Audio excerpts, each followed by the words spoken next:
The subsequent relics discovered in what are called the tertiary formations seem the connecting, or at any rate intercepted links, between the antichronical creatures and those whose remote posterity are said to have entered the ark. All the fossil whales hitherto discovered belonging to the tertiary period, which is the last preceding the superficial formations, and though none of them precisely answer to any known species of the present time, they are yet sufficiently akin to them in general respects to justify their taking rank as cetacean fossils. Detached, broken fossils of pre-Adamite whales, fragments of their bones and skeletons, have within 30 years past, at various intervals, been found at the base of the Alps, in Lombardy, in France, in England, in Scotland, and in the states of Louisiana, Mississippi, and Alabama. Among the more curious of such remains is part of a skull, which in the year 1779 was disinterred in the Rue Dauphin in Paris, a short street opening almost directly upon the palace of the Tuileries, and bones disinterred in excavating the great docks of Antwerp in Napoleon's time. Cuvier pronounced these fragments to have belonged to some utterly unknown leviathanic species. But by far the most wonderful of all cetacean relics was the almost complete vast skeleton of an extinct monster found in the year 1842 on the plantation of Judge Craig in Alabama. The awe-stricken, credulous slaves in the vicinity took it for the bones of one of the fallen angels. The Alabama doctors declared it a huge reptile and bestowed upon it the name of Basilosaurus. But some specimen bones of it being taken across the sea to Owen, the English anatomist, it turned out that this alleged reptile was a whale, though of a departed species. A significant illustration of the fact, again and again repeated in this book, that the skeleton of the whale furnishes but little clue to the shape of his fully invested body. So Owen rechristened the monster Zeuglodon, and in his paper read before the London Geological Society, pronounced it in substance one of the most extraordinary creatures which the mutations of the globe have blotted out of existence.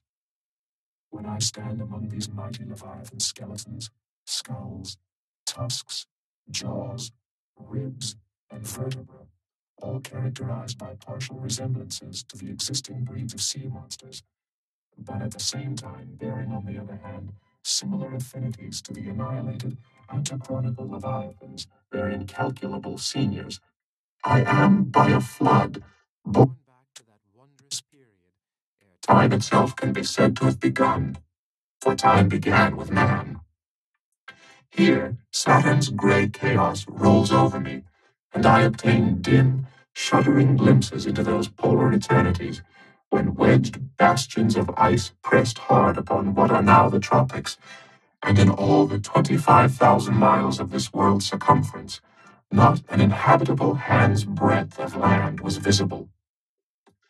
Then the whole world was the whale's, and, king of creation, he left his wake along the present lines of the Andes and the Himalayas.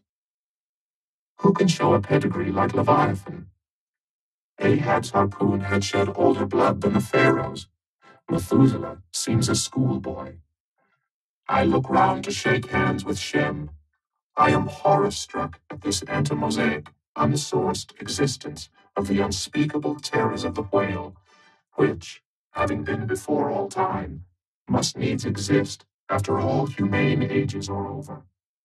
But not alone has this Leviathan left his pre-Adamite traces in the stereotype plates of nature, and in limestone and marl bequeathed his ancient bust, but upon Egyptian tablets, whose antiquity seems to claim for them an almost fossiliferous character, we find the unmistakable print of his fin.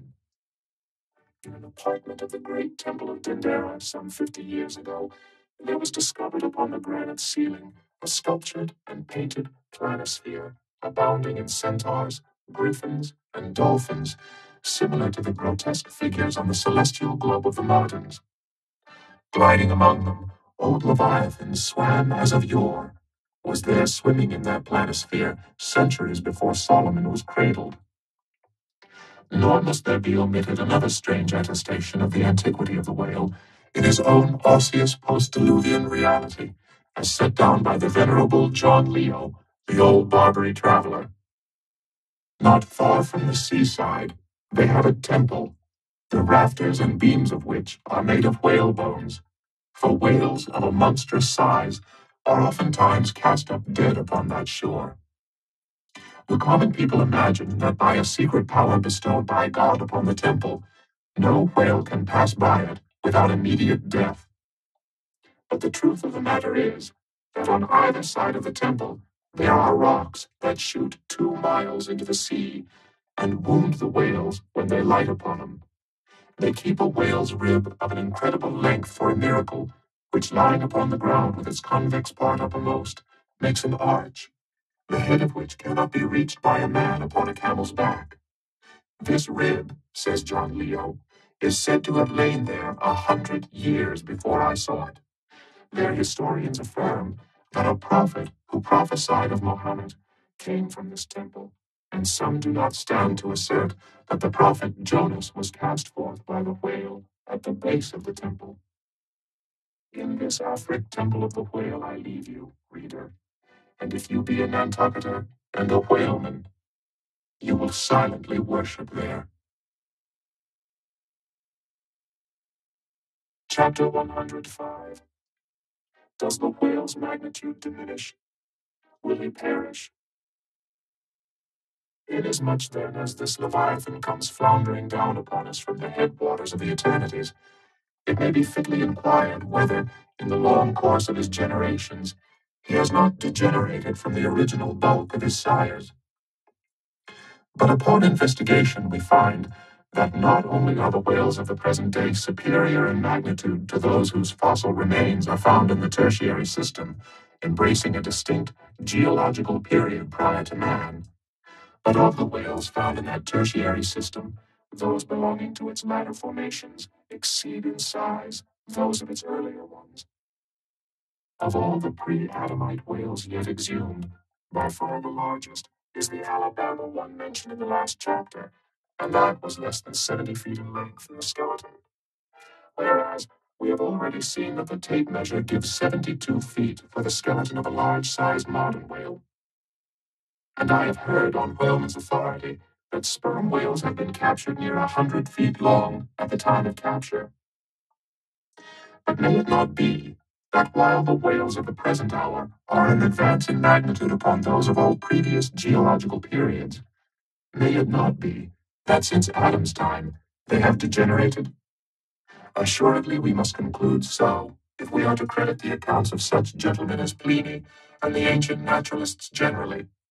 For Pliny tells us of whales that embraced acres of living bulk, and Aldrovandus of others which measured 800 feet in length, rope walks and Thames tunnels of whales. And even in the days of Banks and Solander, Cook's naturalists, we find a Swedish member of the Academy of Sciences setting down certain Iceland whales, Radafiska or wrinkled bellies, at 120 yards, that is, 360 feet. Lacepede, the French naturalist, in his elaborate history of whales, in the very beginning of his work, page 3, sets down the right whale at 100 meters, 328 feet, and this work was published so late as AD 1825. But will any whaleman believe these stories? No. The whale of today is as big as his ancestors in Pliny's time. And if ever I go where Pliny is, I, a whaleman, more than he was, will make bold to tell him so. Because I cannot understand how it is that while the Egyptian mummies that were buried thousands of years before even Pliny was born do not measure so much in their coffins as a modern Kentuckian in his socks, and while the cattle and other animals sculptured in the oldest Egyptian and Nineveh tablets, by the relative proportions in which they are drawn, just as plainly prove that the high-bred, stall-fed, prize cattle of Smithfield not only equal, but far exceed in magnitude the fattest of Pharaoh's fat kine. In the face of all this, I will not admit that of all animals the whale alone should have degenerated. But still another inquiry remains. one often agitated by the more recondite Nantucketers. Whether owing to the almost omniscient lookouts at the mastheads of the whale ships, now penetrating even through Bering's Straits, and into the remotest secret drawers and lockers of the world, and 1,000 harpoons and lances darted along the continental coasts, the moot point is whether Leviathan can long endure so wide a chase and so remorseless a havoc, whether he must not at last be exterminated from the waters, and the last whale, like the last man, smoke his last pipe, and then himself evaporate in the final puff.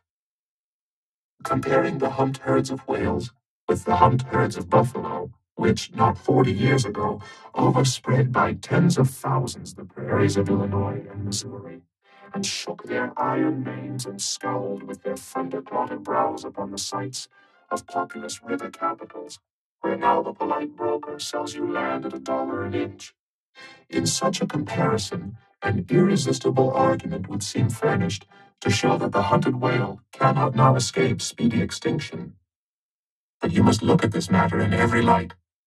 Though so short a period ago, not a good lifetime, the census of the buffalo in Illinois exceeded the census of men now in London, and though at the present day not one horn or hoof of them remains in all that region, and though the cause of this wondrous extermination was the spear of man, yet the far different nature of the whale hunt peremptorily forbids so inglorious an end to the Leviathan. 40 men in one ship hunting the sperm whale for 48 months think they have done extremely well, and thank God, if at last they carry home the oil of 40 fish. Whereas in the days of the old Canadian and Indian hunters and trappers of the West, when the far West, in whose sunset suns still rise, was a wilderness and a virgin, the same number of moccasined men for the same number of months, mounted on horse instead of sailing in ships, would have slain not 40, but 40,000 and more buffaloes, a fact that, if need were, could be statistically stated. Nor, considered aright, does it seem any argument in favor of the gradual extinction of the sperm whale, for example, that in former years, the latter part of the last century, say, these leviathans in small ponds were encountered much oftener than at present, and in consequence, the voyages were not so prolonged, and were also much more remunerative, because, as has been elsewhere noticed, those whales, influenced by some views to safety, now swim the seas in immense caravans, so that to a large degree the scattered solitaries, yolks, and pods, and schools of other days are now aggregated into vast but widely separated, unfrequent armies. That is all. And equally fallacious seems the conceit that because the so-called whalebone whales no longer haunt many grounds in former years abounding with them, hence that species also is declining.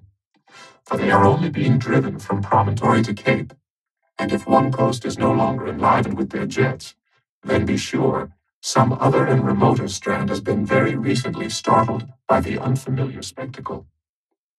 Furthermore, concerning these last mentioned leviathans, they have two firm fortresses, which, in all human probability, will forever remain impregnable. And as upon the invasion of their valleys, the frosty Swiss have retreated to their mountains, so, hunted from the savannas and glades of the middle seas, the whalebone whales can at last resort to their polar citadels, and diving under the ultimate glassy barriers and walls there, come up among icy fields and floes, and in a charmed circle of everlasting December, bid defiance to all pursuit from man. But as perhaps 50 of these whalebone whales are harpooned for one cachalot, some philosophers of the forecastle have concluded that this positive havoc has already very seriously diminished their battalions. But though for some time past a number of these whales, not less than 13,000, have been annually slain on the northwest coast by the Americans alone, yet there are considerations which render even this circumstance of little or no account as an opposing argument in this matter. Natural as it is to be somewhat incredulous concerning the populousness of the more enormous creatures of the globe, yet what shall we say to Horto, the historian of Goa, when he tells us that at one hunting the king of Siam took 4,000 elephants, that in those regions Elephants are numerous as droves of cattle in the temperate climes, and there seems no reason to doubt that if these elephants, which have now been hunted for thousands of years by Semiramis, by Porus, by Hannibal, and by all the successive monarchs of the East, if they still survive there in great numbers, much more may the great whale outlast all hunting, since he has a pasture to expatiate in, which is precisely twice as large as all Asia, both Americas, Europe, and Africa, New Holland, and all the isles of the sea combined. Moreover, we are to consider that from the presumed great longevity of whales, they are probably attaining the age of a century and more. Therefore, at any one period of time, several distinct adult generations must be contemporary.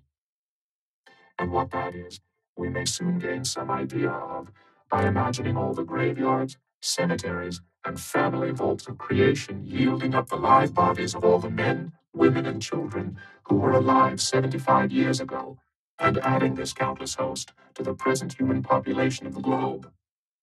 Wherefore, for all these things, we account the whale immortal in his species, however perishable in his individuality. He swam the seas before the continents broke water. He once swam over the site of the Tuileries and Windsor Castle and the Kremlin.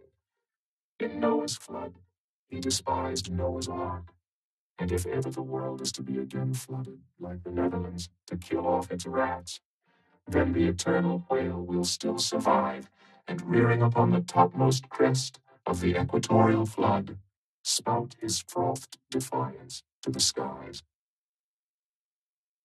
Chapter 106. Ahab's Leg. The precipitating manner in which Captain Ahab had quitted the Samuel Enderby of London had not been unattended with some small violence to his own person. He had lighted with such energy upon a thwart of his boat that his ivory leg had received a half-splintering shock. And when, after gaining his own deck and his own pivot hole there, he so vehemently wheeled round with an urgent command to the steersman, it was, as ever, something about his not steering inflexibly enough. Then the already shaken ivory received such an additional twist and wrench that though it still remained entire and to all appearances lusty, yet Ahab did not deem it entirely trustworthy. And indeed, it seemed small matter for wonder that for all his pervading mad recklessness, Ahab did at times give careful heed to the condition of that dead bone upon which he partly stood. For it had not been very long prior to the Pequod's sailing from Nantucket that he had been found one night lying prone upon the ground, and insensible by some unknown and seemingly inexplicable, unimaginable casualty, his ivory limb having been so violently displaced that it had stakewise smitten and all but pierced his groin. Nor was it without extreme difficulty that the agonizing wound was entirely cured. Nor at the time had it failed to enter his monomaniac mind that all the anguish of that then present suffering was but the direct issue of a former woe, and he too plainly seemed to see that as the most poisonous reptile of the marsh perpetuates his kind as inevitably as the sweetest songster of the grove, so, equally with every felicity, all miserable events do naturally beget their like. Yea, more than equally, thought Ahab, since both the ancestry and posterity of grief go further than the ancestry and posterity of joy. For not to hint at this, that it is an inference from certain canonic teachings that while some natural enjoyments here shall have no children born to them for the other world, but, on the contrary, shall be followed by the joy childlessness of all hell's despair. Whereas some guilty mortal miseries shall still fertily beget to themselves an eternally progressive progeny of griefs beyond the grave. Not at all to hint at this, there still seems an inequality in the deeper analysis of this thing. For, thought Ahab, while even the highest earthly felicities have ever a certain unsignifying pettiness lurking in them, but at bottom, all heart woes, a mystic significance, and in some men, an archangelic grandeur. So do their diligent tracings out not belie the obvious deduction. To trail the genealogies of these high mortal miseries carries us at last among the sourceless primogenitures of the gods, so that, in the face of all the glad, haymaking suns and soft cymbaling round harvest moons, we must needs give in to this, that the gods themselves are not forever glad. The ineffable, sad birthmark in the brow of man is but the stamp of sorrow in the signer's. Unwittingly here a secret has been divulged, which perhaps might more properly, in said way, have been disclosed before, with many other particulars concerning Ahab. Always had it remained a mystery to some why it was that for a certain period, both before and after the sailing of the Pequod, he had hidden himself away with such grand llama-like exclusiveness, and, for that one interval, sought speechless refuge, as it were, among the marble senate of the dead. Captain Pillock's brooded reason for this thing appeared by no means adequate, though, indeed, as touching all Ahab's deeper part, every revelation partook more of significant darkness than of explanatory light. But in the end, it all came out. This one matter did at least. That direful mishap was at the bottom of his temporary recluseness, and not only this, but to that ever-contracting, dropping circle ashore, who, for any reason, possessed the privilege of a less band approach to him, to that timid circle the above-hinted casualty, remaining as it did, moodily unaccounted for by Ahab, invested itself with terrors not entirely underived from the land of spirits and of whales, so that, through their zeal for him, they had all conspired, so far as in them lay, to muffle up the knowledge of this thing from others, and hence it was that not till a considerable interval had elapsed did it transpire upon the Pequod's decks. But be all this as it may, let the unseen ambiguous synod in the air, or the vindictive princes and potentates of fire, have to do or not with earthly Ahab, yet in this present matter of his leg, he took plain practical procedures. He called the carpenter, and when that functionary appeared before him, he bade him without delay set about making a new leg, and directed the mates to see him supplied with all the studs and joists of jaw, ivory, sperm whale, which had thus far been accumulated on the voyage, in order that a careful selection of the stoutest, clearest grained stuff might be secured. This done, the carpenter received orders to have the leg completed that night, and to provide all the fittings for it, independent of those pertaining to the distrusted one in use. Moreover, the ship's forge was ordered to be hoisted out of its temporary idleness in the hold, and, to accelerate the affair, the blacksmith was commanded to proceed at once to the forging of whatever iron contrivances might be needed. Chapter 107. The Carpenter. Seat thyself sultanically among the moons of Saturn, and take high abstracted man alone, and he seems a wonder, a grandeur, and a woe. But from the same point, take mankind in mass, and for the most part, they seem a mob of unnecessary duplicates, both contemporary and hereditary. But most humble though he was, and far from furnishing an example of the high humane abstraction, the Pequod's carpenter was no duplicate. Hence, he now comes in person on this stage. Like all sea-going ship carpenters, and more especially those belonging to whaling vessels, he was, to a certain off-handed practical extent, alike experienced in numerous trades and callings collateral to his own. The carpenter's pursuit being the ancient and outbranching trunk of all those numerous handicrafts which more or less have to do with wood as an auxiliary material.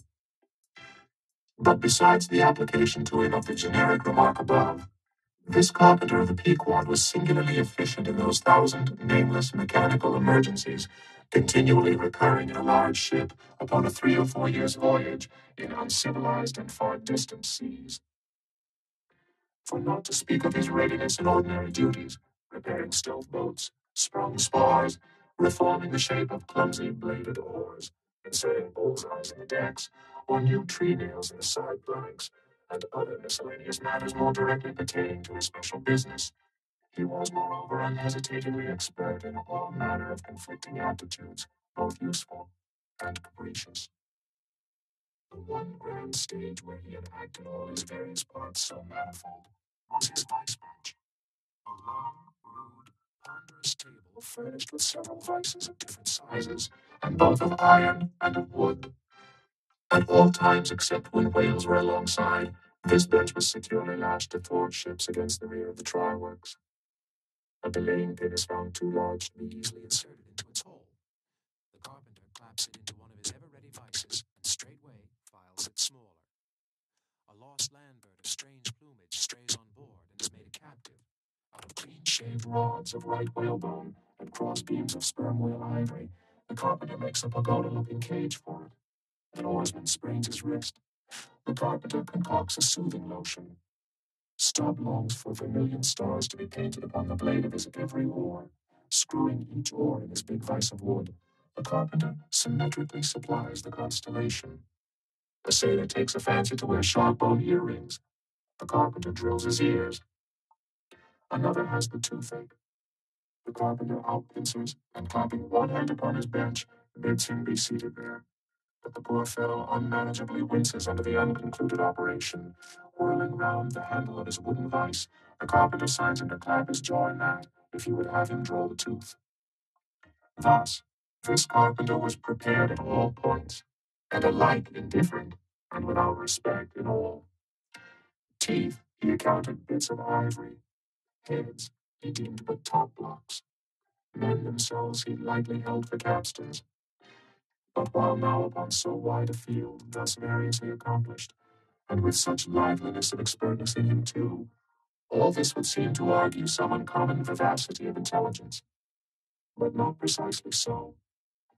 For nothing was this man more remarkable than for a certain impersonal stolidity, as it were. Impersonal, I say, for it so shaded off into the surrounding infinite of things that it seemed one with the general stolidity discernible in the whole visible world, which, while pauselessly acting in uncounted modes, still eternally holds its peace and ignores you, though you dig foundations for cathedrals. Yet was this half horrible stolidity in him, involving too, as it appeared, an all-ramifying heartlessness. Yet was it oddly dashed at times with an old, crutch-like, antediluvian, wheezing humorousness, not unstreaked now and then with a certain grizzled wittiness, such as might have served to pass the time during the midnight watch on the bearded forecastle of Noah's Ark. Was it that this old carpenter had been a lifelong wanderer, whose much rolling to and fro not only gathered no moss, but what is more, had rubbed off whatever small outward clingings might have originally pertained to him? He was a strict abstract, an unfractioned integral, uncompromised as a newborn babe, living without premeditated reference to this world or to the next. You might almost say that this strange uncompromisedness in him involved a sort of unintelligence, for in his numerous trades, he did not seem to work so much by reason or by instinct, or simply because he had been tutored to it, or by any intermixture of all these, even or uneven, but merely by a kind of deaf and dumb, spontaneous literal process. He was a pure manipulator. His brain, if he had ever had one, must have early oozed along into the muscles of his fingers. He was like one of those unreasoning but still highly useful mortum in parvo Sheffield contrivances, assuming the exterior, though a little swelled, of a common pocket knife, but containing not only blades of various sizes, but also screwdrivers, corkscrews, tweezers, awls, pins, rulers, nail filers, countersinkers. So if his superiors wanted to use the carpenter for a screwdriver, all they had to do was to open that part of him, and the screw was fast. Or if for tweezers, take him up by the legs, and there they were. Yet, as previously hinted, this omni-tooled, open and shut carpenter was, after all, no mere machine of an automaton. If he did not have a common soul in him, he had a subtle something that somehow, anomalously, did its duty. What that was, whether essence of quicksilver or a few drops of hartshorn, there is no telling. But there it was, and there it had abided for now some 60 years or more. And this it was, that same unaccountable, cunning life principle in him. This it was that kept him a great part of the time soliloquizing, but only like an unreasoning wheel, which also hummingly soliloquizes, or rather, his body was a sentry box, and this soliloquizer on guard there, and talking all the time to keep himself awake. Chapter 108. Ahab and the Carpenter. The deck. First night watch. Carpenter standing before his first bench, and by the light of two lanterns, busily filing the ivory joist for the leg, which joist is firmly fixed in the vise. Slabs of ivory, leather straps, pads, screws, and various tools of all sorts lying about the bench. Forward, the red flame of the forge is seen, where the blacksmith is at work. Drat the file, and drat the bone. That is hard which should be soft, and that is soft which should be hard. So we go, who file old jaws and shin bones. Let's try another. I know this works better. Sneezes. I know. His bone dust is sneezes. Why, it's sneezes. Yes, it's sneezes. Bless my soul, it won't let me speak. This is what an old fellow gets now for working in dead lumber.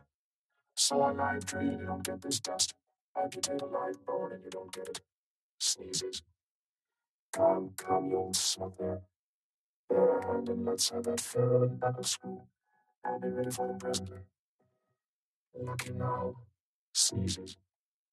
There's no need to intimate. That might puzzle a little. And a mere shin bone, why, it's easy as making hot bowls.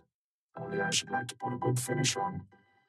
Time, time, if I but only had the time, I could turn him out as neat a leg now as ever. Sneezes. Scraped to a lady in a parlor. Those buckskin legs and calves of legs I've seen in shop windows wouldn't compare at all. They soak water, they do, and of course get rheumatic. I'd have to be doctored. Sneezes. With washes and lotions just like live legs. There. Before I saw it off now, I must call his old mobile ship and see whether the length will be all right. Too short of anything, I guess. Ha, that's the heel. We are in luck. Here it comes. There's somebody else, that's certain. Ahab advancing. During the ensuing scene, the carpenter continues sneezing at times. Well, manmaker. Just in time, sir, if the captain pleases, I will now mark the length. Let me measure, sir. Measured for a leg. Good. Well, it's not the first time about it. There, keep thy finger on it. This is a cogent vice thou hast here, carpenter. Let me feel its grip once. So it does pinch some. Oh, sir, it will break bones. Beware, beware. No fear. I like a good grip. I like to feel something in this slippery world that can hold men. What's Prometheus about there? The blacksmith, I mean, what's he about? He must be forging the buckle screw, sir, no? Right. It's a partnership. He supplies the muscle part. He makes a fierce red flame there. Aye, sir. He must have a white heat for this kind of fine work. Mm-hmm. So he must. I do deem it now a most meaning thing that that old Greek Prometheus who made men, they say, should have been a blacksmith and animated them with fire. For what's made in fire must properly belong to fire, and so hell's probable. How the soot flies. This must be the remainder that Greek made the Africans of. Carpenter, when he's through with that buckle, tell him to forge a pair of steel shoulder blades. There's a peddler aboard with a crushing pack. Sir, hold while Prometheus is about it. I'll order a complete man after a desirable pattern. Imprimis, 50 feet high in his socks.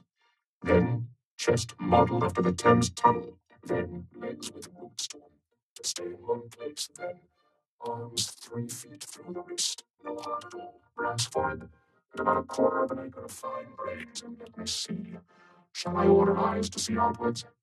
No, but put a skylight on top of his head to illuminate inwards. There, take the order and away. Now what's he speaking about? And who's he speaking to, I should like to know. Shall I keep standing here? Aside, 'tis but in different architecture to make a blind dome. Here's one. No, no, I must have a lantern. Ho, ho, that's it, eh? Here it too, sir. One will serve my turn. What art thou thrusting that thief-catcher into my face for, man? Thrusted light is worse than presented pistols.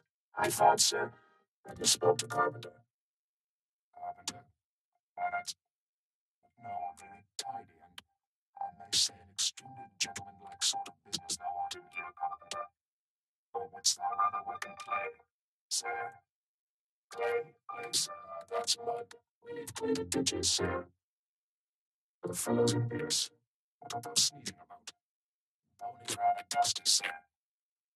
Take the hint, then, and when thou art dead, never bury thyself under living people's noses. Sir? Oh, oh, I guess so. Yes. Oh dear. Look ye, Carpenter. I dare say thou callest thyself a right good workman-like workman, eh?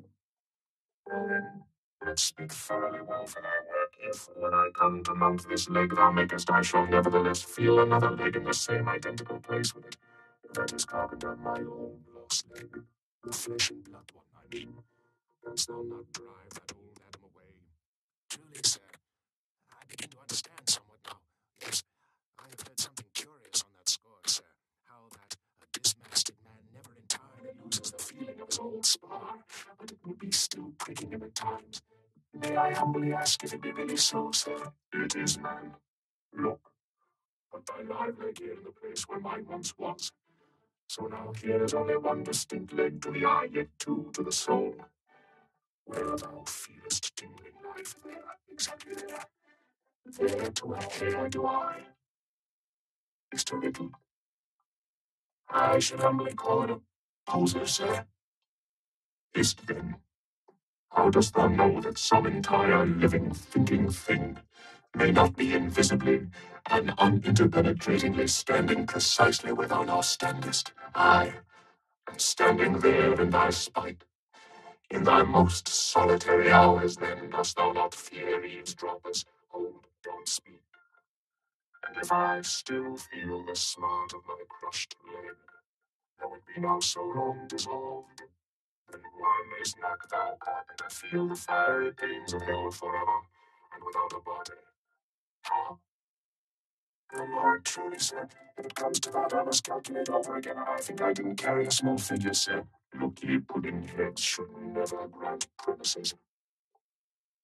How long before the leg is done? Perhaps an hour, sir. Bungle away at it then and bring it to me. Turns to go. Oh, life. Here I am, proud as a Greek god, and yet standing debtor to this blockhead for a bone to stand on. Cursed be that mortal interindebtedness which will not do away with ledgers. I would be free as air, and I am down in the whole world's books. I am so rich, I could have given bid for bid with the wealthiest praetorians at the auction of the Roman Empire, which was the world's. And yet I owe for the flesh in the tongue I brag with. By heavens, I'll get a crucible, and into it, and dissolve myself down to one small, compendious vertebra. So, Carpenter, resuming his work. Well. Stubb knows him best of all, and Stubb always says he's queer. Says nothing but that one sufficient little word, queer. He's queer, says Stubb, he's queer, and keeps digging it into Mr. Starbuck all the time. Queer, sir. Queer, very queer. And here's his leg. Yes, now that I think of it, here's his bedfellow. Has a stick of whale's jawbone for a wife, and this is his leg. He'll stand on this. What was that now about one leg standing in three places, and all three places standing in one help? How was that? Oh, I don't wonder. He looked so scornful at me. I'm a sort of strange-thoughted sometimes, they say, but that's only haphazard-like. Then a short, little old body like me should never undertake to wade out into deep waters with tall, herring-built captains. The water chucks yonder, the chin pretty quick. There's a great cry for lifeboats. There's the herring's leg, long and slim, sure enough. Now, for most folks, one pair of legs lasts a lifetime, and that must be because they use them mercifully, as a tender-hearted old lady uses her roly-poly old coach horses. But Ahab, oh, you hard driver. Look, driven one leg to death and spamming the other for life. And now wears out both legs by the cord. I know their use, but better have him there with those screws and let's finish it before the resurrection fellow comes a-culling with his horn for all legs. True or false, as brewery men go round collecting old beer barrels to fill 'em up again. What a leg this is. It looks like a real live leg filed down to nothing but the core. He'll be standing on this tomorrow. He'll be taking altitudes on it. And no, I almost forgot the little oval slate, smooth ivory, where it figures out the latitude. Oh, so chisel, file, and sandpaper now. Chapter 109. Ahab and Starbuck in the cabin. According to usage, they were pumping the ship next morning, and lo, no inconsiderable oil came up with the water. The casks below must have sprung a bad leak. Much concern was shown, and Starbuck went down to the cabin to report this unfavorable affair. In sperm whalemen with any considerable quantity of oil on board, it is a regular semi-weekly duty to conduct a hose into the hold and drench the casks with seawater, which afterwards, at varying intervals, is removed by the ship's pumps. Hereby, the casks are sought to be kept damply tight, while by the changed character of the withdrawn water, the mariners readily detect any serious leakage in the precious cargo. Now from the south and west, the Pequod was drawing nigh to Formosa and the Bashi Isles, between which lies one of the tropical outlets from the China waters into the Pacific. And so, Starbuck found Ahab with a general chart of the Oriental archipelagos spread before him, and another separate one representing the long eastern coasts of the Japanese islands, Nippon, Matsumae, and Shikoke. With his snow-white new ivory leg braced against the screwed leg of his table, and with a long pruning hook of a jackknife in his hand, the wondrous old man with his back to the gangway door was wrinkling his brow and tracing his old courses again. Who's there? Hearing the footstep at the door, but not turning round to it. On deck. Be gone. Captain Ahab mistakes. It is I. The oil in the hold is leaking, sir. We must up burdens and break out. Up burdens and break out. Now that we are near in Japan, leave to here for a week and tinker a parcel of old hoops. I would do that, sir, for wasting one day more oil than we may make good in a year. But become 20,000 miles to get is worth saving, sir. So it is. So it is. If we get it. I was speaking of the oil in the hold, sir. And I was not speaking or thinking of that at all. Be gone. Let it leak. I'm all a leak myself. I. Leaks and leaks. Not only full of leaky casks, but those leaky casks are in a leaky ship, and that's a far worse plight than the Pequod's man. Yet I don't stop to plug my leak, for who can find it in the deep-loaded hull, or how hope to plug it, even if found in this life's howling gale? Starbuck, I'll not have the burdens hoisted. What will the owners say, sir? Let the owners stand on Nantucket Beach and out-yell the typhoons. What cares Ahab? Owners, owners. Thou art always prating to me, Starbuck, about those miserly owners as if the owners were my conscience. But look ye, the only real owner of anything is its commander. And hark ye, my conscience is in this ship's keel. On deck. Captain Ahab, said the reddening mate, moving further into the cabin, with a daring so strangely respectful and cautious that it almost seemed not only every way seeking to avoid the slightest outward manifestation of itself, but within also seemed more than half distrustful of itself. A better man than I might well pass over in thee what he would quickly enough resent in a younger man, I, and in a happier Captain Ahab. Devils, dost thou then so much as dare to critically think of me on Dick? Nay, sir, not yet. I do entreat, and I do dare, sir, to be forbearing. Shall we not understand each other better than hitherto, Captain Ahab? Ahab seized a loaded musket from the rack, forming part of most South Sea men's cabin furniture, and pointing it towards Starbuck, exclaimed, "There is one God that is Lord over the earth, and one captain that is Lord over the Pequod, on Dick."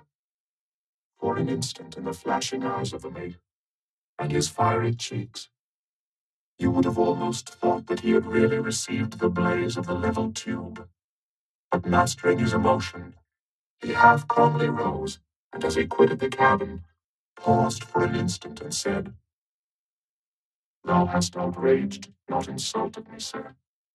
But for that I ask thee not to beware of Starbuck. Thou wouldst but laugh. But let Ahab beware of Ahab. Beware of thyself, old man. He waxes brave, but nevertheless obeys. Most careful bravery that," murmured Ahab as Starbuck disappeared. "What's that he said? Ahab, beware of Ahab. There's something there."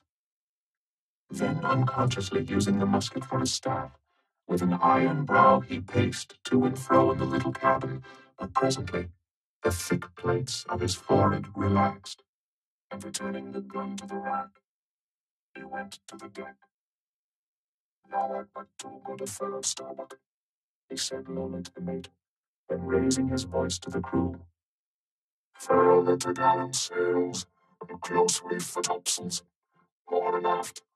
Back the mainyard, up brains, and break out in the main hold." It were perhaps vain to surmise exactly why it was that, as respecting Starbuck, Ahab thus acted. It may have been a flash of honesty in him, or mere prudential policy which, under the circumstance, imperiously forbade the slightest symptom of open disaffection, however transient, in the important chief officer of his ship. However it was, his orders were executed, and the burdens were hoisted. Chapter 110. Queequeg in his coffin.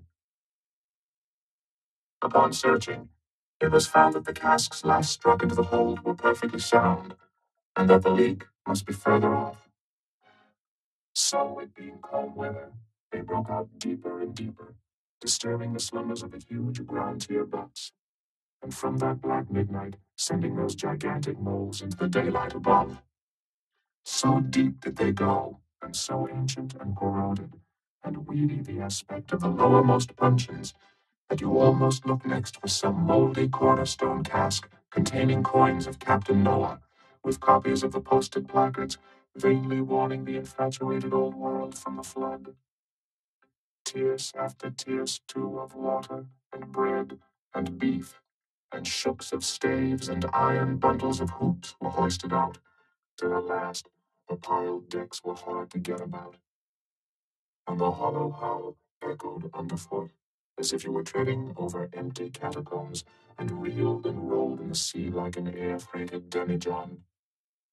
Top-heavy was the ship, as a dinnerless student with all Aristotle in his head. Well was it that the typhoons did not visit them then. Now, at this time it was that my poor pagan companion and fast bosom friend Queequeg was seized with a fever, which brought him nigh to his endless end. Be it said that in this vocation of whaling, sinecures are unknown. Dignity and danger go hand in hand. Till you get to be captain, the higher you rise, the harder you toil. So with poor Queequeg, who, as harpooner, must not only face all the rage of the living whale, but, as we have elsewhere seen, mount his dead back in a rolling sea, and finally descend into the gloom of the hold, and bitterly sweating all day in that subterraneous confinement, resolutely manhandle the clumsiest casks and see to their stowage. To be short, among whalemen, the harpooneers are the holders, so called. Poor Queequeg! When the ship was about half disemboweled, you should have stooped over the hatchway and peered down upon him there, where, stripped to his woolen drawers, the tattooed savage was crawling about amid the dampness and slime like a green-spotted lizard at the bottom of a well. And a well, or an ice house, it somehow proved to him, poor pagan, where, strange to say, for all the heat of his sweatings, he caught a terrible chill, which lapsed into a fever, and at last, after some days' suffering, laid him in his hammock, close to the very sill of the door of death. How he wasted and wasted away in those few long lingering days, till there seemed but little left of him but his frame and tattooing. But as all else in him thinned, and his cheekbones grew sharper, his eyes, nevertheless, seemed growing fuller and fuller. They became of a strange softness of luster, and mildly but deeply looked out at you, there from his sickness, a wondrous testimony to that immortal health in him which could not die or be weakened. And like circles on the water, which, as they grow fainter, expand, so his eyes seemed rounding and rounding, like the rings of eternity. And all that cannot be named would steal over you as you sat by the side of this waning savage, and saw as strange things in his face as any beheld who were bystanders when Zoroaster died. For whatever is truly wondrous and fearful in man never yet was put into words or books, and the drawing near of death, which alike levels all, alike impresses all with the last revelation, which only an author from the dead could adequately tell. So that, let us say it again, no dying Chaldee or Greek had higher and holier thoughts than those whose mysterious shades you saw creeping over the face of poor Queequeg as he quietly lay in his swaying hammock, and the rolling sea seemed gently rocking him to his final rest, and the ocean's invisible flood tide lifted him higher and higher towards his destined heaven. Not a man of the crew but gave him up, and as for Queequeg himself, what he thought of his case was forcibly shown by a curious favor he asked.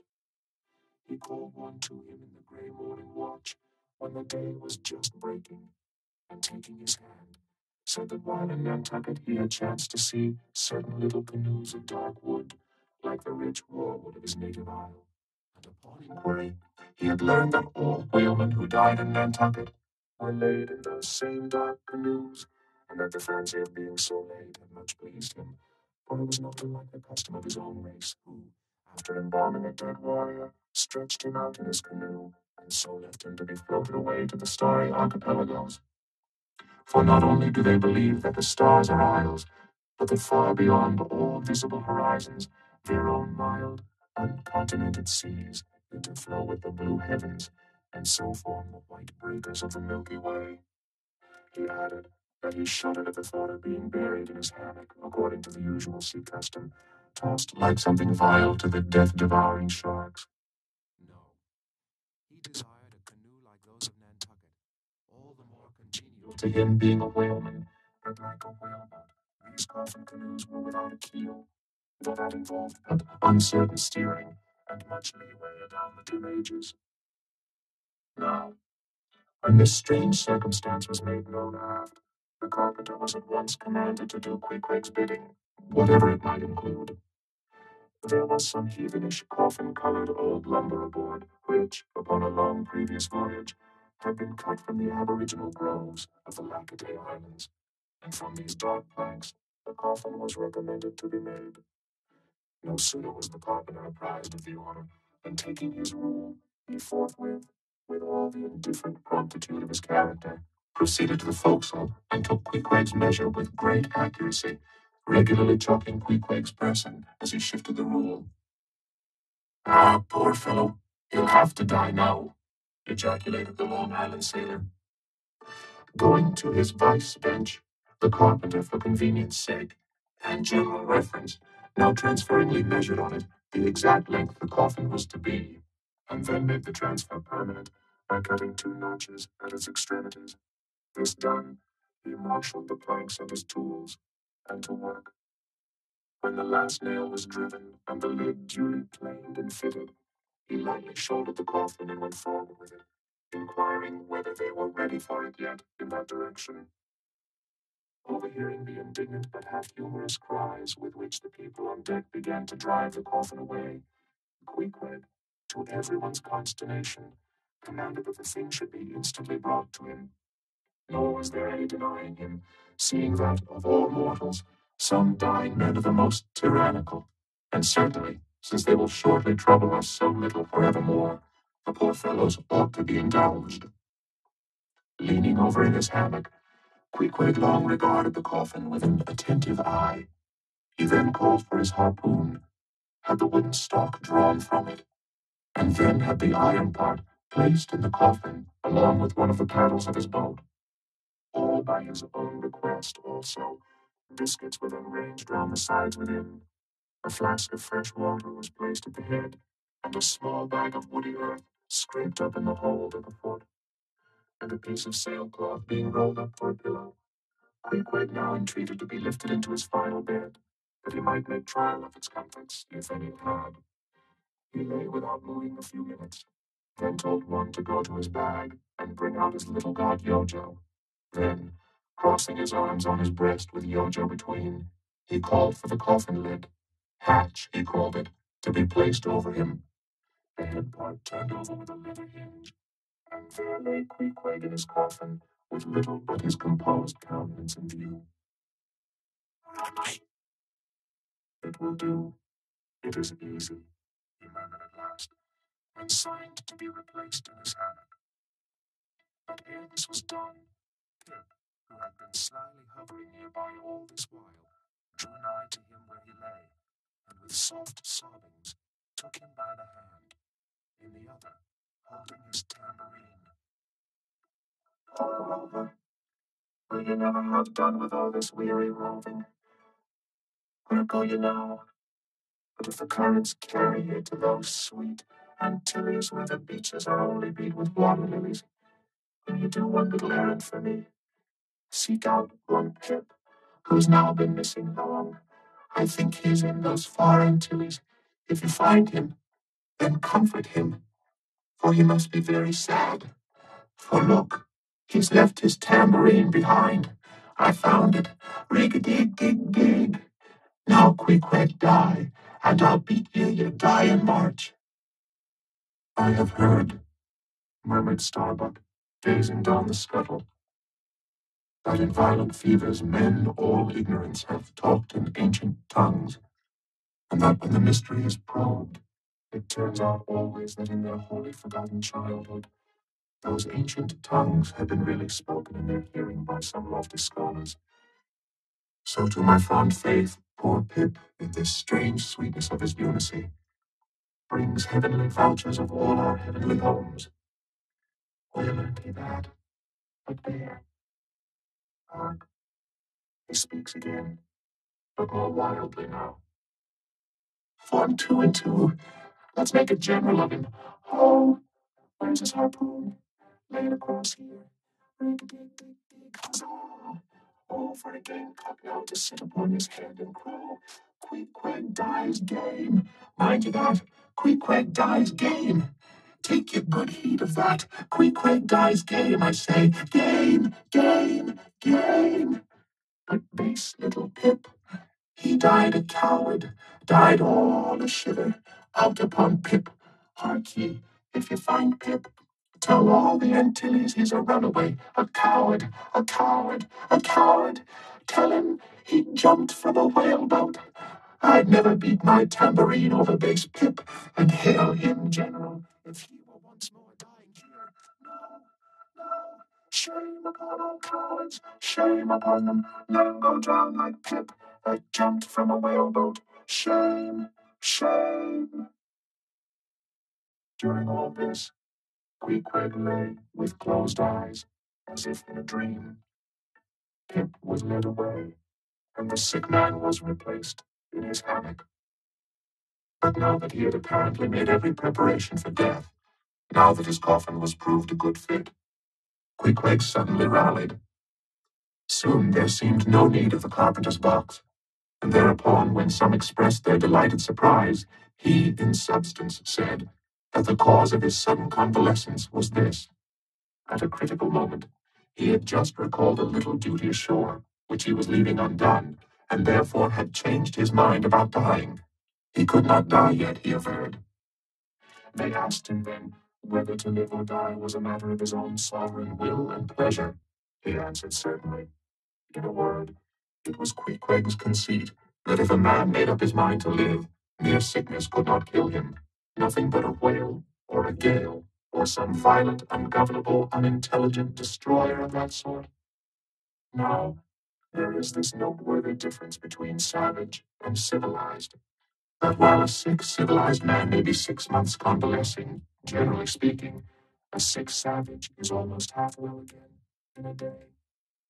So in good time my Queequeg gained strength, and at length, after sitting on the windlass for a few indolent days, but eating with a vigorous appetite, he suddenly leaped to his feet, threw out his arms and legs, gave himself a good stretching, yawned a little bit, and then springing into the head of his hoisted boat and poising a harpoon, pronounced himself fit for a fight.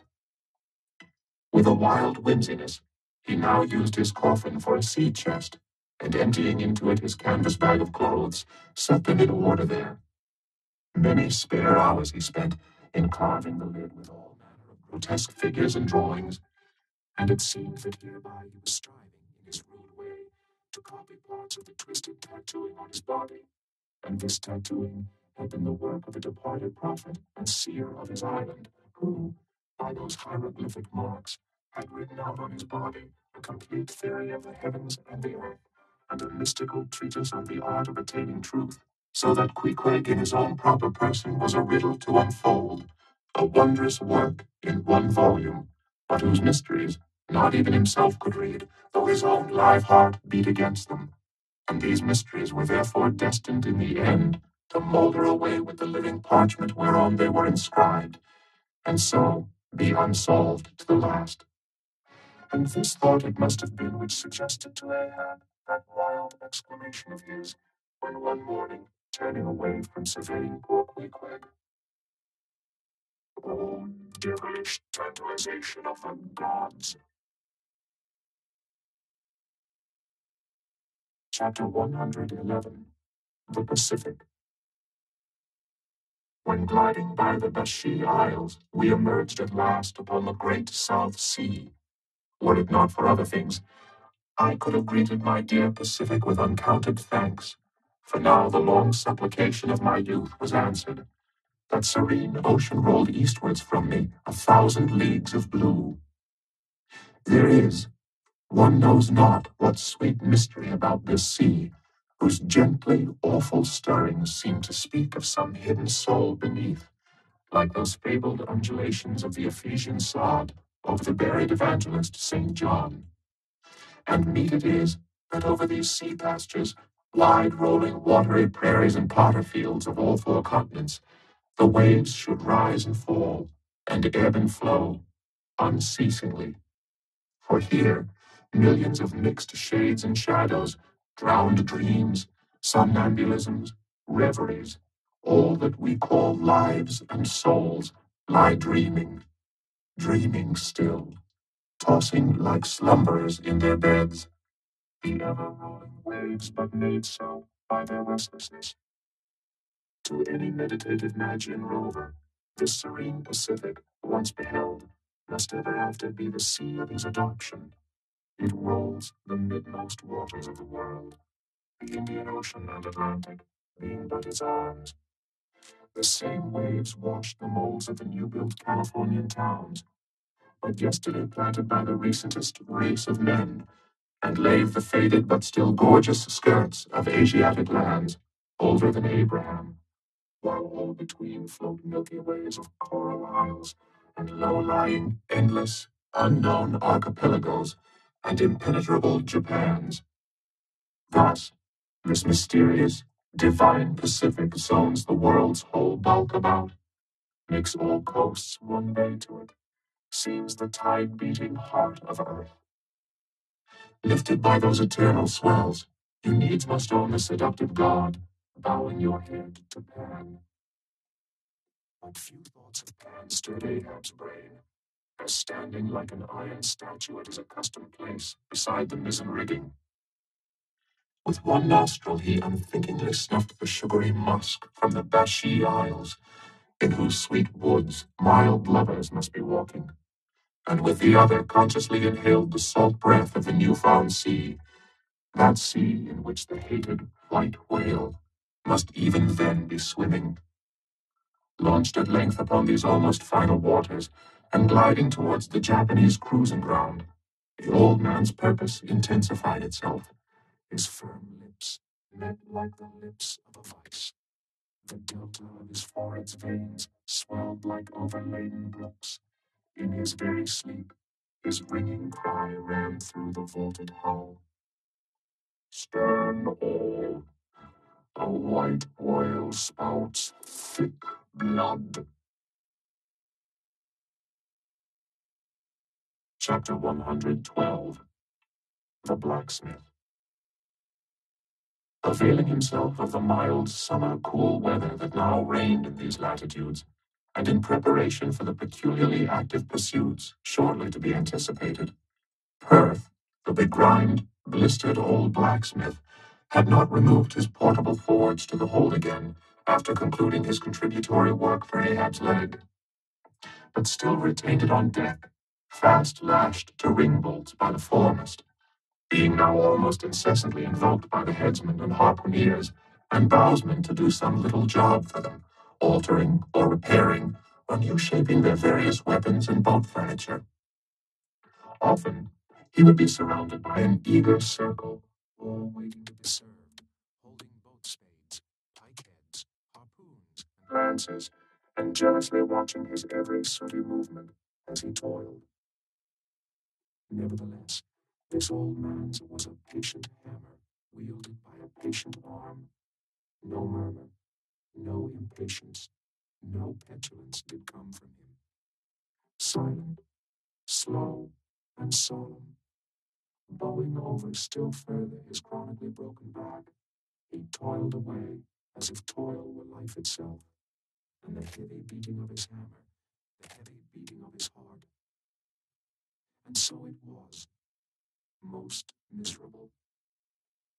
A peculiar walk in this old man, a certain slight but painful appearing yawing in his gait, had at an early period of the voyage excited the curiosity of the mariners, and to the importunity of their persistent questionings, he had finally given in, and so it came to pass that everyone now knew the shameful story of his wretched fate.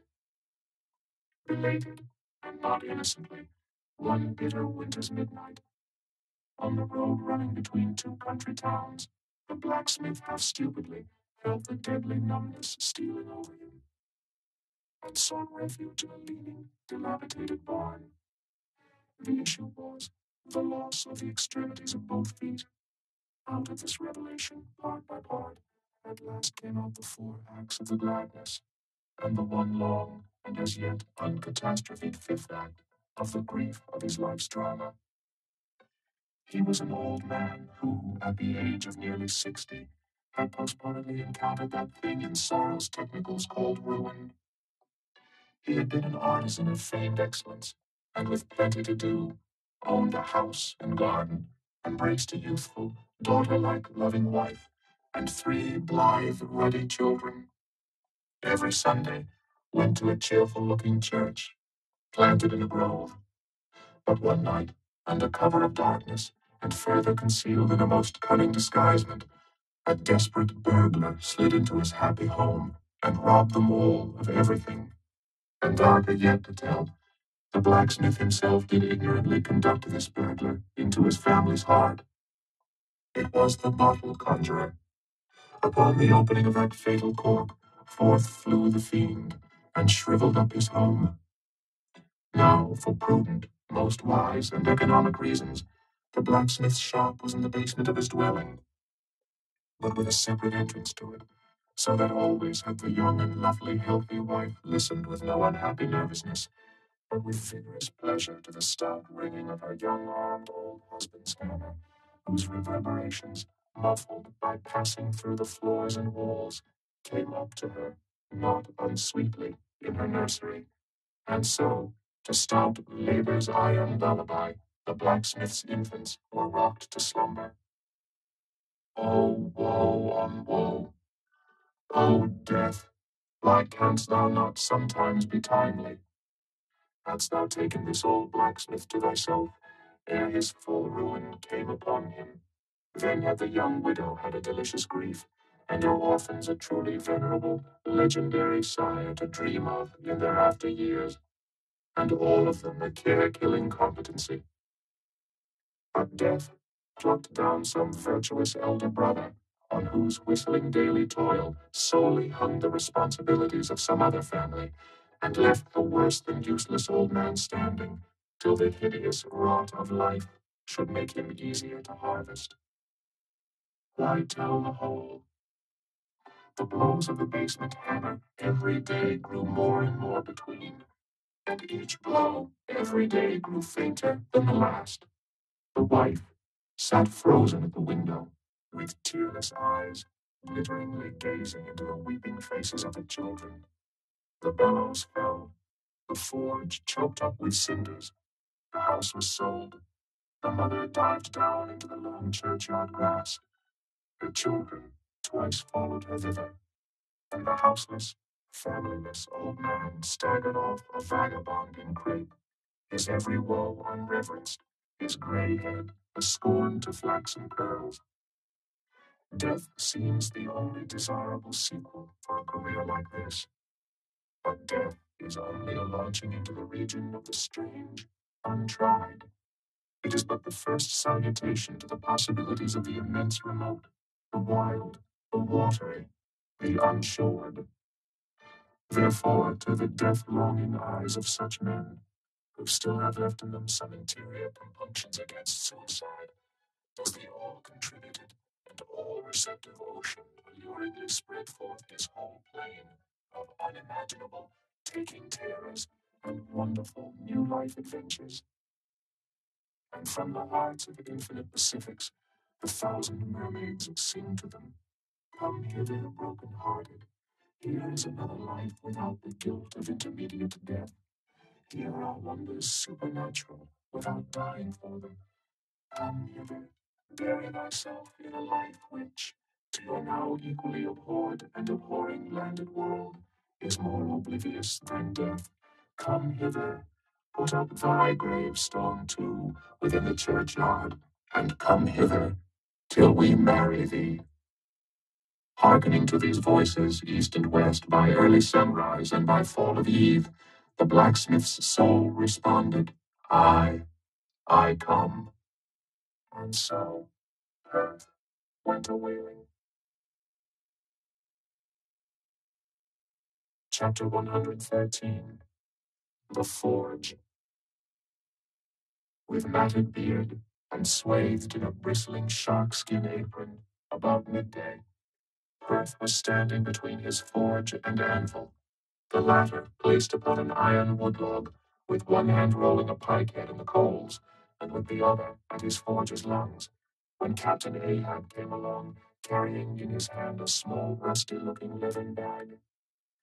While yet a little distance from the forge, moody Ahab paused, till at last Perth, withdrawing his iron from the fire, began hammering it upon the anvil, the red mass sending off the sparks in thick, hovering flights, some of which flew close to Ahab.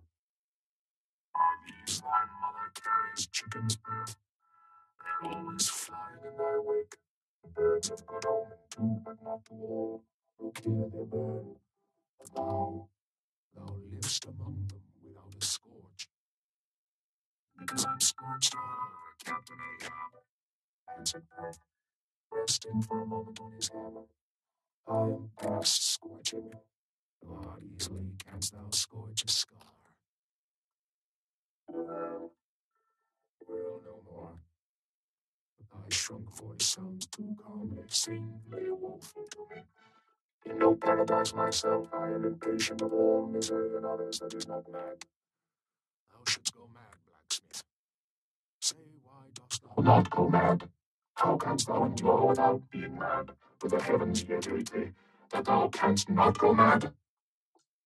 What would thou make him there? Welding an old pike-head, sir, There were seams and dents in it. And canst thou make it all smooth again, blacksmith, after such hard usage as it had? I think so, sir. And I suppose thou canst smooth almost any seams and dents, never mind how hard the metal, blacksmith. I, sir, I think I can, all seams and dents but one. Look ye here, then, cried Ahab, passionately advancing, and leaning with both hands on Perth's shoulders. Look ye here. Here.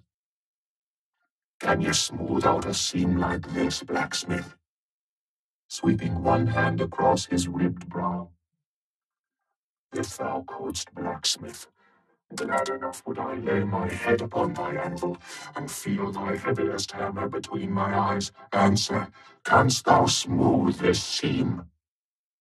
Oh, that is the one, sir. Said I not all seams and dents but one? Aye, blacksmith, it is the one. Aye, man, it is unsmoothable. For though thou only seest it here in my flesh, it hath worked down into the bone of my skull. That is all wrinkles. But away with child's play. No more gaffs and pikes today. Look ye here, jingling the leathern bag as if it were full of gold coins. I too want a harpoon made, one that 1,000 yoke of fiends could not part. Earth, something that will stick in a whale like his own fin bone. There's the stuff. Flinging the pouch upon the anvil. Look ye, blacksmith.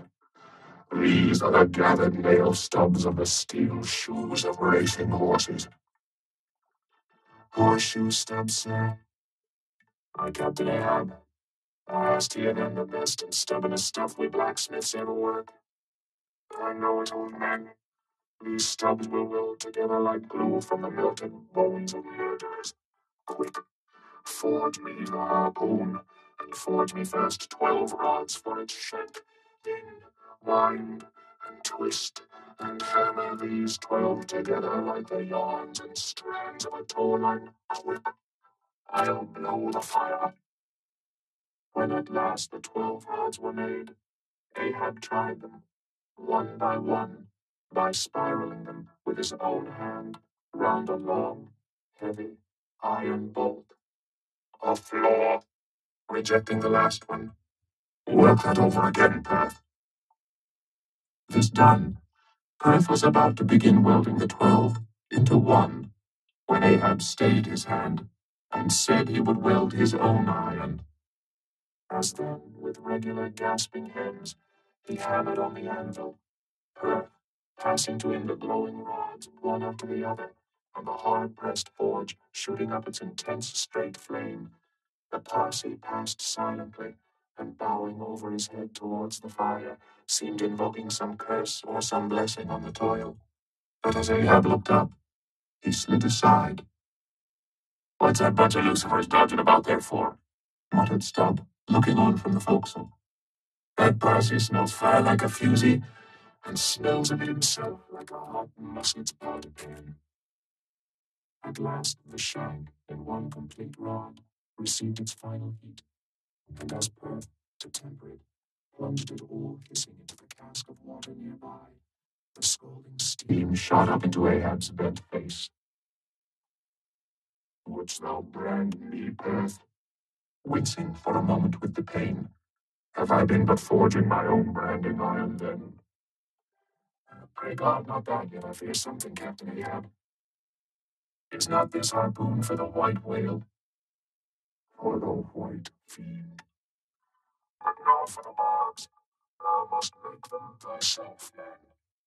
Here are my razors, the best of steel here, and make the bogs sharp as the needle sleet in the icy sea."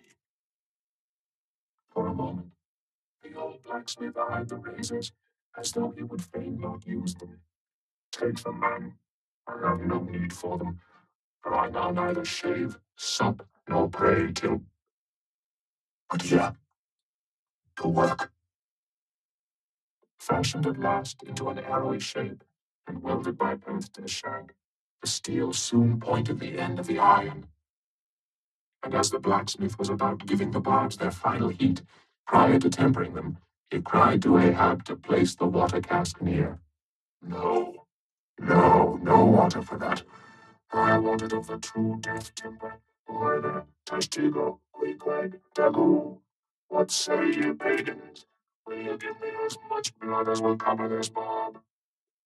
Holding it high up, a cluster of dark knots replied, yes.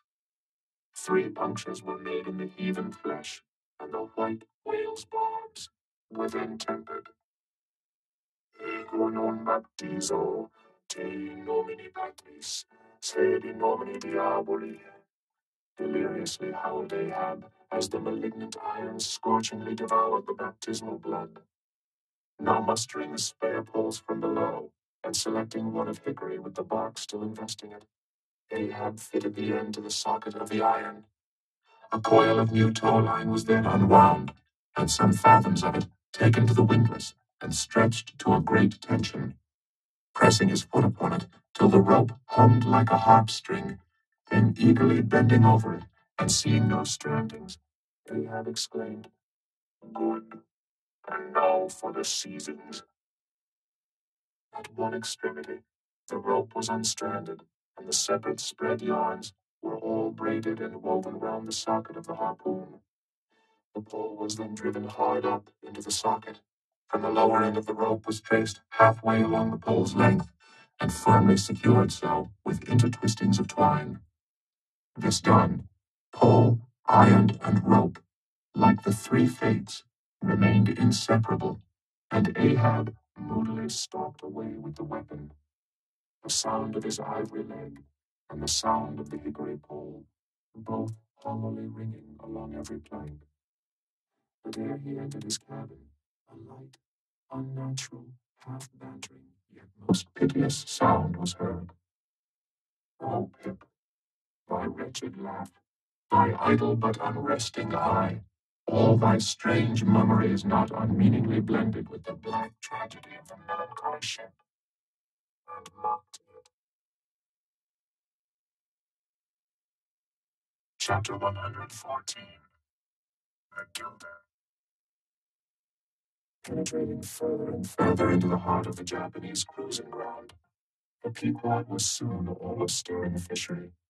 Often, in mild, pleasant weather for 12, 15, 18, and 20 hours on the stretch, they were engaged in the boats, steadily pulling or sailing or paddling after the whales, or for an interlude of 60 or 70 minutes, calmly awaiting their uprising, though with but small success for their pains.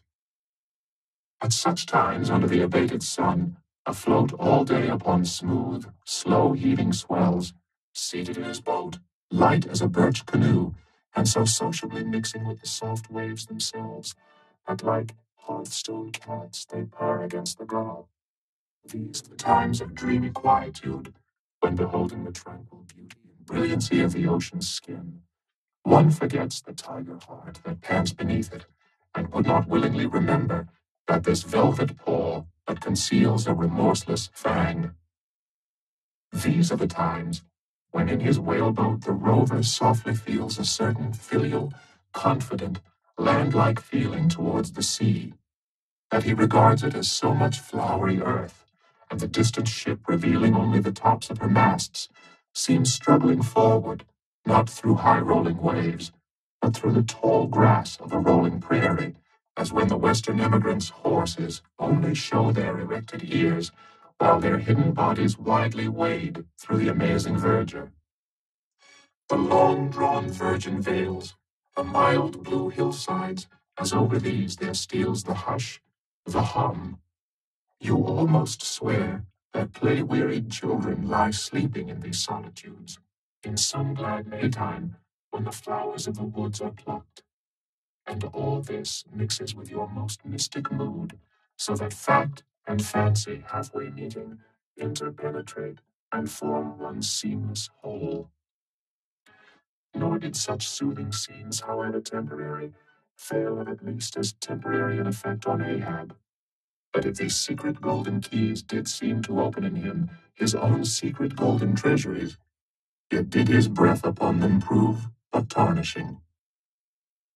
O grassy glades, O ever-vernal endless landscapes in the soul, in ye, though long parched by the dead drought of the earthly life, in ye men yet may roll like young horses in new morning clover, and for some few fleeting moments feel the cool dew of a life immortal on them.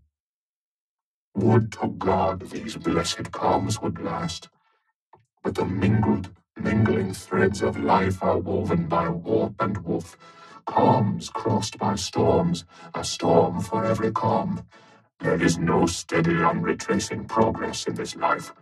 We do not advance through fixed gradations, and at the last, one pause. Through infancy's unconscious spell, boyhood's thoughtless faith, adolescence doubt, a common doom. Then skepticism, then disbelief, resting at last in manhood's pondering repose of if. But once gone through, we trace the round again, and our infants, boys and men, and ifs eternally. Where lies the final harbor whence we unmoor no more?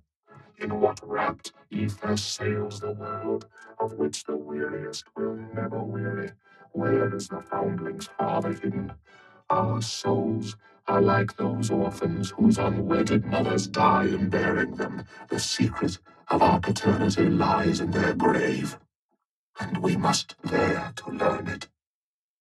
And that same day, too, gazing far down from his boat's side into the same golden sea, Starbuck lowly murmured, "Loveliness unfathomable, as ever lover saw in his young bride's eye. Tell me not of thy teeth-tiered sharks and thy kidnapping cannibal ways. Let faith oust fact, let fancy oust memory. I look deep down, and do believe." And Stubb, fish-like with sparkling scales, leaped up in that same golden light. I'm Stubb, and Stubb has his history, but here Stubb takes oaths that he has always been jolly.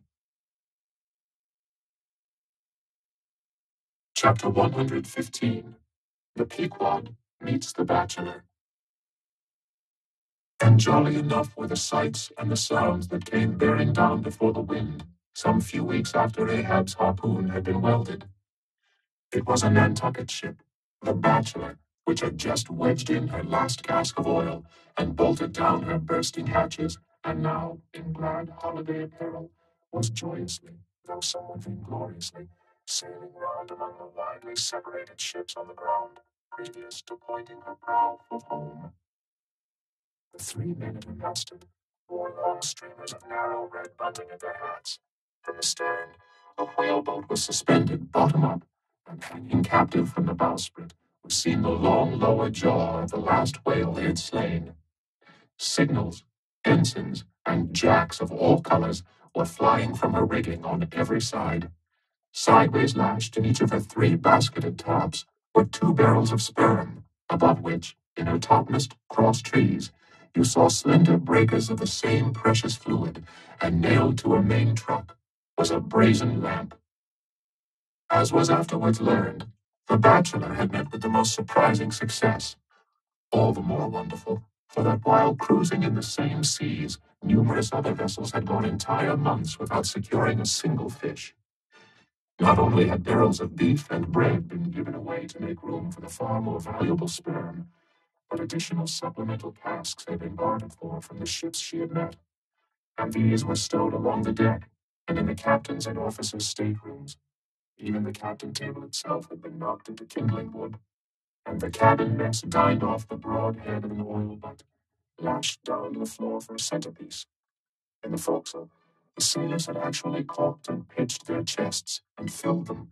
It was humorously added that the cook had clapped a head on his largest boiler and filled it, that the steward had plugged his spare coffee pot and filled it, that the harpooneers had headed the sockets of their irons and filled them, that indeed everything was filled with sperm, except the captain's pantaloons pockets, and those he reserved to thrust his hands into in self-complacent testimony of his entire satisfaction. As this glad ship of good luck bore down upon the moody Pequod, the barbarian sound of enormous drums came from her forecastle, and drawing still nearer, a crowd of her men were seen standing round her huge trypots, which, covered with the parchment-like poke or stomach skin of the blackfish, gave forth a loud roar to every stroke of the clenched hands of the crew. On the quarterdeck, the mates and harpooneers were dancing with the olive-hued girls who had eloped with them from the Polynesian Isles, while suspended in an ornamental boat, firmly secured aloft between the foremast and mainmast, 3 Long Island Negroes with glittering fiddle bows of whale ivory were presiding over the hilarious jig. Meanwhile, others of the ship's company were tumultuously busy at the masonry of the try-works, from which the huge pots had been removed. You would have almost thought they were pulling down the cursed Bastille, such wild cries they raised, as the now useless brick and mortar were being hurled into the sea. Lord and master over all this scene, the captain stood erect on the ship's elevated quarterdeck, so that the whole rejoicing drama was full before him, and seemed merely contrived for his own individual diversion. And Ahab, he too was standing on his quarterdeck, shaggy and black, with a stubborn gloom, and as the 2 ships crossed each other's wakes, one all jubilations for things past, the other all forebodings as to things to come. Their 2 captains in themselves impersonated the whole striking contrast of the scene. "Come aboard! Come aboard!" cried the gay bachelor's commander, lifting a glass and a bottle in the air. "Hast seen the white whale?" gritted Ahab in reply. "No, only heard of him, but don't believe in him at all," said the other good-humoredly. "Come aboard." "Thou art too damned jolly. Sail on. Hast lost any men?" "Not enough to speak of. 2 islanders, that's all. But come aboard, old hearty, come along. I'll soon take that black from your brow. Come along, will ye? Merry's the play, a full ship and homeward bound. How wondrous familiar is a fool, muttered Ahab. Then aloud, thou art a full ship and homeward bound, thou sayest. Well then, call me an empty ship and outward bound. So go thy ways, and I will mine. Forward there, set all sail, and keep her to the wind. And thus, while the one ship went cheerily before the breeze, the other stubbornly fought against it, and so the 2 vessels parted, the crew of the Pequod looking with grave, lingering glances towards the receding bachelor, but the bachelor's men never heeding their gaze for the lively revelry they were in. And as Ahab, leaning over the taffrail, eyed the homeward-bound craft, he took from his pocket a small vial of sand, and then looking from the ship to the vial, seemed thereby bringing 2 remote associations together, for that vial was filled with Nantucket soundings. Chapter 116. The Dying Whale. Not seldom in this life, when on the right side, fortune's favorites sail close by us, we, though all adroop before, catch somewhat of the rushing breeze, and joyfully feel our bagging sails fill out. So seemed it with the Pequod, for next day, after encountering the gay bachelor, whales were seen, and 4 were slain, and one of them by Ahab.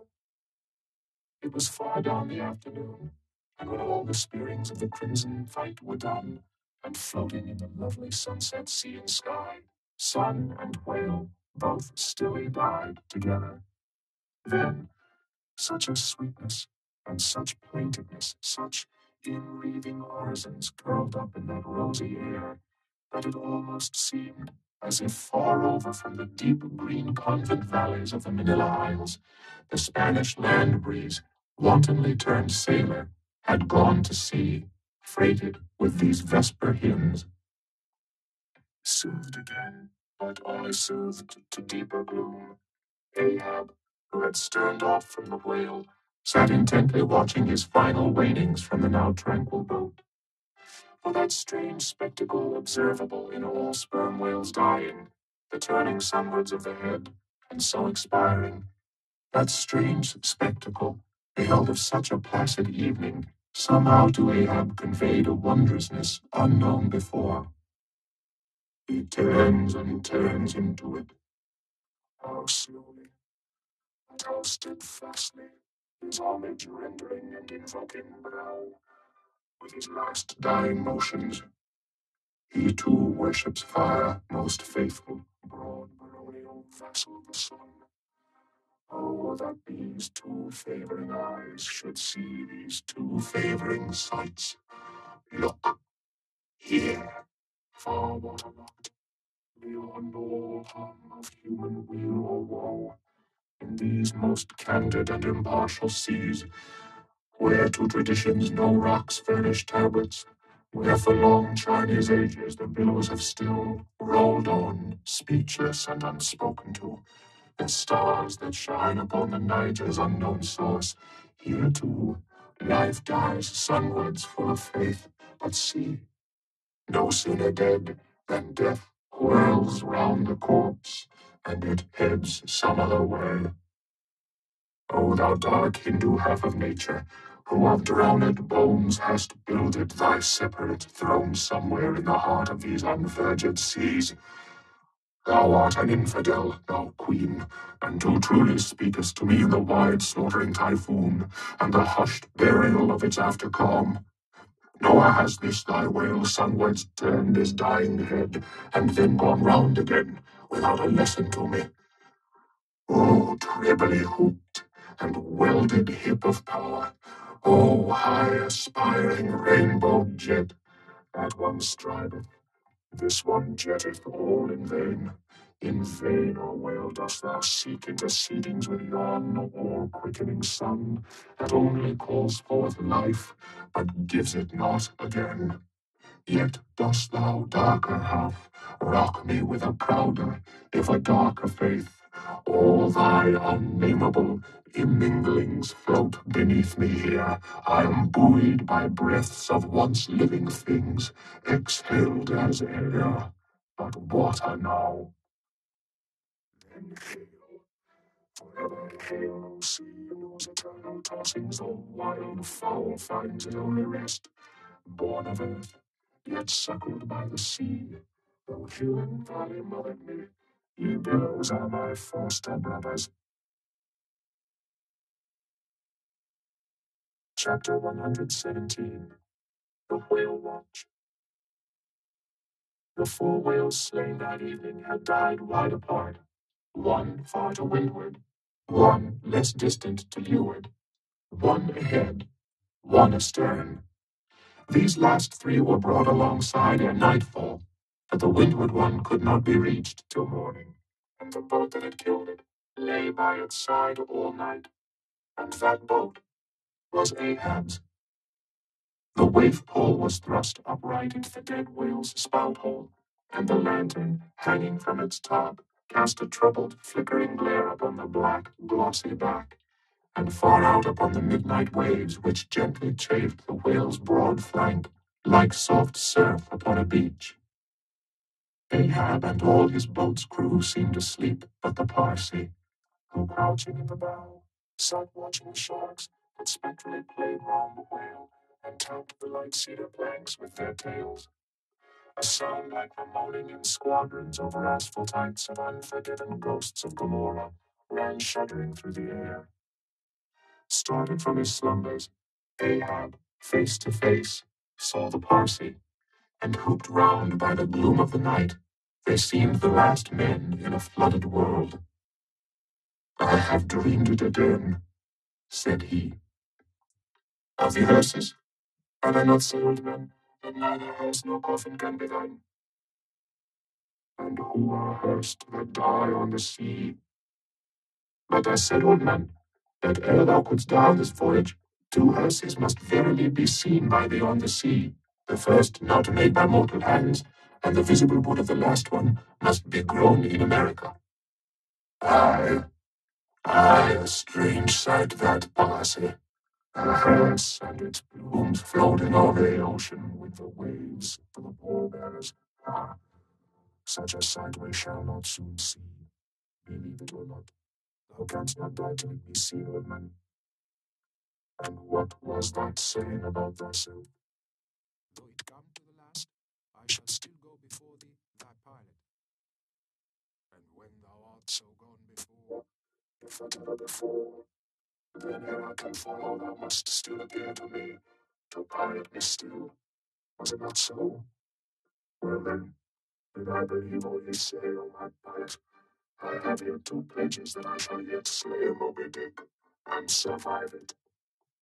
Take another pledge, old man, said the Parson, as his eyes lighted up like fireflies in the gloom. Hemp only can kill thee. The gallows you mean. I am immortal then, on land and on sea, cried Ahab with a laugh of derision. Immortal on land and on sea. Both were silent again, as one man. The grey dawn came on, and the slumbering crew arose from the boat's bottom, and ere noon, the dead whale was brought to the ship. Chapter 118. The Quadrant. The season for the line at length drew near, and every day when Ahab, coming from his cabin, cast his eyes aloft, the vigilant helmsman would ostentatiously handle his spokes, and the eager mariners quickly run the braces, and would stand there with all their eyes centrally fixed on the nailed doubloon, impatient for the order to point the ship's prow for the equator. In good time the order came. It was hard upon high noon, and Ahab, seated in the bows of his high-hoisted boat, was about taking his wonted daily observation of the sun to determine his latitude. Now, sometimes in that Japanese sea, the days in summer are freshets of effulgences. That unblinkingly vivid Japanese sun seems the blazing focus of the glassy ocean's immeasurable burning glass. The sky looks lacquered. Clouds, there are none. The horizon floats, and this nakedness of unrelieved radiance is as the insufferable splendors of God's throne. Well, that Ahab's quadrant was furnished with colored glasses through which to take sight of that solar fire. So, swinging his seated form to the roll of the ship, and with his astrological-looking instrument placed to his eye, he remained in that posture for some moments to catch the precise instant when the sun should gain its precise meridian. Meantime, while his whole attention was absorbed, the parson was kneeling beneath him on the ship's deck, and with face thrown up like Ahab's, was eyeing the same sun with him. Only the lids of his eyes half hooded their orbs, and his wild face was subdued to an earthly passionlessness. At length, the desired observation was taken, and with his pencil upon his ivory leg, Ahab soon calculated what his latitude must be at that precise instant. Then, falling into a moment's reverie, he again looked up towards the sun and murmured to himself, "Thou sea mark, thou high and mighty pilot, thou tellest me truly where I am, but canst thou cast the least hint of where I shall be? Or canst thou tell me where some other thing besides me is this moment living? Where is Moby Dick? This instant thou must be eyeing him. These eyes of mine look into the very eye that is even now beholding him. Aye, and into the eye that is even now equally beholding the subjects on the unknown, thither side of thee, thou sun." Then, gazing at his quadrant and handling one after the other its numerous cabalistical contrivances, he pondered again and muttered, "Foolish toy, baby's plaything of haughty admirals and commodores and captains. The world brags of thee, of thy cunning and might. But what after all canst thou do but tell the poor pitiful point where thou thyself happenest to be on this wide planet, and the hand that holds thee, no, not one jot more. Thou canst not tell where one drop of water or one grain of sand will be tomorrow noon, and yet with thy impotence thou insultest the sun. Science, curse thee, thou vain toy, and cursed be all things that cast man's eye aloft to that heaven, whose live vividness but scorches him. Oh, these old eyes are even now scorched with thy light, O sun. Level by nature to this earth's horizon are the glances of man's eyes, not shot from the crown of his head, as if God had meant him to gaze on his firmament. Curse thee, thou quadrant, dashing it to the deck. No longer will I guide my earthly way by thee. The level ship's compass and the level dead reckoning by log and by line, these shall conduct me and show me my place on the sea. Aye, lighting from the boat to the deck. Thus I trample on thee, thou paltry thing that feebly pointest on high. Thus I split and destroy thee. As the frantic old man thus spoke, and thus trampled with his live and dead feet, a sneering triumph that seemed meant for Ahab, and a fatalistic despair that seemed meant for himself, these passed over the mute, motionless Parsi's face. Unobserved, he rose and glided away, while, awestruck by the aspect of their commander, the seamen clustered together on the forecastle, till Ahab, troubledly placing the deck, shouted out, "To the braces, up helm, square in." In an instant, the yards swung round, and as the ship half-wheeled upon her heel, her three firm-seated graceful masts, erectly poised upon her long-ribbed hull, seemed as the three Horatii pirouetting on one sufficient steed. Standing between the knightheads, Starbuck watched the Pequod's tumultuous way, and Ahab's also, as he went lurching along the deck.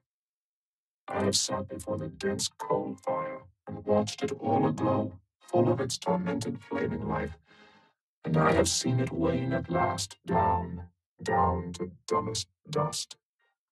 Old man of oceans, all this fiery life of thine, what will at length remain but one little heap of ashes? Aye, cried Stump, but sea coal ashes, mind you that, Mr. Starbuck. Sea coal, not your common charcoal. Well, I heard Ahab mutter, here someone thrusts these cards into these old hands of mine, swears that I must play them, and no others. And damn thee, Ahab, but thou actest right. Live in the game and die in it. Chapter 119. The Candles. Warmest climes but nurse the cruelest fangs. The tiger of Bengal crouches in spiced groves of ceaseless verdure. Skies the most effulgent, but basket the deadliest thunders. Gorgeous Cuba knows tornadoes that never swept tame northern lands. So too it is that in these resplendent Japanese seas, the mariner encounters the direst of all storms, the typhoon. It will sometimes burst from out that cloudless sky, like an exploding bomb upon a dazed and sleepy town. Towards evening of that day, the Pequod was torn of her canvas, and bare-poled was left to fight a typhoon which had struck her directly ahead. When darkness came on, sky and sea roared and split with the thunder, and blazed with the lightning that showed the disabled masts fluttering here and there with the rags which the first fury of the tempest had left for its after-sport. Holding by a shroud, Starbuck was standing on the quarter-deck, and every flash of the lightning glancing aloft, to see what additional disaster might have befallen the intricate hamper there, while Stubb and Flask were directing the men in the higher hoisting and firmer lashing of the boats. But all their pains seemed naught, though lifted to the very top of the cranes, the windward quarter boat, Ahab's, did not escape. A great rolling sea dashing high up against the reeling ship's high teetering side, stove in the boat's bottom at the stern, and left it again, all dripping through like a sieve. Bad work, Mr. Starbuck, said Stubb, regarding the wreck. But the sea will have its way. Stubb, for one, can't fight it. You see, Mr. Starbuck, a wave has such a great long start before it leaps. All round the world it runs, and then comes the spring. But as for me, all the start I have to meet it is just across the deck here. But never mind, it's all in fun, so the old song says. Sings, oh, jolly is the gale, and a joker is the whale, a flourish in his tail.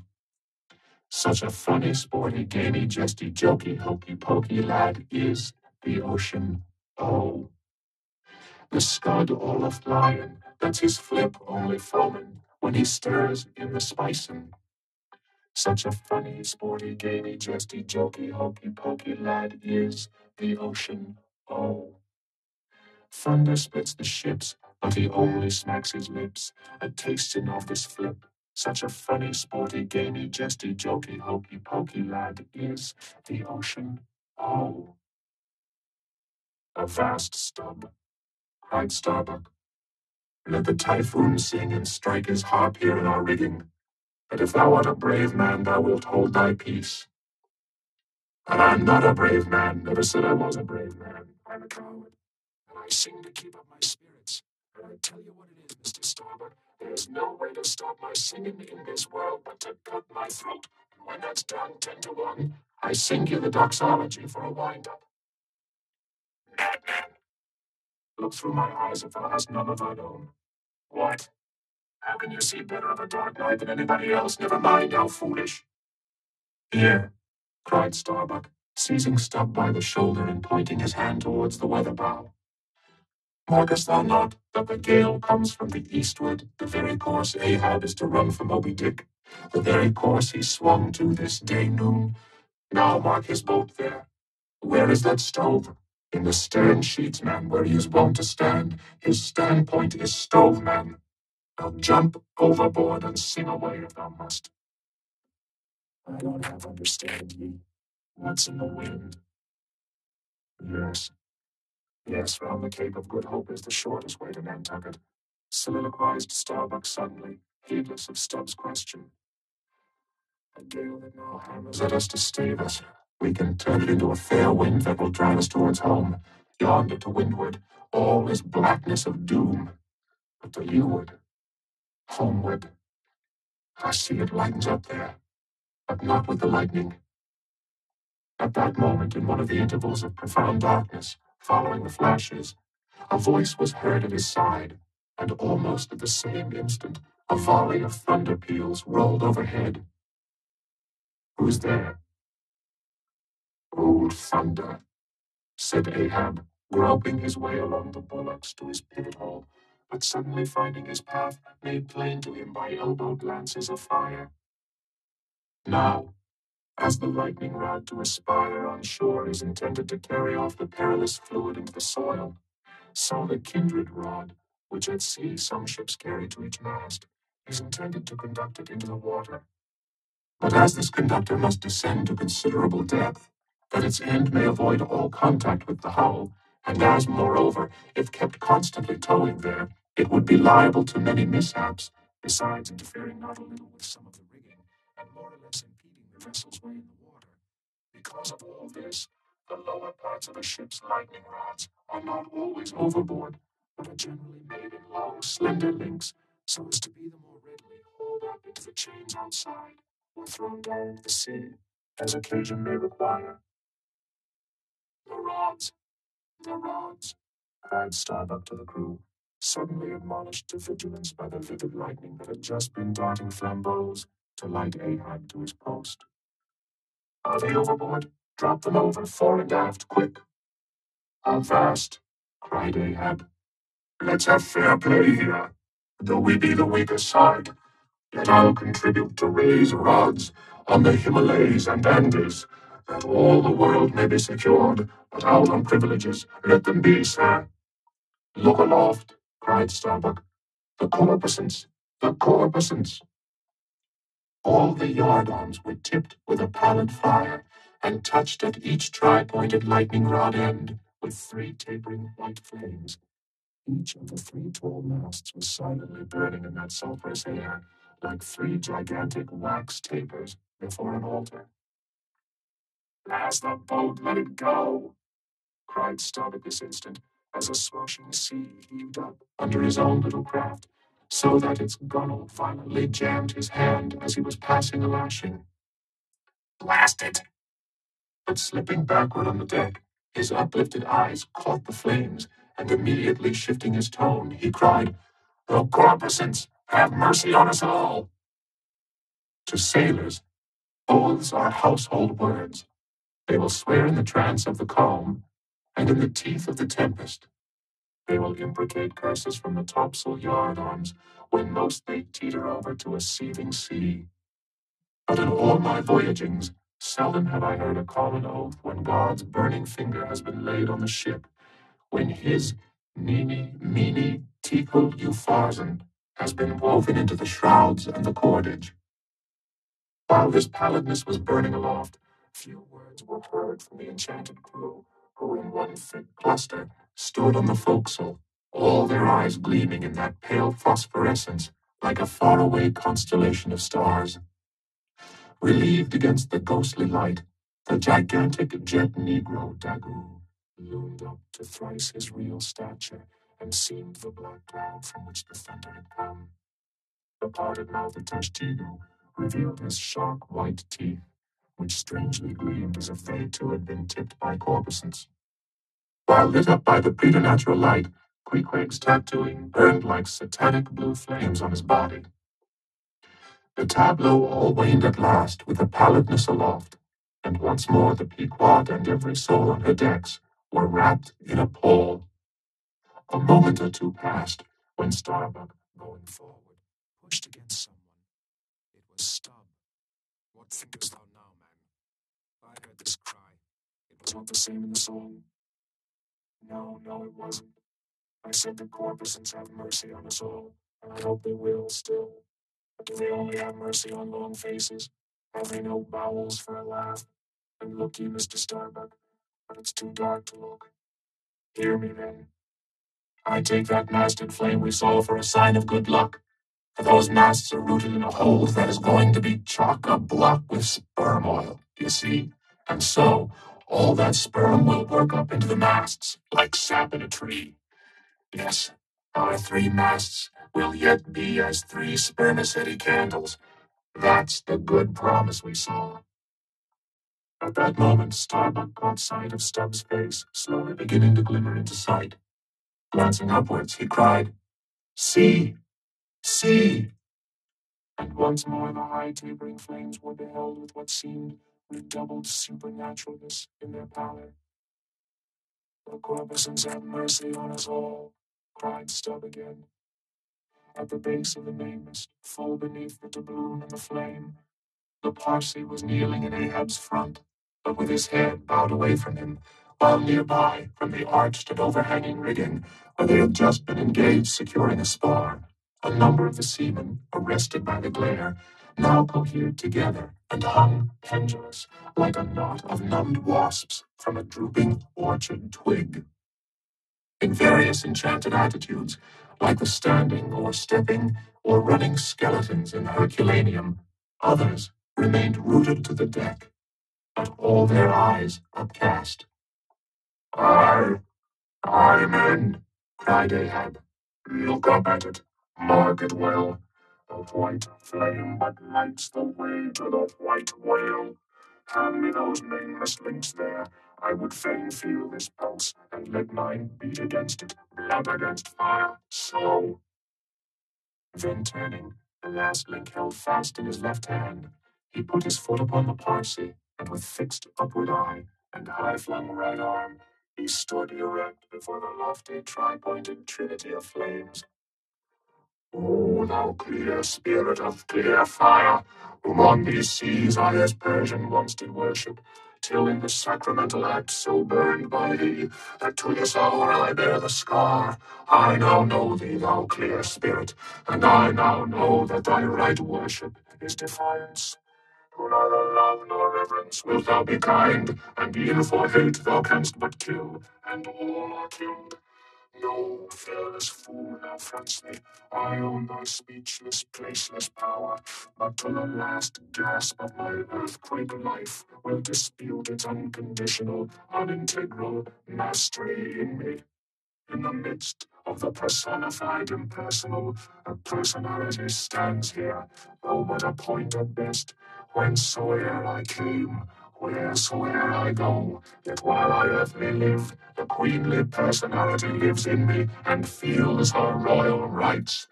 But war is pain, and hate is woe. Come in thy lowest form of love, and I will kneel and kiss thee. But at thy highest, come as mere supernal power, and though thou launchest navies of full-freighted worlds, there's that in here that still remains indifferent. O thou clear spirit, of thy fire thou madest me, and like a true child of fire, I breathe it back to thee. Sudden repeated flashes of lightning. The 9 flames leap lengthwise to thrice their previous height. Ahab, with the rest, closes his eyes, his right hand pressed hard upon them. I own thy speechless, placeless power, said I not so? Nor was it wrung from me, nor do I now drop these links. Thou canst blind, but I can then grope.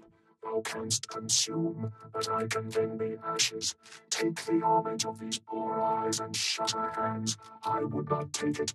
The lightning flashes through my skull. Mine eyeballs ache and ache. My whole beaten brain seems as beheaded and rolling on some stunning ground. Oh, oh, yet blindfold, yet will I talk to thee. Light though thou be, thou leapest out of darkness, but I am darkness leaping out of light, leaping out of thee. The javelins cease, open eyes, see or not? There burn the flames. O thou magnanimous, now I do glory in my genealogy. But thou art my fiery father, my sweet mother I know not. O cruel, what hast thou done with her? There lies my puzzle, but thine is greater. Thou knowest not how came ye, hence callest thyself unbegotten. Certainly knowest not thy beginning, hence callest thyself unbegotten. I know that of me which thou knowest not of thyself, O thou omnipotent. There is some unsuffering thing beyond thee, thou clear spirit, to whom all thy eternity is but thine, all thy creativeness mechanical. Through thee, thy flaming self, my scorched eyes do dimly see. O thou foundling fire, thou hermit immemorial, thou too hast thy incommunicable riddle, thy unparticipated grief. Here again with haughty agony, I read my sire, leap. Leap up and lick the sky.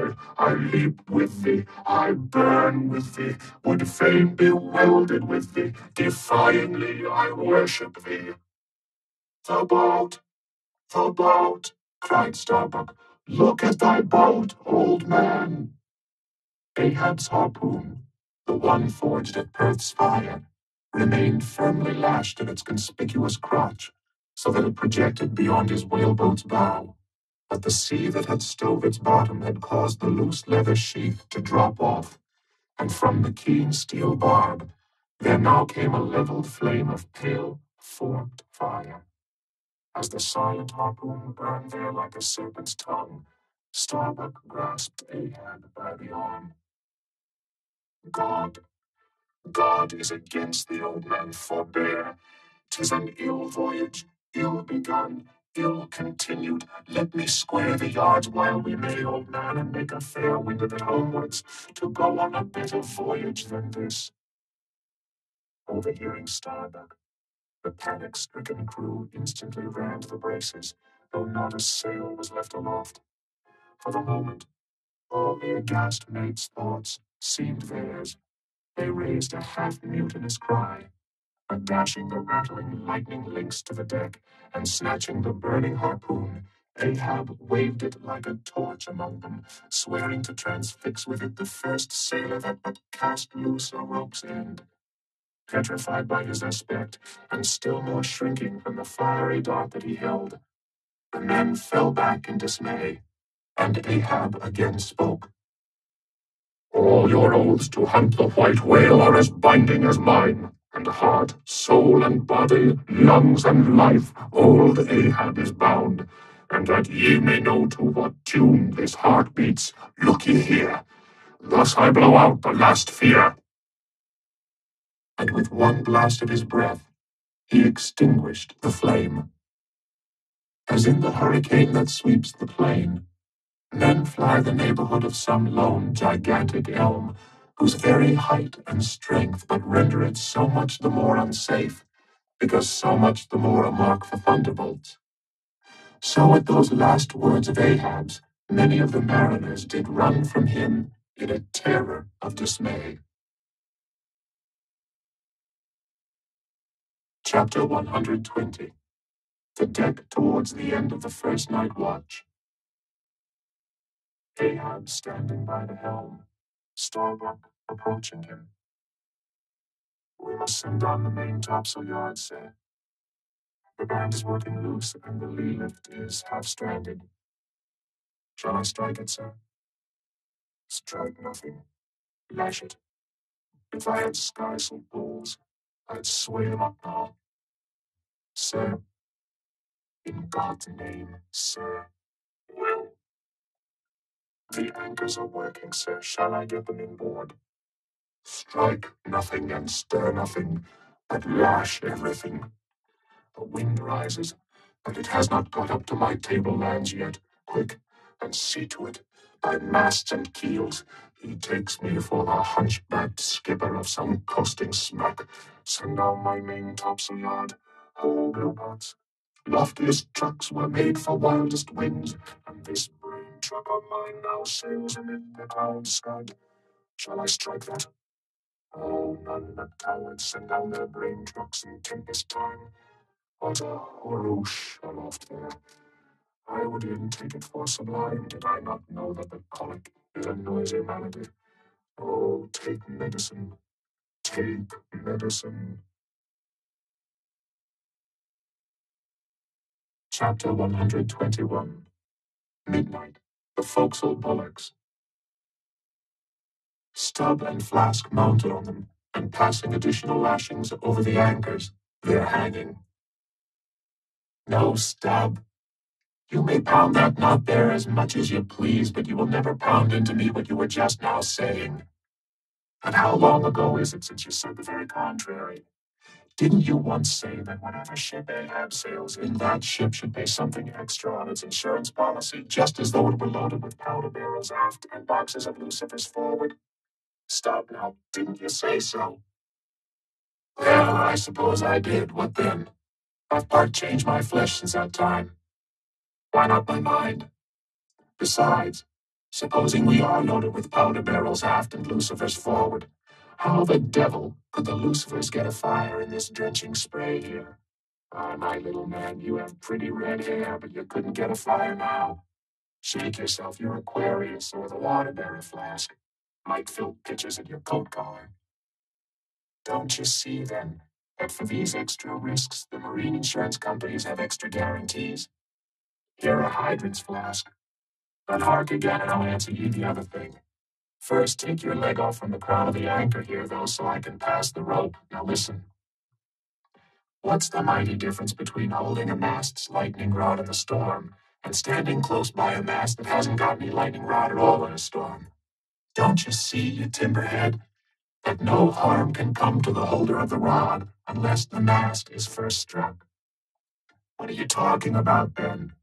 Not one ship in 100 carries rods, and Ahab, I, man, and all of us were in no more danger then, in my poor opinion, than all the crews in 10,000 ships now sailing the seas. Why, you king post, you! I suppose you would have every man in the world go about with a small lightning rod running up the corner of his hat like a militia officer's skewered feather, and trailing behind like his sash. Why don't you be sensible, Flask? It's easy to be sensible. Why don't you, then? Any man with half an eye can be sensible. I don't know that, Stub. You sometimes find it rather hard. Yes, when a fellow's soaked through, it's hard to be sensible. That's a fact. And I'm about drenched with this spray. Never mind. Catch the turn there and pass it.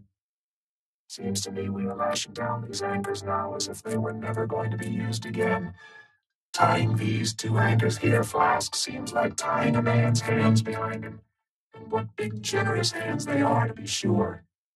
These are your iron fists, eh? What a hold they have, too.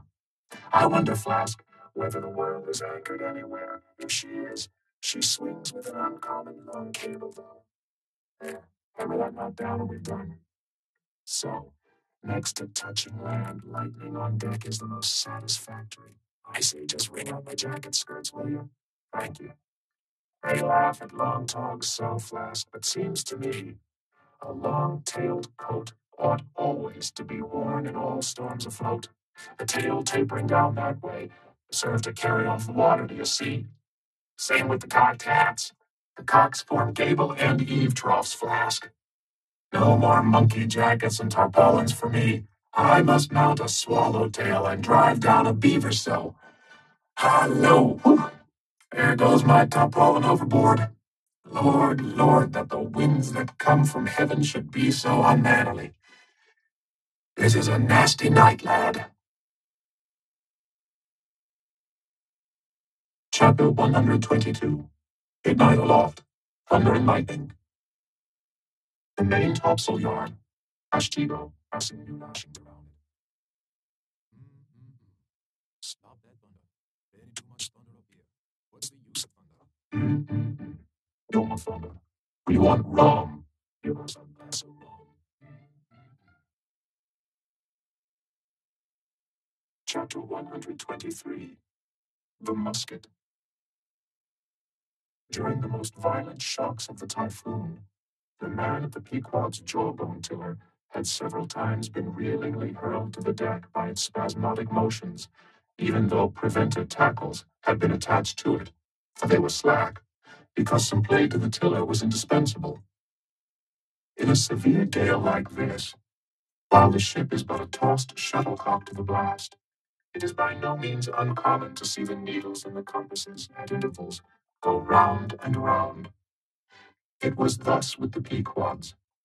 At almost every shock, the helmsman had not failed to notice the whirling velocity with which they revolved upon the cards. It is a sight that hardly any one can behold without some sort of unwanted emotion.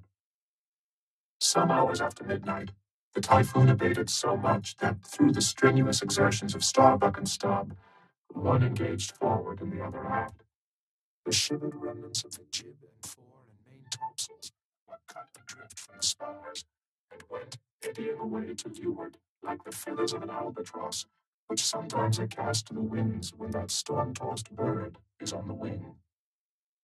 The three corresponding new sails were now bent and reefed, and a storm trysail was set further aft, so that the ship soon went through the water with some precision again, and the course, for the present, east-southeast, which he was to steer, if practicable, was once more given to the helmsman. For during the violence of the gale, he had only steered according to its vicissitudes, but as he was now bringing the ship as near her course as possible, watching the compass meanwhile, lo, a good sign. The wind seemed coming round astern. Aye, the foul breeze became fair. Instantly the yards were squared to the lively song of Ho, the fair wind, oh, he-yo, cheerily, men. The crew singing for joy that so promising an event should so soon have falsified the evil portents preceding it. In compliance with the standing order of his commander to report immediately, and at any one of the 24 hours, any decided change in the affairs of the deck, Starbuck had no sooner trimmed the yards to the breeze, however reluctantly and gloomily, than he mechanically went below to apprise Captain Ahab of the circumstance. There, knocking at his stateroom, he involuntarily paused before it a moment. The cabin lamp, taking long swings this way and that, was burning fitfully and casting fitful shadows upon the old man's bolted door, a thin one, with fixed blinds inserted in place of upper panels. The isolated subterraneousness of the cabin made a certain humming silence to reign there, though it was hooped round by all the roar of the elements. The loaded muskets in the rack were shiningly revealed as they stood upright against the forward bulkhead. Starbuck was an honest, upright man, but out of Starbuck's heart, at that instant when he saw the muskets, there strangely evolved an evil thought, but so blent with its neutral or good accompaniments that for the instant he hardly knew it for itself. He would have shot me once, he murmured. Yes, there's the very musket that he pointed at me. That one with the studded stock. Let me touch it. Lift it. Strange that I, who have handled so many deadly lances, strange that I should shake so now. Loaded? I must see. I, and powder in the pan. That's not good. Best spill it. Wait. I'll cure myself of this. I'll hold the musket boldly while I think. I come to report a fair wind to him. But how fair? Fair for death and doom. That's fair from Moby Dick. It's a fair wind that's only fair for that accursed fish. The very tube he pointed at me, the very one, this one. I hold it here. He would have killed me with the very thing I handle now. Aye, and he would fain kill all his crew. Does he not say he will not strike his spars to any gale? Has he not dashed his heavenly quadrant? And in these same perilous seas gropes he not his way by mere dead reckoning of the error-abounding log? And in this very typhoon, did he not swear that he would have no lightning rods? But shall this crazed old man be tamely suffered to drag a whole ship's company down to doom with him? Yes, it would make him the willful murderer of 30 men and more if the ship come to any deadly harm. And come to deadly harm, my soul swears this ship will, if Ahab have his way. If then he were this instant put aside, that crime would not be his. Is he muttering in his sleep? Yes, just there.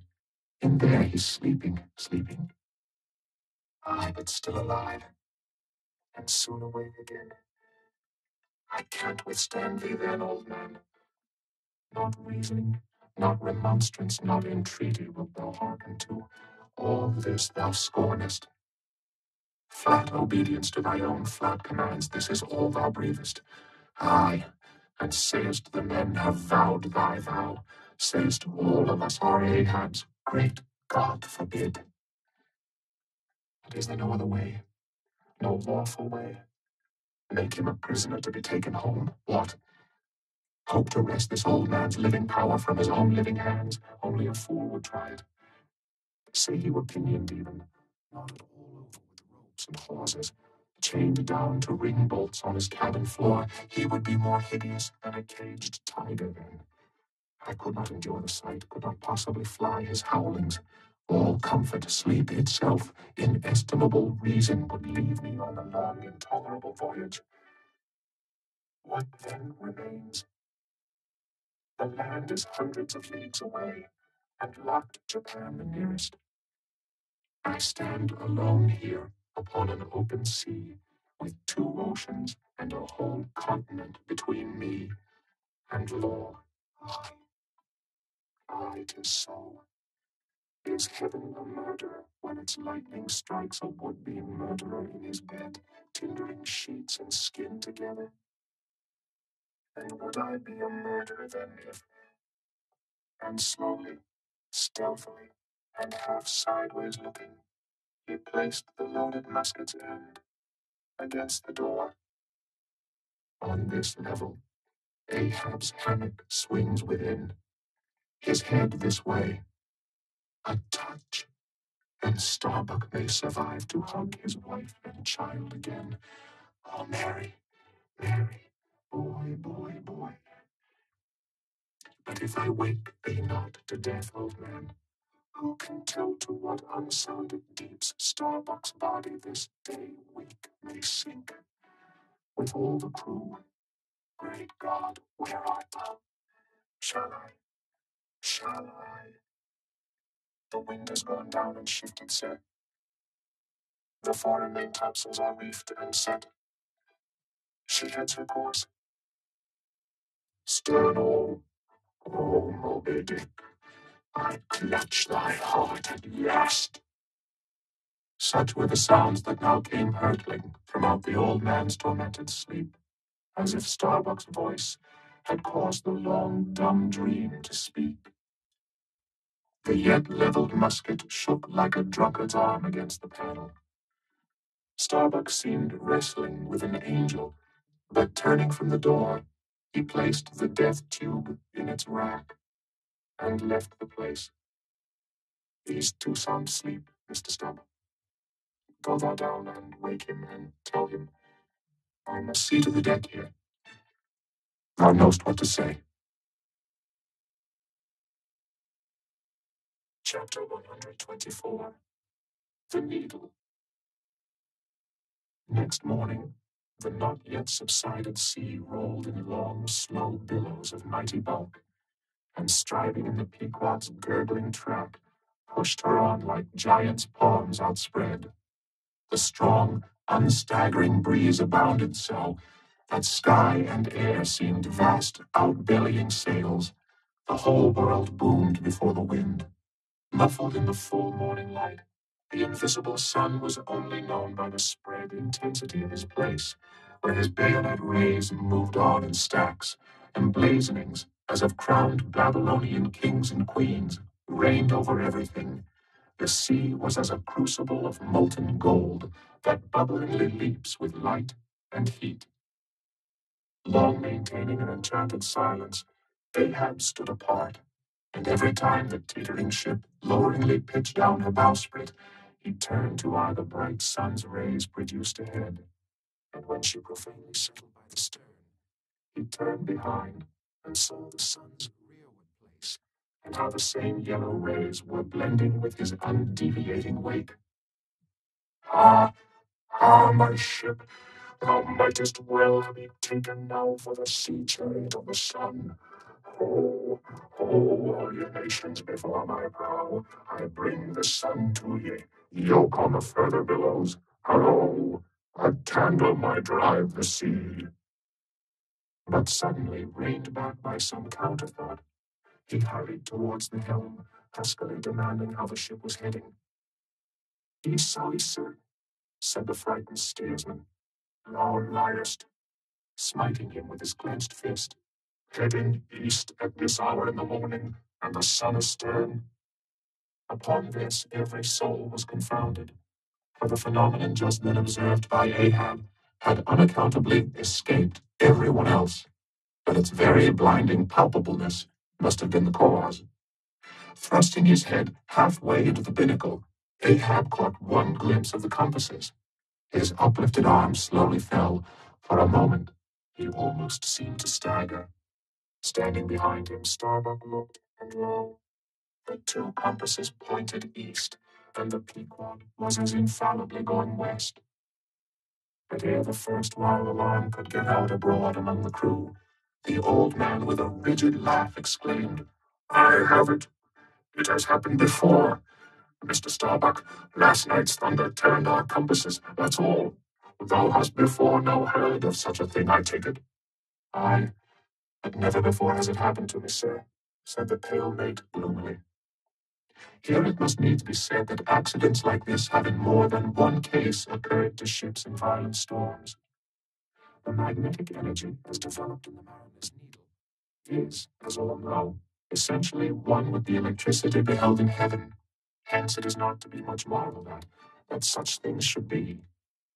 In instances where the lightning has actually struck the vessel so as to smite down some of the spars and rigging, the effect upon the needle has at times been still more fatal, all its lodestone virtue being annihilated, so that the before magnetic steel was of no more use than an old wife's knitting needle. But in either case, the needle never again of itself recovers the original virtue thus marred or lost, and if the binnacle compasses be affected, the same fate reaches all the others that may be in the ship, even with the lowermost one inserted into the kelson.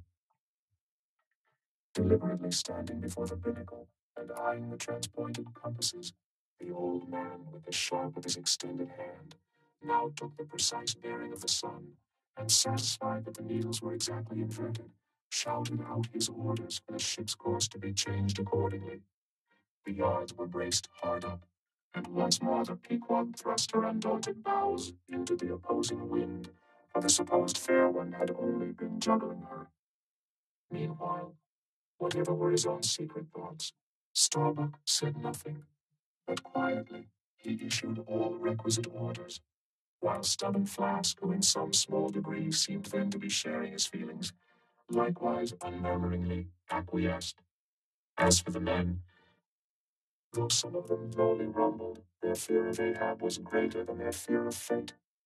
But as ever before, the pagan harpooneers remained almost wholly unimpressed, or if impressed, it was only with a certain magnetism shot into their congenial hearts from inflexible Ahab's. For a space, the old man walked the deck in rolling reveries, but chancing to slip with his ivory heel, he saw the crushed copper sight tubes of the quadrant he had the day before dashed to the deck. Thou poor, proud heaven-gazer and sun's pilot, yesterday I wrecked thee, and today the compasses would fain have wrecked me. So, but Ahab is lord over the level lodestone yet. Mr. Starbuck, a lance without the pole, a topmole, and the smallest of the sailmaker's needles.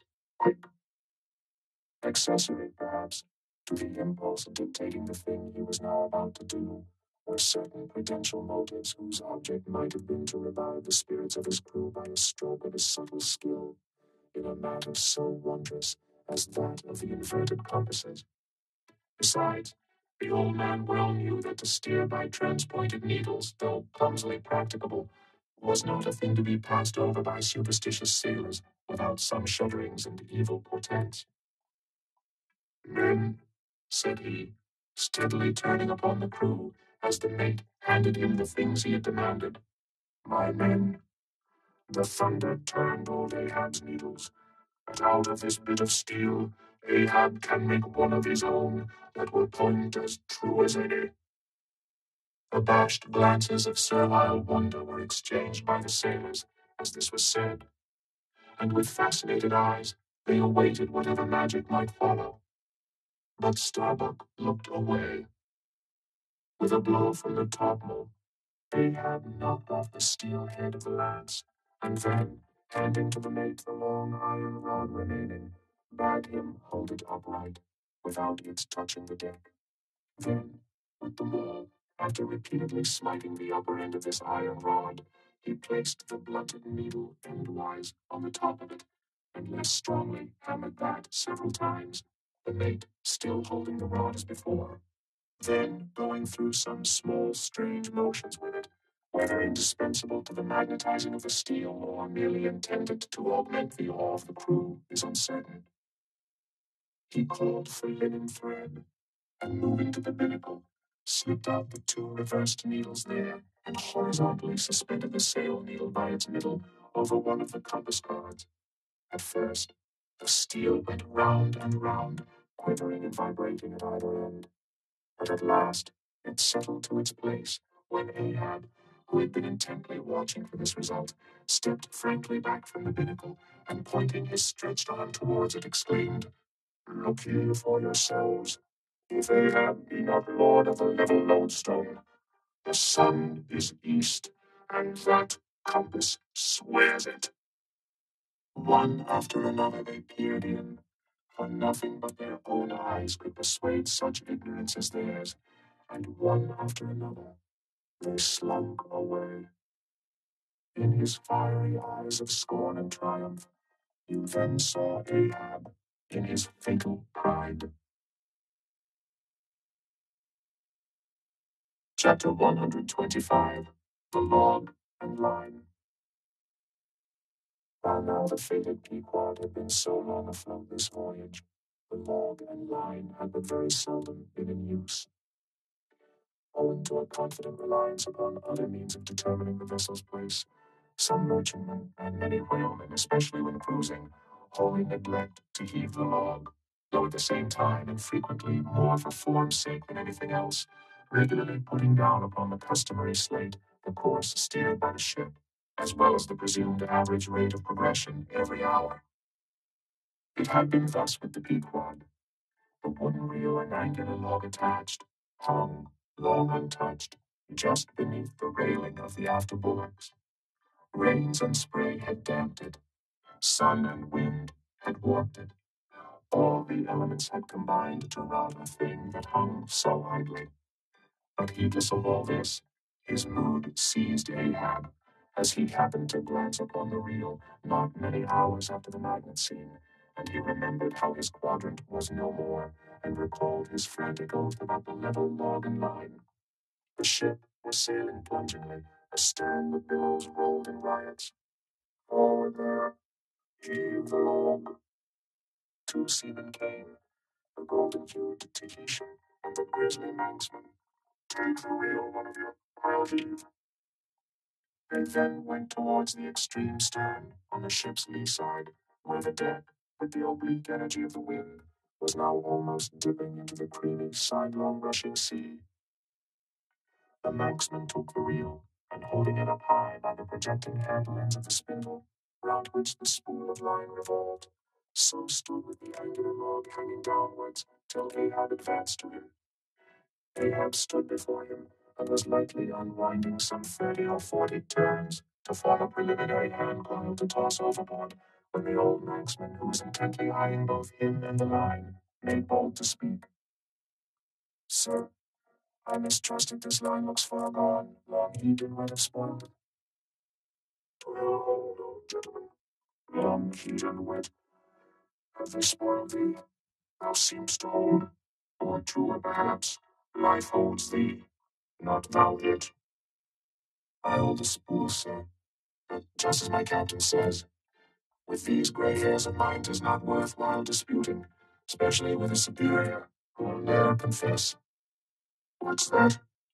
There knows a patched professor in Queen Nature's granite-founded college, but methinks he's too subservient. Where wert thou born? In the little rocky Isle of Man, sir. Excellent. Thou'st hit the world by that. I know not, sir, but I was born there. In the Isle of Man, eh? Well, the other way it's good. Here's a man from man, a man born in once independent man, and now unmanned of man, which is sucked in by what? Up with the reel. The dead, blind wall butts all inquiring heads at last. Up with it, so. The log was heaved, the loose coils rapidly straightened out in a long dragging line astern, and then, instantly, the reel began to whirl.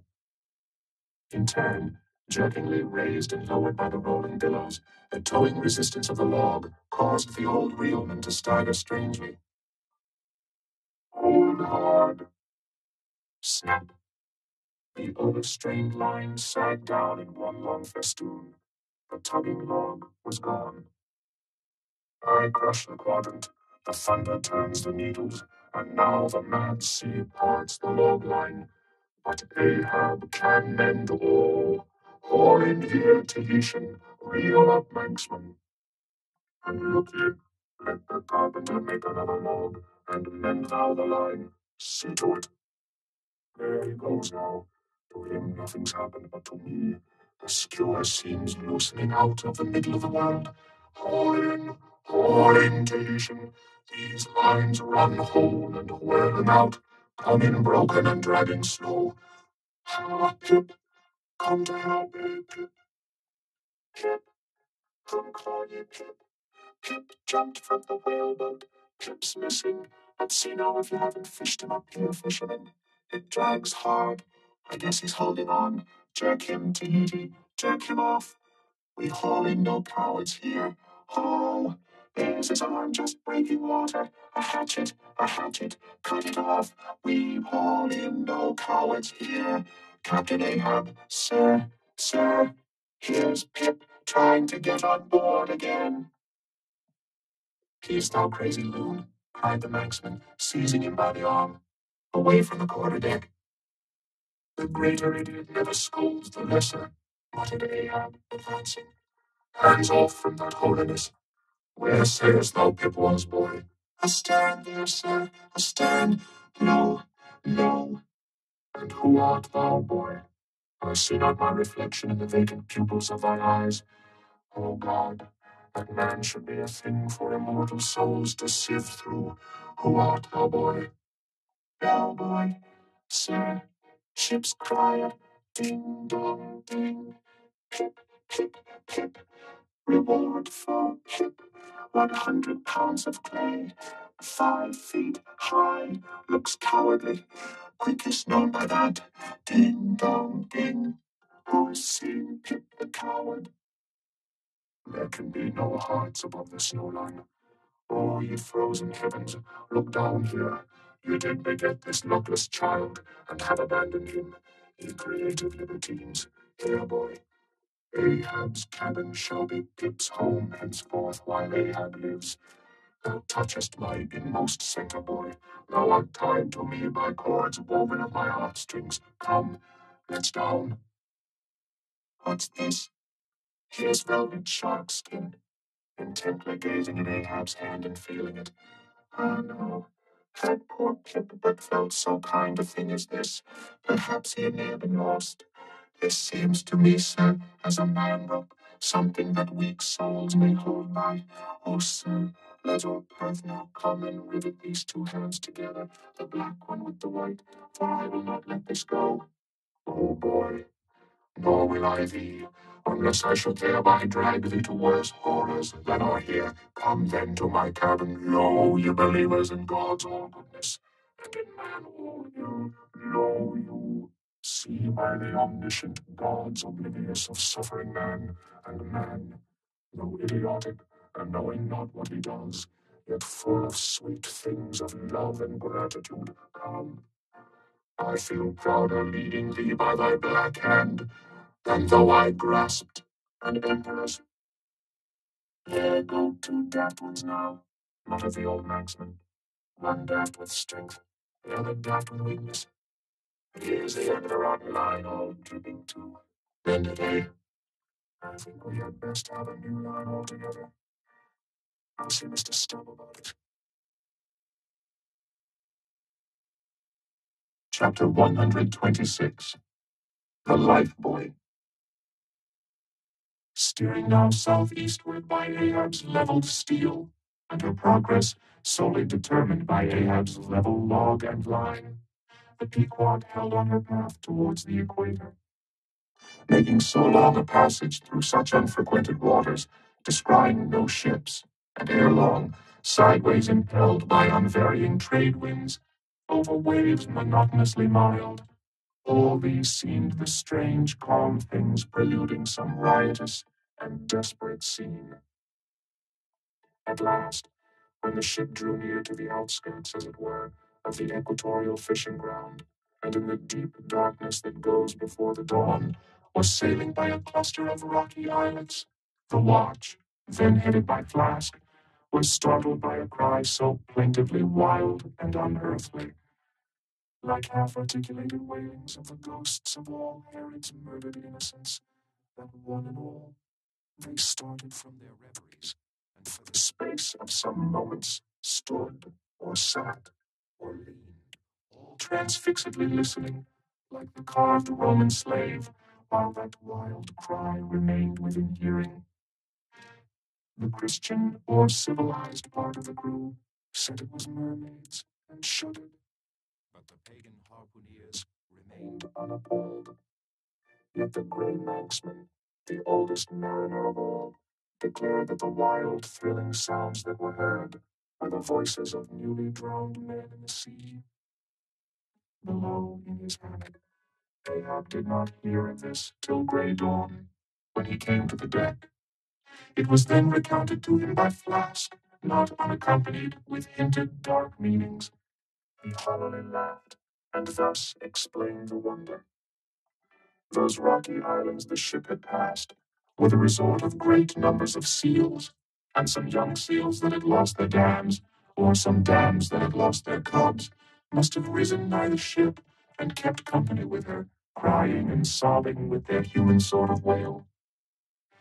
But this only the more affected some of them, because most mariners cherish a very superstitious feeling about seals, arising not only from their peculiar tones when in distress, but also from the human look of their round heads and semi-intelligent faces, seen peeringly uprising from the water alongside.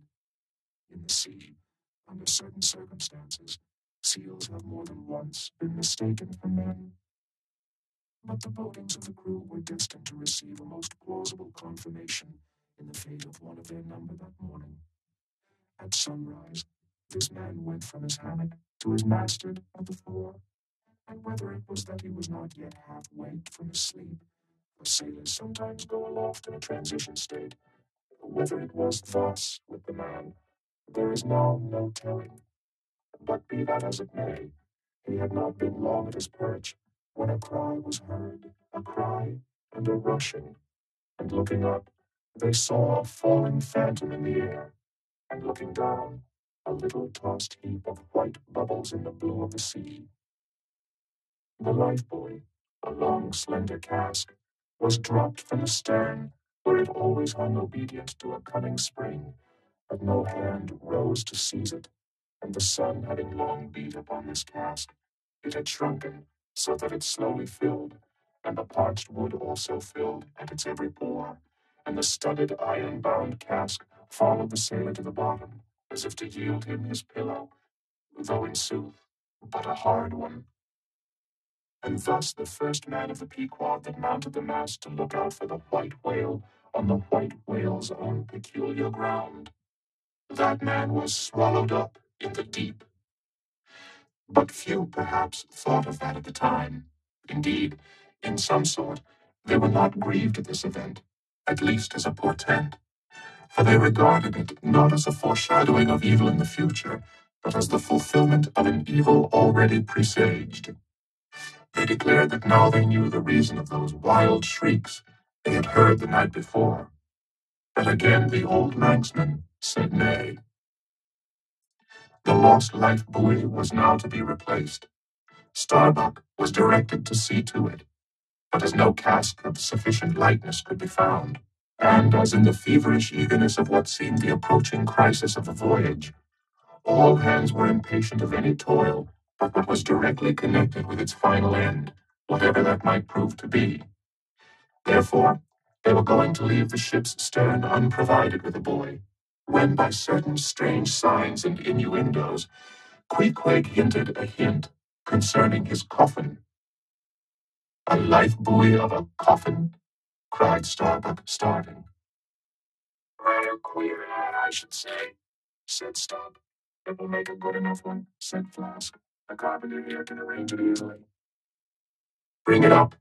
There's nothing else for it, said Starbuck, after a melancholy pause. Rig it, carpenter. Do not look at me so. The coffin, I mean. Dost thou hear me? Rig it. And shall I nail down the lid, sir? Moving his hand as with a hammer. Aye. And shall I caulk the seams, sir? Moving his hand as with a caulking iron. Aye. And shall I then paint over the same with pitch, sir? Moving his hands as with a pitch pot. Away, what possesses thee to this? Make a life buoy of the coffin, and no more. Mr. Stubb, Mr. Flask, come forward with me. He goes off in a huff. The whole he can endure with the parts he balks. Now I don't like this. I make a leg for Captain Ahab, and he wears it like a gentleman. And I make a bandbox for Queequeg, and he won't put his head into it. All my pains to go for nothing with that coffin. And now I'm ordered to make a life buoy of it. It's like turning an old coat. I could bring the flesh on the other side now. I don't like this cobbling sort of business. I don't like it at all. It's undignified. It's not my place. Let tinkers' brats do tinkerings. We are their betters. I like to take in hand none but clean, virgin, fair, and square mathematical jobs. Something that regularly begins at the beginning and is at the middle, when midway, and comes to an end at the conclusion. Not a cobbler's job. That's at an end in the middle, and at the beginning, at the end. It's the old woman's tricks to be giving cobbling jobs. Lord, what an affection all old women have for tinkers. I know an old woman of 65 who ran away with a bald-headed young tinker once, and that's the reason I never would work for lonely widow old women ashore when I kept my job shop in the vineyard. They might have taken it into their lonely old heads to run off with me. But hey-ho, There are no caps at sea but snow caps. Let me see.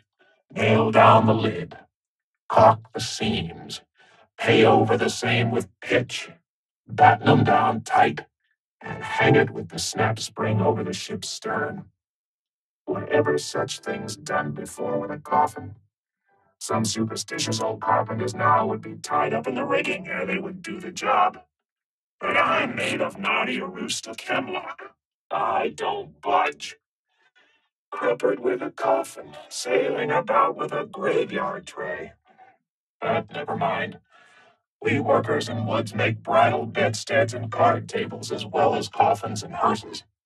We work by the month, or by the job, or by the profit. Not for us to ask the why and wherefore of our work unless it be too confounded goblin, and then we stash it if we can.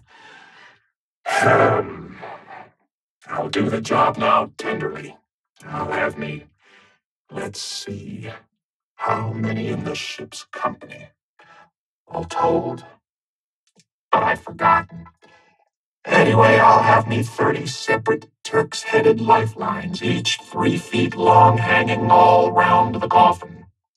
Then, if the hull go down, there'll be 30 lively fellows all fighting for one coffin. A sight not seen very often beneath the sun. Come hammer, caulking iron, pitch pot, and marling spike. Let's do it. Chapter 127. The Deck. The coffin laid upon 2 line tubs between the vice bench and the open hatchway, the carpenter caulking its seams, a string of twisted oakum slowly unwinding from a large roll of it placed in the bosom of his frock. Ahab comes slowly from the cabin gangway, and hears Pip following him. "Back, lad. I will be with you again presently." He goes. Not this hand complies with my humor more genially than that boy. Middle aisle of a church. What's here? Live boy, sir. Mr. Starbuck's orders. Oh, look, sir. Beware the hatchway. Thank you, man. Thy coffin lies handy to the vault.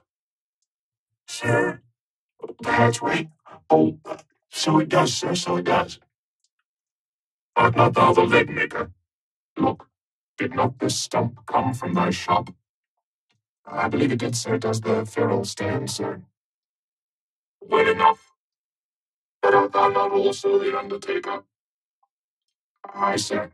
I patched up this thing here as a coffin for Queequeg, but they've sent me now at turning it into something else. Then tell me, art thou not an errant, all-grasping, intermeddling, monopolizing, heathenish old scamp, to be one day making legs, and the next day coffins to clap them in, and yet again life boys out of those same coffins? Thou art as unprincipled as the gods, and as much of a jack of all trades. But I do not mean anything, sir. I do as I do. The gods again. Hark ye. Dost thou not ever sing working about a coffin? The Titans, they say, hummed snatches when tripping out the craters for volcanoes, and the gravedigger in the play sings, spade in hand. Dost thou never sing, sir? Do I sing? Oh, I'm indifferent enough, sir, for that, but the reason why the gravedigger made music must have been because there was none in his spade, sir. But the caulking mallet is full of it. Hark to it. Aye, and that's because the lid there's a sounding board. And what in all things makes the sounding board is this: there's naught beneath. And yet, a coffin with a body in it rings pretty much the same, carpenter. Hast thou ever helped carry a bier, and heard the coffin knock against the churchyard gate going in? Faith, sir, I've... Faith? What's that? Why, faith, sir. It's only a sort of exclamation like. That's all, sir. Go on. I was about to say, sir, that art thou a silkworm? Dost thou spin thy own shroud out of thyself? Look at thy bosom. Dispatch, and get these traps out of sight. He goes aft. That was sudden now, but squalls come sudden in hot latitudes. I've heard that the Isle of Albemarle, one of the Galapagos, is cut by the equator right in the middle. Seems to me sort of equator cuts yon old man too, right in his middle. He's always under the line, fiery hot, I tell you. He's looking this way. Come open quick. Here we go again. This wooden mallet is the cork, and I'm the professor of musical glasses. Tap, tap. Ahab, to himself. There's a sight. There's a sound. A gray-headed woodpecker tapping the hollow tree. Blind and deaf might well be ended now. See, that thing rests on two line tubs, full of toe lines. A most malicious wag, that fellow, rat, tat. So man's seconds tick. Oh, how immaterial are all materials. What things real are there but imponderable thoughts? Here now's the very dreaded symbol of grim death, by a mere hap, made the expressive sign of the help and hope of most endangered life. A lifebuoy of a coffin. Does it go further? Can it be that in some spiritual sense that coffin is, after all, but an immortality preserver? I'll think of that. But no, so far gone am I in the dark side of earth, that its other side, the theoretic bright one, seems but uncertain twilight to me. Will you never have done, carpenter, with that accursed sound? I go below. Let me not see that thing here when I return again. Now then, Pip, we'll talk this over. I do suck most wondrous philosophies from thee. Some unknown conduits from the unknown world must empty into thee. Chapter 128. The Pequod meets the Rachel. Next day, a large ship, the Rachel, was descried, bearing directly down upon the Pequod, all her spars thickly clustering with men. At the time, the Pequod was making good speed through the water, but as the broad-winged windward stranger shot nigh to her, the boastful sails all fell together as blank bladders that are burst, and all life fled from the smitten hull. Bad news. She brings bad news, muttered the old manxman. But ere her commander, who with trumpet to mouth stood up in his boat, ere he could hopefully hail, Ahab's voice was heard. Hast seen the white whale? Aye. Yesterday. Have you seen a whaleboat adrift?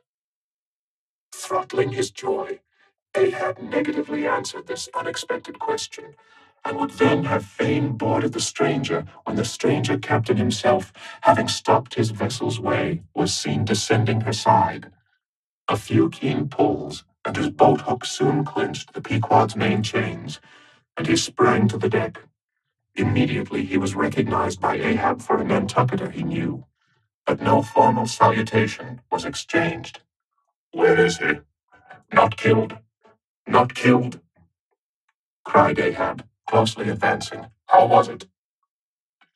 It seemed that somewhat late on the afternoon of the day previous, while three of the strangers' boats were engaged with a shoal of whales, which had led them some 4 or 5 miles from the ship, and while they were yet in swift chase to windward, the white hump and head of Moby Dick had suddenly loomed up out of the blue water, not very far to leeward, whereupon the fourth rigged boat, a reserved one, had been instantly lowered in chase. After a keen sail before the wind, this fourth boat, the swiftest keeled of all, seemed to have succeeded in fastening at least, as well as the man at the masthead could tell anything about it. In the distance he saw the diminished dotted boat, and then a swift gleam of bubbling white water, and after that, nothing more, whence it was concluded that the stricken whale must have indefinitely run away with his pursuers, as often happens. There was some apprehension, but no positive alarm as yet. The recall signals were placed in the rigging. Darkness came on, and forced to pick up her three far to windward boats, ere going in quest of the fourth one in the precisely opposite direction. The ship had not only been necessitated to leave that boat to its fate till near midnight, but for the time to increase her distance from it. But the rest of her crew being at last safe aboard, she crowded all sail, stunsail on stunsail, after the missing boat, kindling a fire in her tripods for a beacon, and every other man aloft on the lookout.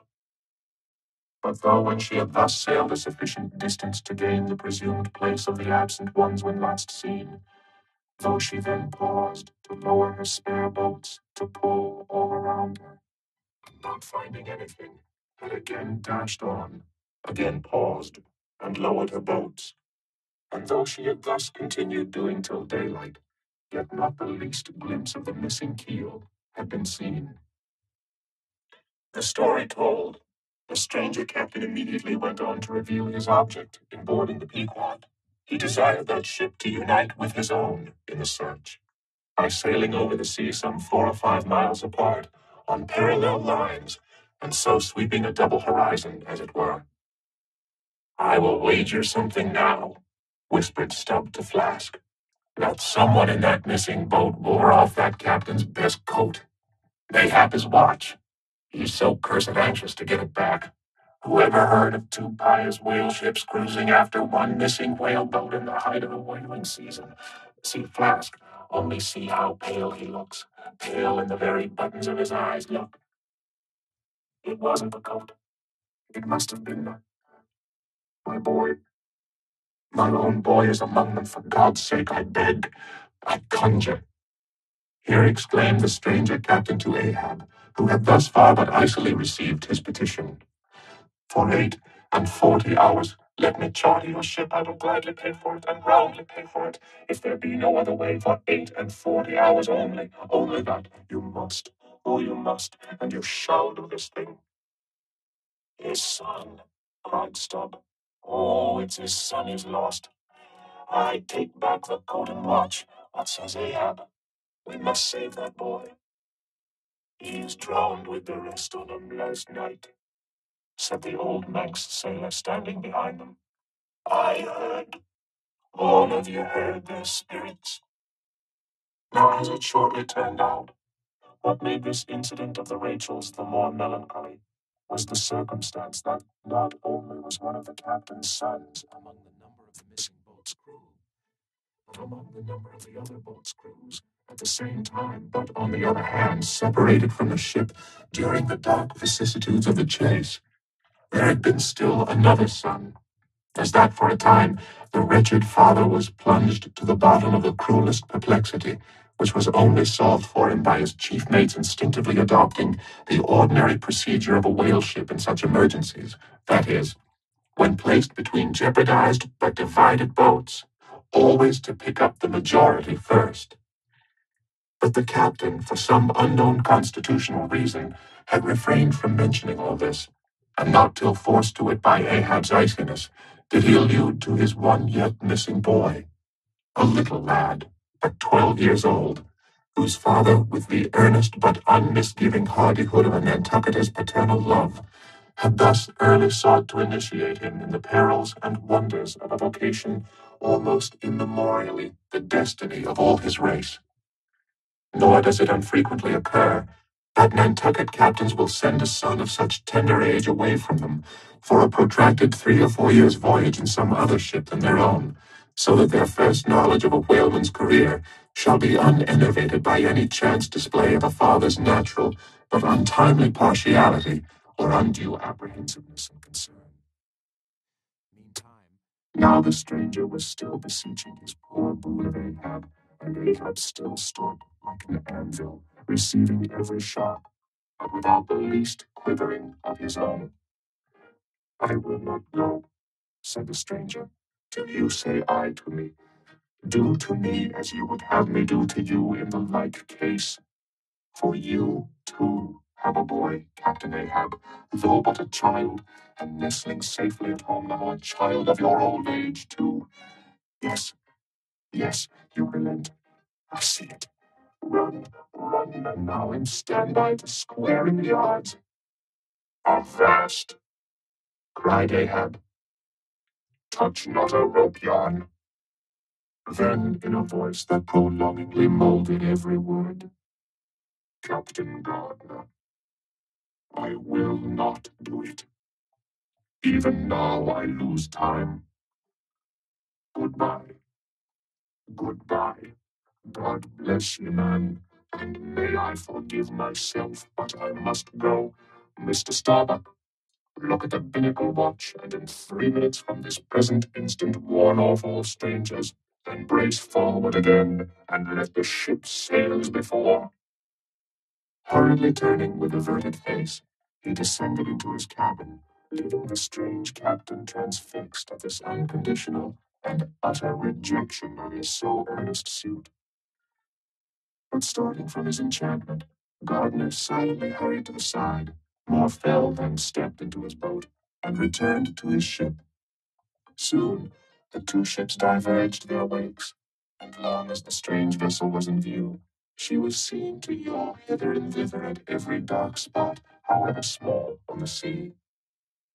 This way and that, her yards were swung round, starboard and larboard she continued to tack. Now she beat against a head sea, and again it pushed her before, while all the while her masts and yards were thickly clustered with men, as 3 tall cherry trees when the boys are cherrying among the boughs. But by her still halting course and winding woeful way, you plainly saw that this ship, that so wet with spray, still remained without comfort. She was Rachel, weeping for her children, because they were not. Chapter 129. The Cabin. Ahab, moving to go on deck, Pip catches him by the hand to follow.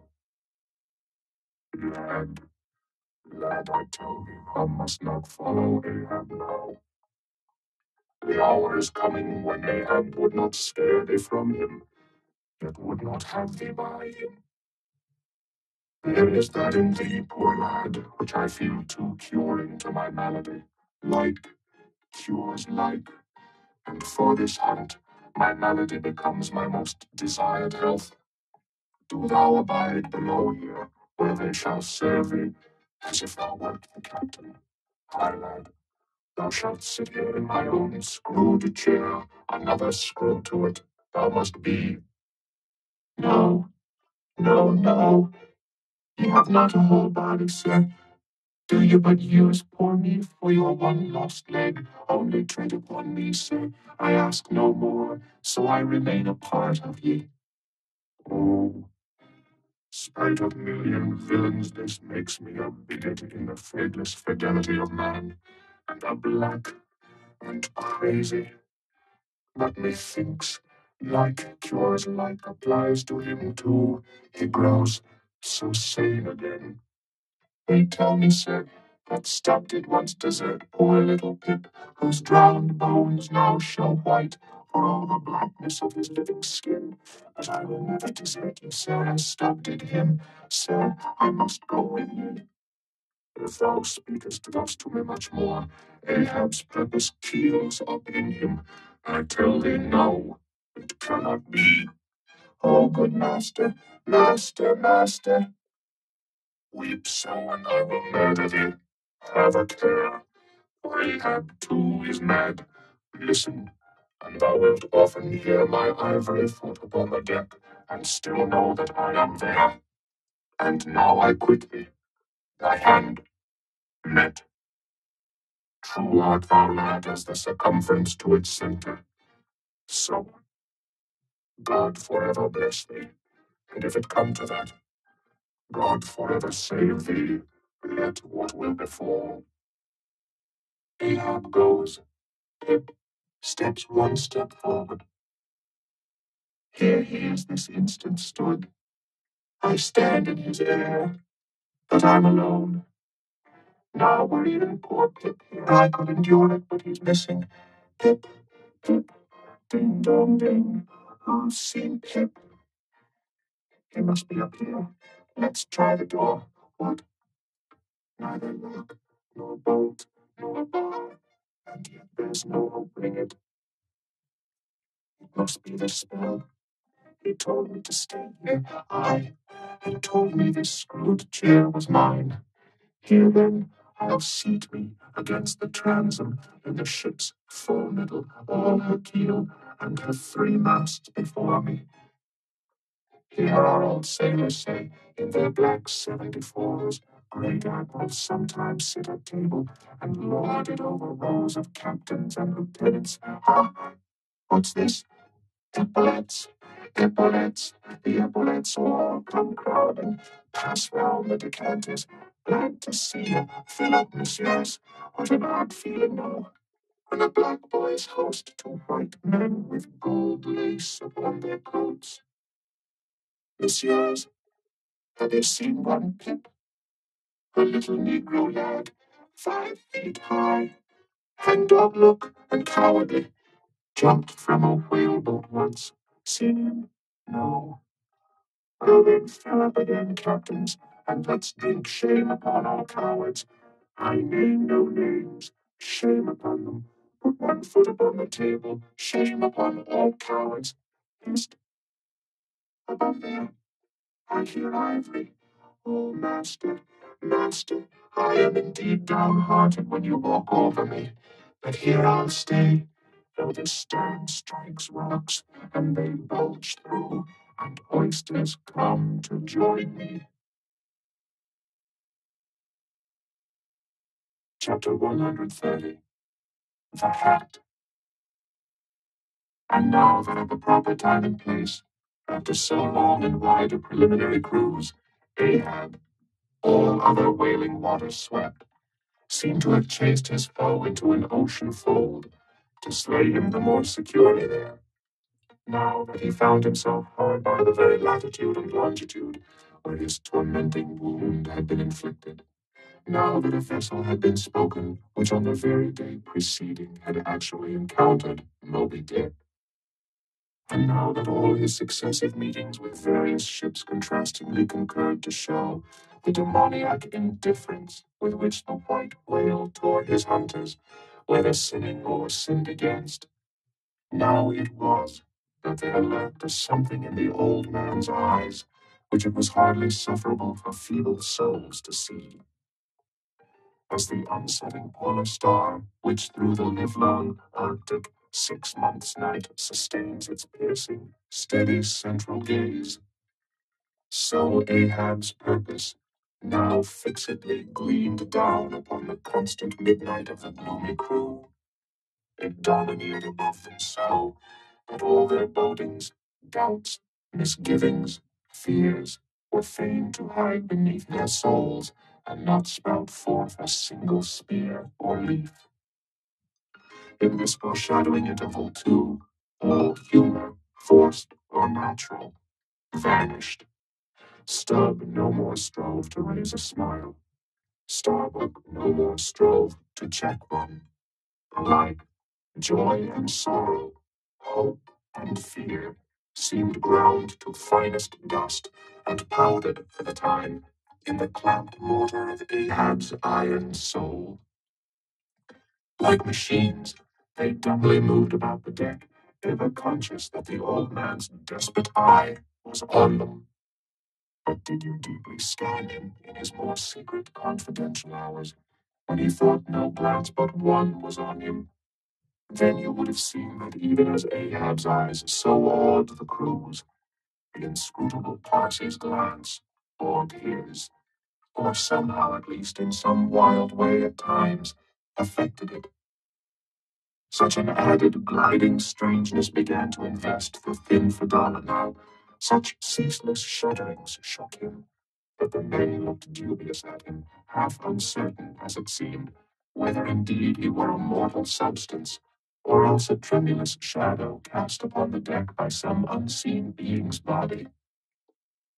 And that shadow was always hovering there, for not by night even Had Fadala ever certainly been known to slumber or go below, he would stand still for hours, but never sat or leaned. His wan but wondrous eyes did plainly say, "We two watchmen never rest."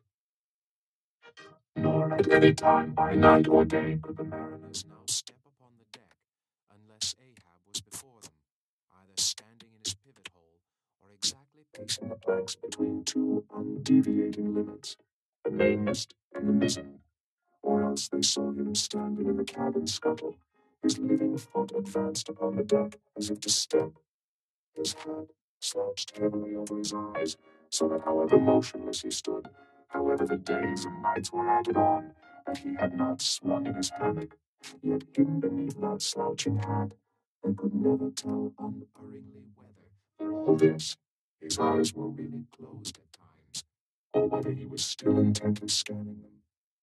No matter though he stood so in the scuttle for a whole hour on a stretch, and the unheeded night damp gathered in beads of dew upon that stone-carved coat and hat, the clothes that the night had wet, the next day's sunshine dried upon him, and so, day after day, and night after night, he went no more beneath the planks. Whatever he wanted from the cabin, that thing he sent for.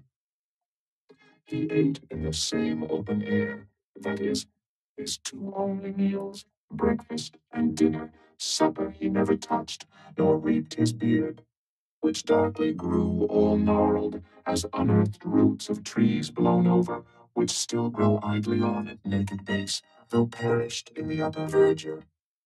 But though his whole life was now become one watch on deck, and though the Parsi's mystic watch was without intermission as his own, yet these two never seemed to speak, one man to the other, unless at long intervals some passing unmomentous matter made it necessary. Though such a potent spell seemed secretly to join the twain, openly, and to the awestruck crew, they seemed pole-like asunder. If by day they chanced to speak one word, by night, dumb men were both, so far as concerned the slightest verbal interchange. At times, for longest hours without a single hail, they stood far parted in the starlight, Ahab in his scuttle, the Parsi by the mainmast, but still fixedly gazing upon each other, as if in the Parsi Ahab saw his forthrown shadow, in Ahab the Parsi his abandoned substance. And yet, somehow did Ahab in his own proper self as daily, hourly, and every instant commandingly revealed to his subordinates. Ahab seemed an independent lord, the Parsi but his slave. Still again, both seemed yoked together, and an unseen tyrant driving them, the lean shade siding the solid rib. For be this Parsi what he may, all rib and keel was solid Ahab. At the first faintest glimmering of the dawn, his iron voice was heard from aft. "Main the mastheads." And all through the day, till after sunset and after twilight, the same voice every hour at the striking of the helmsman's bell was heard. "What do you see? Sharp, sharp." But when 3 or 4 days had slided by, after meeting the children seeking Rachel, and no spout had yet been seen, a monomaniac old man seemed distrustful of his crew's fidelity, at least of nearly all except the pagan harpooneers. He seemed to doubt even whether Stubb and Flask might not willingly overlook the sight he sought. But if these suspicions were really his, he sagaciously refrained from verbally expressing them, however his actions might seem to hint them. "I will have the first sight of the whale myself," he said. "I, Ahab, must have the doubloon." And with his own hands he rigged a nest of basketed bowlines, and sending a hand aloft with a single sheaved block to secure to the mainmast head, he received the two ends of the downward reeved rope, and attaching one to his basket, prepared a pin for the other end, in order to fasten it at the rail.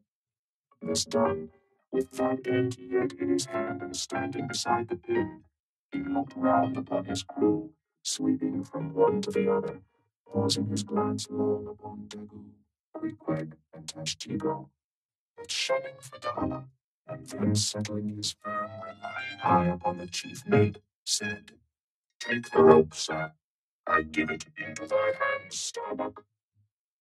Then, arranging his person on the basket, he gave the word for them to hoist him to his perch, Starbuck being the one who secured the rope at last, and afterwards stood near it. And thus, with one hand clinging round the royal mast, Ahab gazed abroad upon the sea for miles and miles, ahead, astern, this side and that, within the wide expanded circle commanded at so great a height. When in working with his hands at some lofty, almost isolated place in the rigging, which chances to afford no foothold, the sailor at sea is hoisted up to that spot and sustained there by the rope. Under these circumstances, its fastened end on deck is always given in strict charge to some one man who has the special watch of it, because in such a wilderness of running rigging, whose various different relations aloft cannot always be infallibly discerned by what is seen of them at the deck, and when the deck ends of these ropes are being every few minutes cast down from the fastenings, it would be but a natural fatality if, unprovided with a constant watchman, the hoisted sailor should by some carelessness of the crew be cast adrift and fall all swooping to the sea. So Ahab's proceedings in this matter were not unusual. The only strange thing about them seemed to be that Starbuck, almost the one only man who had ever ventured to oppose him with anything in the slightest degree approaching to decision, one of those two whose faithfulness on the lookout he had seemed to doubt somewhat. It was strange that this was the very man he should select for his watchman, freely giving his whole life into such an otherwise distrusted person's hands. Now the first time Ahab was perched aloft, ere he had been there 10 minutes, one of those red-billed savage sea-hawks which so often fly incommodiously close round the manned mastheads of whalemen in these latitudes, one of these birds came wheeling and screaming round his head in a maze of untrackably swift circlings. Then it darted 1,000 feet straight up into the air, then spiralized downwards and went eddying again round his head. And with his gaze fixed upon the dim and distant horizon, Ahab seemed not to mark this wild bird, nor indeed would anyone else have marked it much, it being no uncommon circumstance. Only now almost the least heedful eye seemed to see some sort of cutting meaning in almost every sight. You're right, sir," suddenly cried the Sicilian seaman, who, being posted at the mizzen masthead, stood directly behind Ahab, though somewhat lower than his level, and with a deep gulf of air dividing them. But already the sable wing was before the old man's eyes, the long hooked bill at his head. With a scream, the black hawk darted away with his prize. An eagle flew thrice round Tarquin's head, removing his cap to replace it, and thereupon Tanaquil, his wife, declared that Tarquin would be king of Rome. But only by the replacing of the cap was that omen accounted good. Ahab's hat was never restored. The wild hawk flew on and on with it, far in advance of the prow, and at last disappeared. While from the point of that disappearance, a minute black spot was dimly discerned, falling from that vast height into the sea. Chapter 131. The Pequod Meets the Delight. The intense Pequod sailed on. The rolling waves and days went by. The lifebuoy coffin still lightly swung, and another ship, most miserably misnamed the Delight, was descried. As she drew nigh, all eyes were fixed upon her broad beams, called shears, which, in some whaling ships, crossed the quarter-deck at the height of 8 or 9 feet, serving to carry the spare, unrigged, or disabled boats. Upon the stranger's shears were beheld the shattered white ribs and some few splintered planks of what had once been a whaleboat. And you now saw through this wreck as plainly as you see through the peeled, half unhinged, and bleaching skeleton of a horse. Hast seen the white whale? Look, replied the hollow-cheeked captain from his taffrail, and with his trumpet he pointed to the wreck. Hast killed him? The harpoon is not yet forged that will ever do that, answered the other, sadly glancing upon his rounded hammock on the deck, whose gathered sides some noiseless sailors were busy in sewing together. Not forged.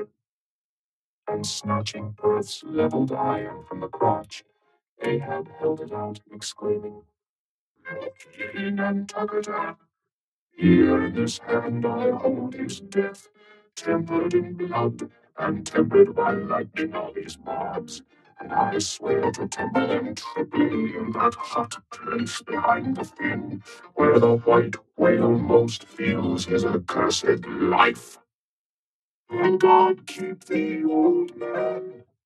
Seest thou that? Pointing to the hammock. I bear but one of 5 stout men, who were alive only yesterday, but were dead ere night. Only that one I bury, the rest were buried before they died. You sail upon their tomb. Then turning to his crew, are you ready there? Place the plank then on the rail, and lift the body. So then, O God, advancing towards the hammock with uplifted hands, may the resurrection and the life brace forward, up helm, cried Ahab like lightning to his men. But the suddenly started Pequod was not quick enough to escape the sound of the splash that the corpse soon made as it struck the sea. Not so quick, indeed, but that some of the flying bubbles might have sprinkled her hull with their ghostly baptism. As Ahab now glided from the dejected delight, the strange lifebuoy hanging at the Pequod's stern came into conspicuous relief. Ah, yonder, look yonder, men, cried a foreboding voice in her wake. In vain, oh, ye strangers, ye fly our sad burial. Ye but turn us your taffel to show us your coffin. Chapter 132. The Symphony. It was a clear steel blue day. The firmaments of air and sea were hardly separable in that all-pervading azure. Only the pensive air was transparently pure and soft, with a woman's look, and the robust and man-like sea heaved with long, strong, lingering swells, as Samson's chest in his sleep. Hither and thither, on high, glided the snow-white wings of small, unspeckled birds. These were the gentle thoughts of the feminine air, but to and fro in the deeps, far down in the bottomless blue, rushed mighty leviathans, swordfish, and sharks, and these were the strong, troubled, murderous thinkings of the masculine sea. But though thus contrasting within, the contrast was only in shades and shadows without. Those two seemed one. It was only the sex, as it were, that distinguished them. Aloft, like a royal czar and king, the sun seemed giving this gentle air to this bold and rolling sea, even as bride to groom. And at the girdling line of the horizon, a soft and tremulous motion, most seen here at the equator, denoted the fond, throbbing trust, the loving alarms with which the poor bride gave her bosom away. Tied up and twisted, gnarled and knotted with wrinkles, haggardly firm and unyielding, his eyes glowing like coals that still glow in the ashes of ruin, untottering Ahab stood forth in the clearness of the morn, lifting his splintered helmet of a brow to the fair girl's forehead of heaven. O immortal fancy and innocency of azure, invisible winged creatures that frolic all around us, sweet childhood of air and sky, how oblivious were ye of old Ahab's close-coiled wall. But so have I seen little Miriam and Martha, laughing-eyed elves, heedlessly gambol about their old sire, sporting with the circle of singed locks which grew on the marge of that burnt-out crater of his brain. Slowly crossing the deck from the scuttle, Ahab leaned over the side and watched how his shadow in the water sank and sank to his gaze, the more and the more that he strove to pierce the profundity. But the lovely aromas of that enchanted air did at last seem to dispel, for a moment, the cankerous thing in his soul. That glad, happy air, that winsome sky, did at last stroke and caress him. The stepmother world, so long cruel, forbidding, now threw affectionate arms round his stubborn neck, and did seem to joyously sob over him, as if over one, that however wilful and erring, she could yet find it in her heart to save and to bless. From beneath his slouched hat, Ahab dropped a tear into the sea, nor did all the Pacific contain such wealth as that one wee drop. Starbuck saw the old man, saw him, how he heavily leaned over the side, and he seemed to hear in his own true heart a measureless sobbing that stole out of the center of the serenity around. Careful not to touch him or be noticed by him, he yet drew near to him and stood there. Ahab turned. Starbuck, sir. Oh, Starbuck. It is a mild, mild wind, and a mild-looking sky. On such a day, very much such a sweetness as this, I struck my first whale, a boy harpooner of 18, 40, 40, 40 years ago, 40 years of continual whaling, 40 years of privation and peril and storm time, 40 years on the pitiless sea. For 40 years has Ahab forsaken the peaceful land, for 40 years to make war on the horrors of the deep. Aye, and yes, Starbuck, out of those 40 years I have not spent 3 ashore. When I think of this life I have led, the desolation of solitude it has been, the mason-walled town of a captain's exclusiveness, which admits but small entrance to any sympathy from the green country without. Oh, weariness, heaviness, Guinea coast slavery of solitary command. When I think of all this, only half suspected, not so keenly known to me before, and how for 40 years I have fed upon dry salted fare, fit emblem of the dry nourishment of my soul, when the poorest landsman has had fresh fruit to his daily hand and broken the world's fresh bread to my mouldy crust. Away, whole oceans away from that young girl wife I wedded past 50, and sailed for Cape Horn the next day, leaving but one dent in my marriage pillow. Wife, rather a widow with her husband alive. I widowed that poor girl when I married her, Starbuck, and then the madness, that frenzy, boiling blood, and the smoking brow with which for 1,000 whorings old Ahab has furiously, foamingly chased his prey. More a demon than a man. I, what a 40 years. Fool, oh, fool has old Ahab been. Why the strife of the chase? Why weary and palsy the arm and the oar and the iron and the lance? How the richer or better is Ahab now? Behold, O Starbuck, is it not hard that with this weary load I bear one poor leg should have been snatched from under me? Here, brush this old hair aside, it blinds me, but I seem to weep. Locks so grey did never grow but from out some ashes. And do I look very old? So very, very old, Starbuck. I feel deadly faint, bowed and humped as though I were Adam staggering beneath the piled centuries since paradise.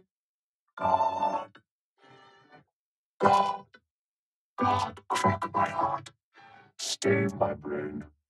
Mockery, mockery, bitter, biting mockery of grey hairs. Have I lived enough joy to wear ye, and seem and feel thus intolerably old? Close, stand close to me, Starbuck. Let me look into a human eye. It is better than to gaze into sea or sky, better than to gaze upon God. By the green land, by the bright hearthstone, this is the magic glass, man. I see my wife and my child in thine eye. No, no, stay on board, on board. Lower not when I do. When branded Ahab gives chase to Moby Dick, that hazard shall not be thine. No, no, not with the faraway home I see in that eye. Oh, my captain, noble soul, grand old heart after all. Why should anyone give chase to that hated fish? Away with me.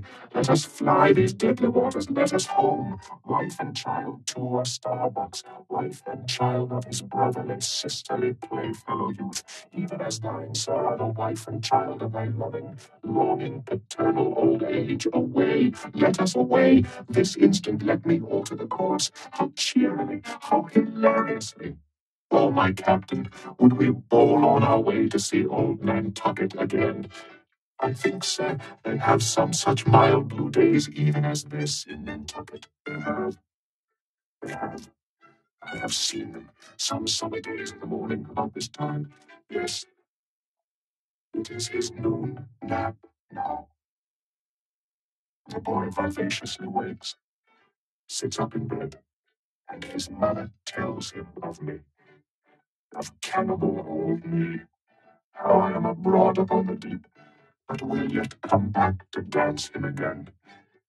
'Tis my Mary herself. She promised that my boy every morning should be carried to the hill to catch the first glimpse of his father's sail. Yes, yes, no more. It is done. We head for Nantucket. Come, my captain, study out the course and let us away. See, see the boy's face from the window, the boy's hand on the hill. But Ahab's glance was averted. Like a blighted fruit tree he shook and cast his last cindered apple to the soil. What is it? What nameless, inscrutable, unearthly thing is it? What cozening, hidden lord and master, and cruel, remorseless emperor commands me that against all natural lovings and longings I so keep pushing and crowding and jamming myself on all the time, recklessly making me ready to do what in my own proper natural heart I durst not so much as dare. Is Ahab, is it I, God or who that lifts this arm?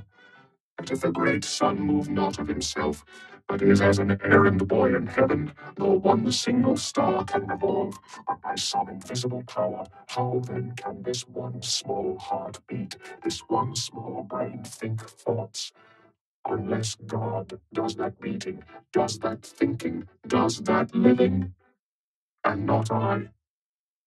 By heaven, man, we are turned round and around in this world like yonder windlass, and fate is the handspike, and all the time, lo, that smiling sky and this unsounded sea. Look, see yon albacore, who put it into him to chase and fang that flying fish.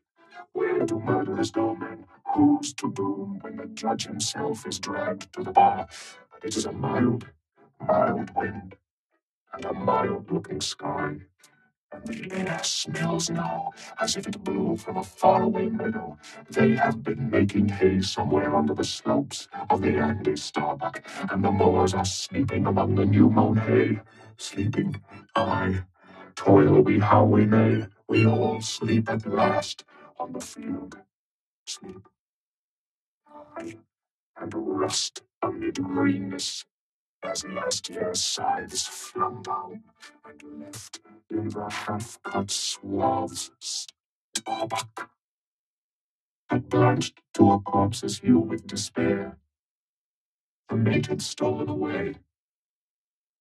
Ahab crossed the deck to gaze over on the other side, but started at two reflected, fixed eyes in the water there. Adala was motionlessly leaning over the same rail. Chapter 133. The Chase. The First Day. That night, in the mid-watch, when the old man, as his wont at intervals, stepped forth from the scuttle in which he leaned and went to his pivot hole, he suddenly thrust out his face fiercely, snuffing up the sea air as a sagacious ship's dog will, in drawing nigh to some barbarous isle. He declared that a whale must be near. Soon that peculiar odor, sometimes to a great distance given forth by the living sperm whale, was palpable to all the watch. Nor was any mariner surprised when, after inspecting the compass, and then the dog vane, and then ascertaining the precise bearing of the odor as nearly as possible, Ahab rapidly ordered the ship's course to be slightly altered, and the sail to be shortened. The acute policy dictating these movements was sufficiently vindicated at daybreak by the sight of a long sleep on the sea directly and lengthwise ahead, smooth as oil, and resembling in the pleated watery wrinkles bordering it the polished metallic-like marks of some swift tide rip at the mouth of a deep, rapid stream. Man the mastheads, call all hands.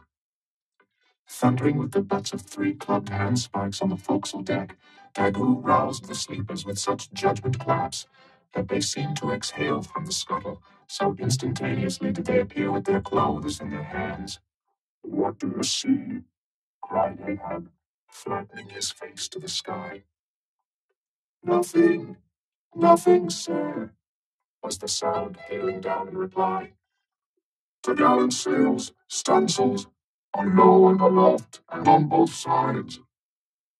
All sail being set, he now cast loose the lifeline, reserved for swaying him to the main royal masthead, and in a few moments they were hoisting him thither when, while but two-thirds of the way aloft, and while peering ahead through the horizontal vacancy between the main topsail and the top-gallant sail, he raised a gull-like cry in the air. "There she blows! There she blows! A hump like a snow hill! It is Moby Dick!"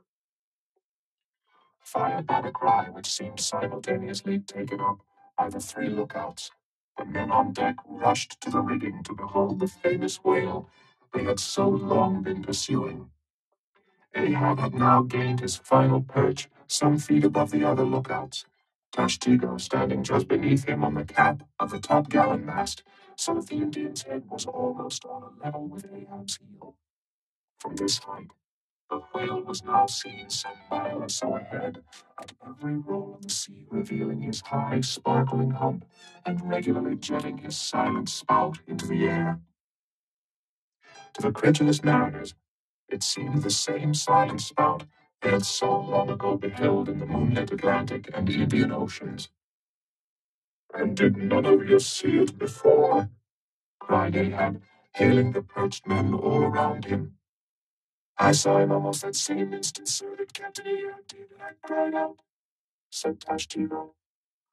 "Not the same instant, not the same. No, the doubloon is mine. Fate reserved the doubloon for me. I only. None of ye could have raised the white whale first. There she blows. There she blows. There she blows. There again. There again," he cried, in long-drawn, lingering, methodic tones, attuned to the gradual prolongings of the whale's visible jets. "He's going to sound in stunsails, down topgallant sails, stand by three boats, Mr. Starbuck, remember, stay on board and keep the ship. Helm there, luff a point. So, steady, man, steady. There go flukes. No, no, only black water. Already the boat's there. Stand by, stand by. Lower me, Mr. Starbuck. Lower, lower, quick, quicker. And he slid through the air to the deck. He is heading straight to leeward, sir, cried Stubb. Right away from us. Cannot have seen the ship yet. Be dumb, man. Stand by the braces. Down the helm. Brace up. Shiver, shiver. So well that boats, boats. Soon, all the boats but Starbuck's were dropped. All the boat sails set. All the paddles plying with rippling swiftness, shooting to leeward, and Ahab heading the onset. A pale, death glimmer lit up Fedala's sunken eyes. A hideous motion gnawed his mouth. Like noiseless nautilus shells, their light brows sped through the sea, but only slowly they neared the foe. As they neared him, the ocean grew still more smooth, seemed drawing a carpet over its waves, seemed a noon meadow so serenely it spread. At length, the breathless hunter came so nigh his seemingly unsuspecting prey that his entire dazzling hump was distinctly visible, sliding along the sea as if an isolated thing, and continually set in a revolving ring of finest, fleecy, greenish foam. He saw the vast, involved wrinkles of the slightly projecting head beyond. Before it, far out on the soft Turkish rugged waters, went the glistening white shadow from his broad, milky forehead, a musical rippling playfully accompanying the shade, and behind, the blue waters interchangeably flowed over into the moving valley of his steady wake, and on either hand bright bubbles arose and danced by his side. But these were broken again by the light toes of hundreds of gay fowl, softly feathering the sea, alternate with their fitful flight, and like to some flagstaff rising from the painted hull of an argosy, the tall but shattered pole of a recent lance projected from the white whale's back, and at intervals one of a cloud of soft-toed fowls hovering and to and fro skimming like a canopy over the fish, silently perched and rocked on this pole, the long tail feathers streaming like pennons. A gentle joyousness, a mighty mildness of repose and swiftness invested the gliding whale, not the white bull Jupiter swimming away with ravished Europa clinging to his graceful horns, his lovely, leering eyes sideways intent upon the maid, with smooth, bewitching fleetness, rippling straight for the nuptial bower in Crete. Not Jove, not that great majesty supreme, did surpass the glorified white whale, as he so divinely swam. On each soft side, coincident with the parted swell, that but once laving him, then flowed so wide away. On each bright side, the whale shed off enticings. No wonder there had been some among the hunters who, namelessly transported and allured by all this serenity, had ventured to assail it, but had fatally found that quietude but the vesture of tornadoes. Yet calm, enticing calm, O whale, thou glidest on, to all who for the first time eye thee, no matter how many in that same way thou mayst have been juggled and destroyed before. And thus, through the serene tranquillities of the tropical sea, among waves whose hand-clappings were suspended by exceeding rapture, Moby Dick moved on, still withholding from sight the full terrors of his submerged trunk, entirely hiding the wrenched hideousness of his jaw. But soon the forepart of him slowly rose from the water. For an instant his whole marbleized body formed a high arch, like Virginia's natural bridge, and warningly waving his battered flukes in the air, the grand god revealed himself, sounded, and went out of sight, hoveringly halting and dipping on the wing, The white seafowls longingly lingered over the agitated pool that he left. With oars apeak and paddles down, the sheets of their sails adrift, the three boats now stilly floated, awaiting Moby Dick's reappearance. "An hour," said Ahab, standing rooted in his boat's stern, and he gazed beyond the whale's place towards the dim blue spaces and wide booing vacancies to leeward. It was only an instant, for again his eyes seemed whirling round in his head as he swept the watery circle. The breeze now freshened, the sea began to swell. "The birds, the birds!" cried Tashtigo. In long Indian file, as when herons take wing, the white birds were now all flying towards Ahab's boat, and when within a few yards began fluttering over the water there, wheeling round and round with joyous, expectant cries. Their vision was keener than man's. Ahab could discover no sign in the sea, but suddenly, as he peered down and down into its depths, he profoundly saw a white living spot, no bigger than a white weasel, with wonderful celerity, uprising and magnifying as it rose, till it turned, and then there were plainly revealed two long crooked rows of white, glistening teeth, floating up from the undiscoverable bottom. It was Moby Dick's open mouth and scrolled jaw, his vast, shadowed bulk still half blending with the blue of the sea.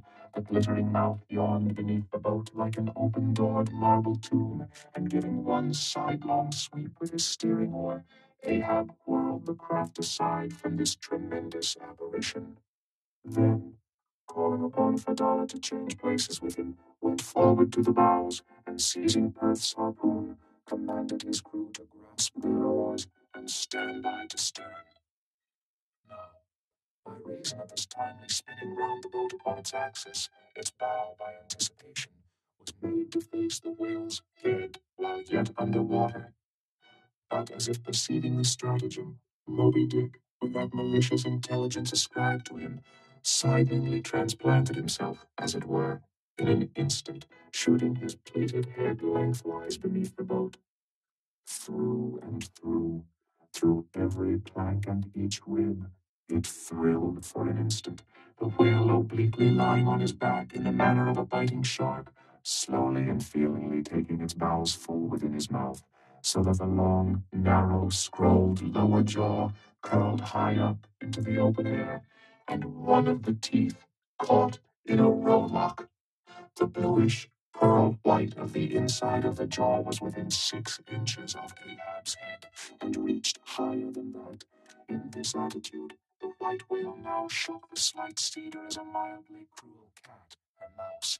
With unastonished eyes, Fedora gazed and crossed his arms, but the tiger yellow crew were tumbling over each other's heads to gain the uttermost stern. And now, while both elastic gunwales were springing in and out, as the whale dallied with the doomed craft in this devilish way, and from his body being submerged beneath the boat, it could not be darted at from the bows, for the bows were almost inside of him, as it were, and while the other boats involuntarily paused, as before a quick crisis impossible to withstand, then it was that monomaniac Ahab, furious with this tantalizing vicinity of his foe, which placed him all alive and helpless in the very jaws he hated, frenzied with all this, he seized the long bone with his naked hands, and wildly strove to wrench it from its gripe.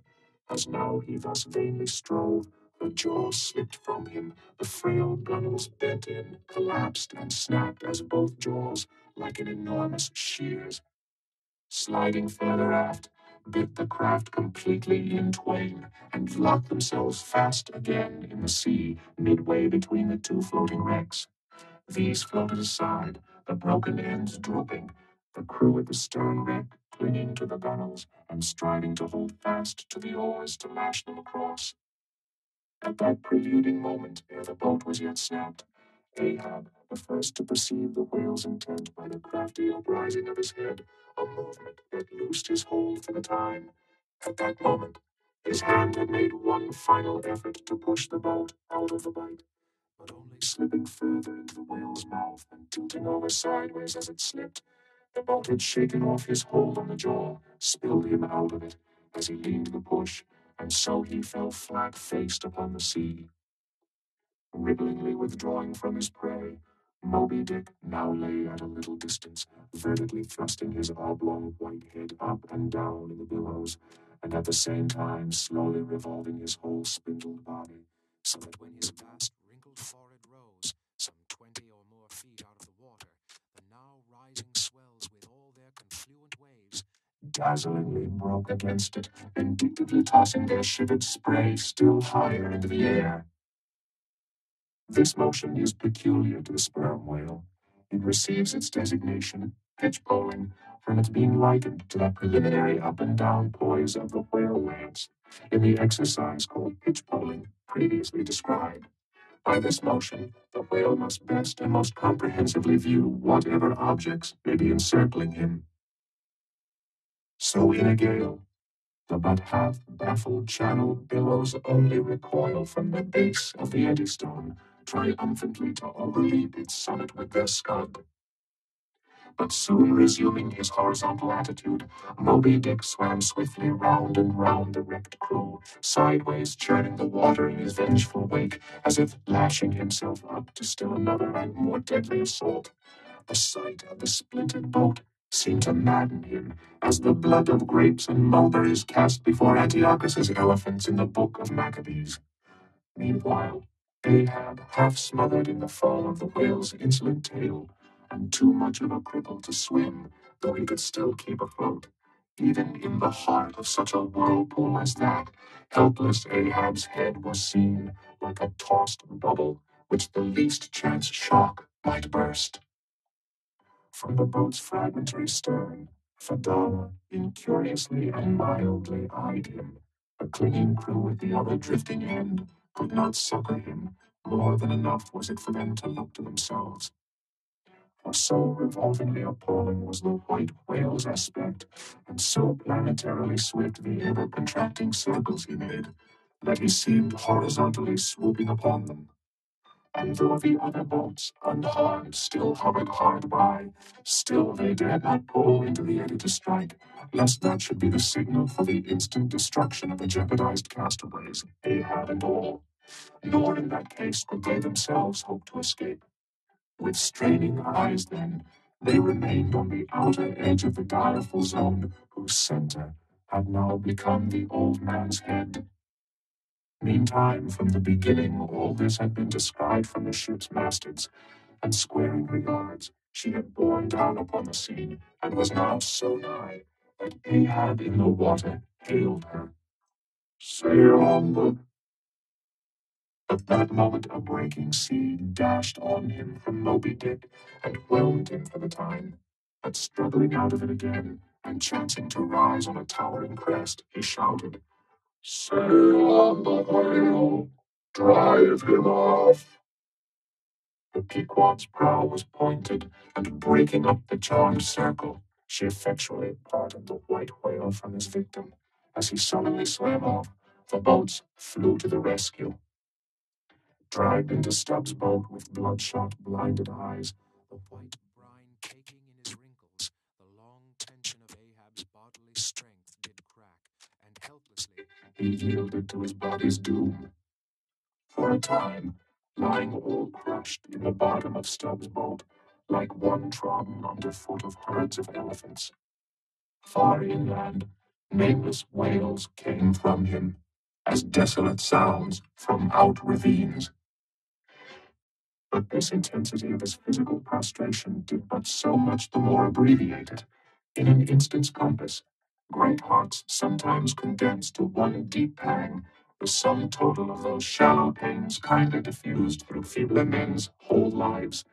And so, such hearts, though summary in each one's suffering, still, if the gods decree it, in their lifetime aggregate a whole age of woe, wholly made up of instantaneous intensities, for even in their pointless centers, those noble natures contain the entire circumferences of inferior souls. The harpoon, said Ahab, halfway rising and draggingly leaning on one bended arm. Is it safe?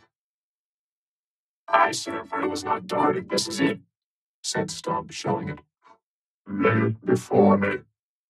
Any missing men? 1, 2, 3, 4, 5. There were 5 oars, sir, and here are 5 men. That's good. Help me, man. I wish to stand so. I see him. There, going to leeward still. What a leaping spout! Hands off from me! The eternal sap runs up in Ahab's bones again. Set the sail, out oars the helm. It is often the case that when a boat is stove, its crew, being picked up by another boat, help to work that second boat, and the chase is thus continued with what is called double-banked oars. It was thus now. But the added power of the boat did not equal the added power of the whale, for he seemed to have treble banked his every fin, swimming with a velocity which plainly showed that if now, under these circumstances, pushed on, the chase would prove an indefinitely prolonged, if not a hopeless one. Nor could any crew endure for so long a period such an unintermitted, intense straining at the oar, a thing barely tolerable only in some one brief vicissitude. The ship itself, then, as it sometimes happens, offered the most promising intermediate means of overtaking the chase. Accordingly, the boats now made for her, and were soon swayed up to their cranes, the 2 parts of the wrecked boat having been previously secured by her, and then hoisting everything to her side, and stacking her canvas high up, and sideways outstretching it with stunsails, like the double-jointed wings of an albatross, the Pequod bore down in the leeward wake of Moby Dick. At the well-known methodic intervals, the whale's glittering spout was regularly announced from the manned mastheads, and when it would be reported as just gone down, Ahab would take the time, and then, pacing the deck, binnacle watch in hand, so soon as the last second of the allotted hour expired, his voice was heard. Whose is the doubloon now? Do you see him? And if the reply was no, sir, straightway he commanded them to lift him to his perch. In this way the day wore on. Ahab, now aloft and motionless, anon unrestingly pacing the planks. As he was thus walking, uttering no sound except to hail the men aloft, or to bid them hoist a sail still higher, or to spread one to a still greater breadth, thus, to and fro pacing, beneath his slouched hat, at every turn he passed his own wrecked boat, which had been dropped upon the quarter-deck, and lay there reversed, broken bow to shattered stern. At last, he paused before it, and as in an already overclouded sky, fresh troops of clouds will sometimes sail across, so over the old man's face there now stole some such added gloom as this. Stubbs saw him pause, and perhaps intending, not vainly though, to evince his own unabated fortitude, and thus keep up a valiant place in his captain's mind, he advanced, and eyeing the wreck, exclaimed, "A thistle the ass refused. It pricked his mouth too keenly, sir. Ha ha! What soulless thing is this that laughs before a wreck?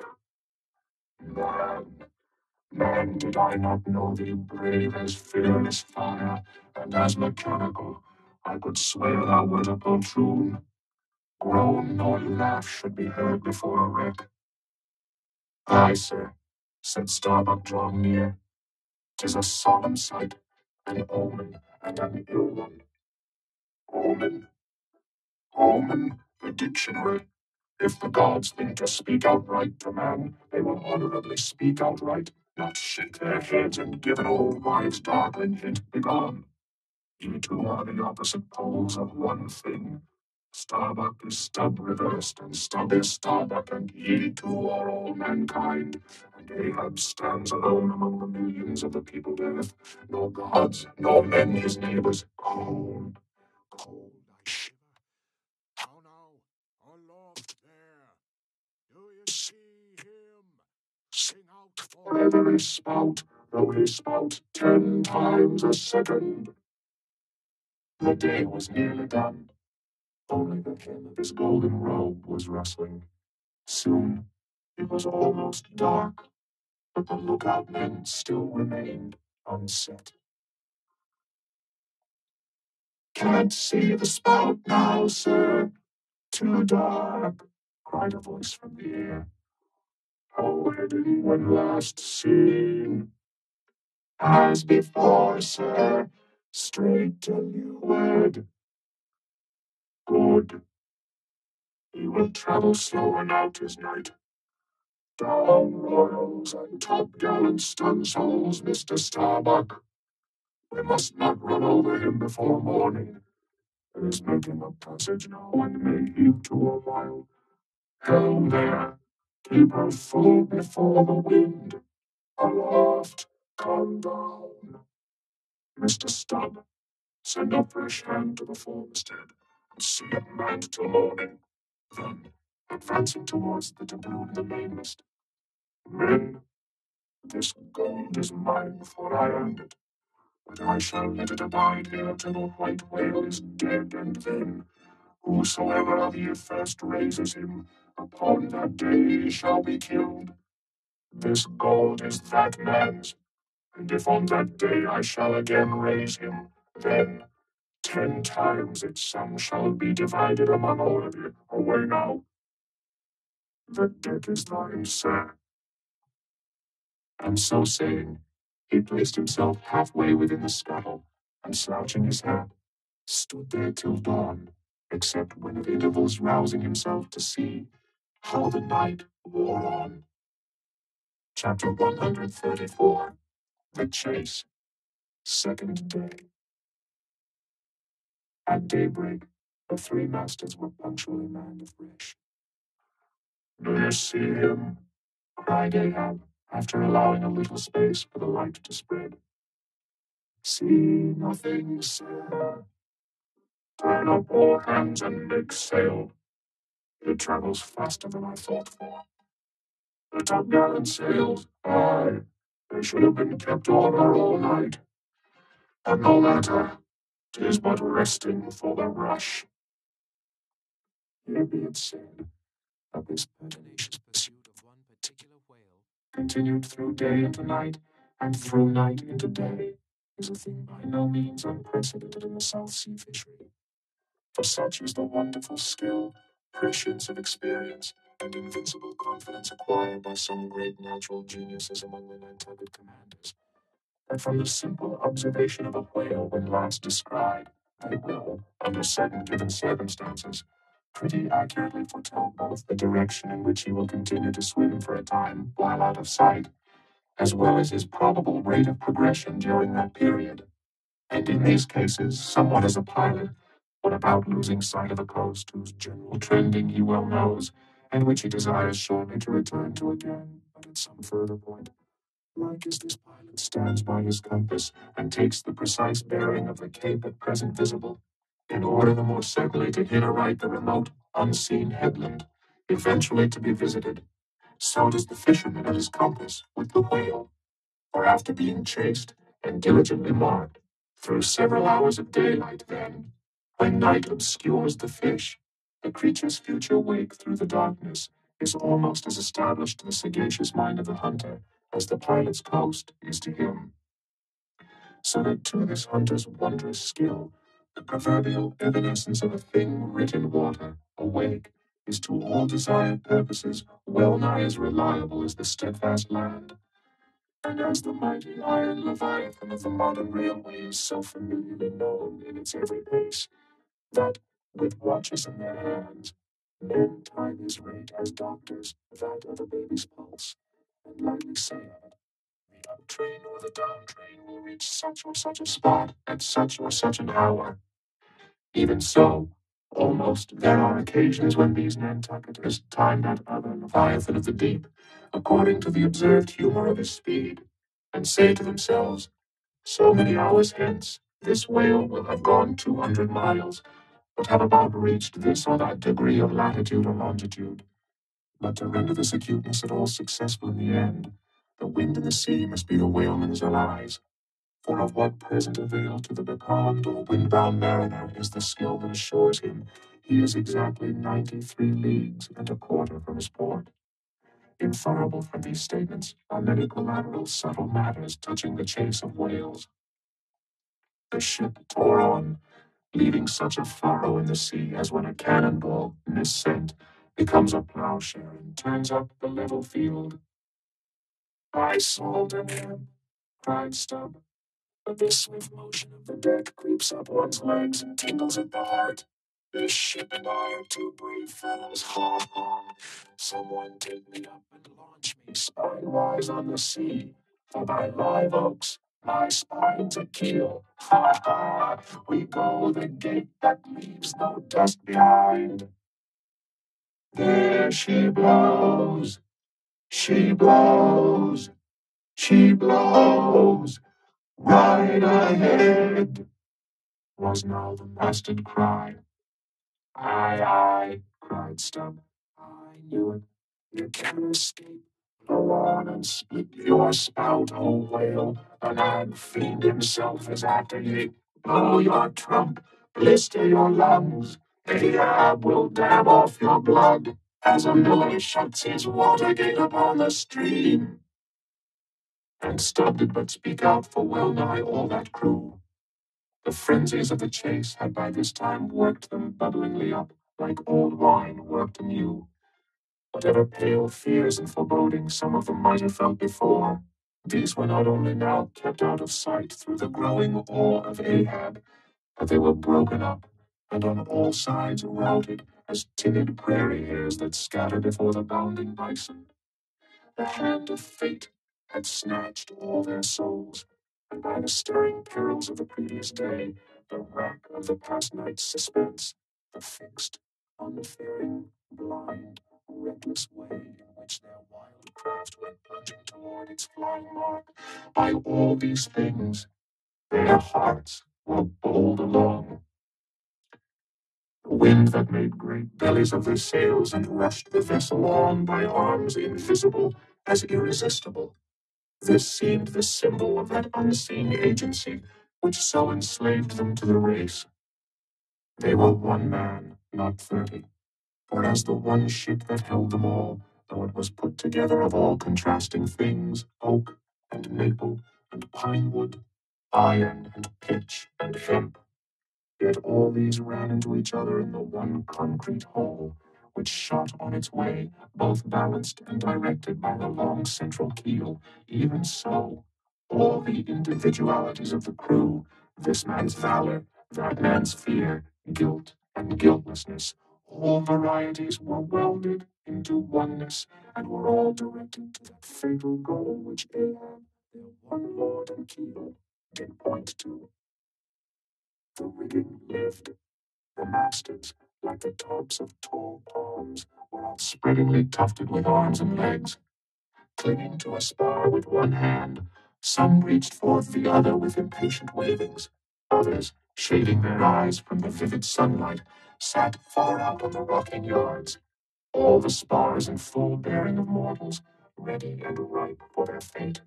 Ah, how they still strove through that infinite blueness to seek out the thing that might destroy them. "Why sing ye not out for him if you see him?" cried Ahab, when, after the lapse of some minutes since the first cry, no more had been heard. "Sway me up, men. Ye have been deceived. Not Moby Dick casts one odd jet that way and then disappears." It was even so. In their headlong eagerness, the men had mistaken some other thing for the whale spout, as the event itself soon proved. For hardly had Ahab reached his perch, hardly was the rope belayed to its pin on deck, when he struck the keynote to an orchestra that made the air vibrate as with the combined discharges of rifles. The triumphant halloo of 30 buckskin lungs was heard as, much nearer to the ship than the place of the imaginary jet, less than a mile ahead, Moby Dick bodily burst into view. For not by any calm and indolent spoutings, Not by the peaceable gush of that mystic fountain in his head did the white whale now reveal his vicinity, but by the far more wondrous phenomenon of breaching. Rising with his utmost velocity from the furthest depths, the sperm whale thus booms his entire bulk into the pure element of air, and piling up a mountain of dazzling foam, shows his place to the distance of 7 miles and more. In those moments, the torn, enraged waves he shakes off seem his mane. In some cases, this breaching is his act of defiance. There she breaches! There she breaches, was the cry, as in his immeasurable bravadoes the white whale tossed himself salmon-like to heaven. So suddenly seen in the blue plain of the sea, and relieved against the still bluer margin of the sky, the spray that he raised, for the moment, intolerably glittered and glared like a glacier, and stood there gradually fading and fading away from its first sparkling intensity to the dim mistiness of an advancing shower in a vale. I breach your mast to the sun, Moby Dick, cried Ahab. Thy hour and thy harpoon are at hand. Down, down all of ye, but one man at the fore. The boats, stand by. Unmindful of the tedious rope ladders of the shrouds, the men, like shooting stars, slid to the deck by the isolated backstays and halyards, while Ahab, less dartingly, but still rapidly, was dropped from his perch. Lower away, he cried, so soon as he had reached his boat, the spare one, rigged the afternoon previous. Mr. Starbuck, the ship is thine. Keep away from the boats, but keep near them. Lower all.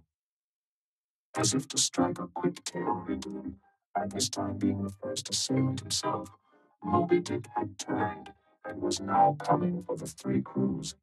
Ahab's boat was central, and cheering his men, he told them he would take the whale head and head, that is, pull straight up to his forehead. A not uncommon thing, for when within a certain limit, such a course excludes the coming onset from the whale's sidelong vision.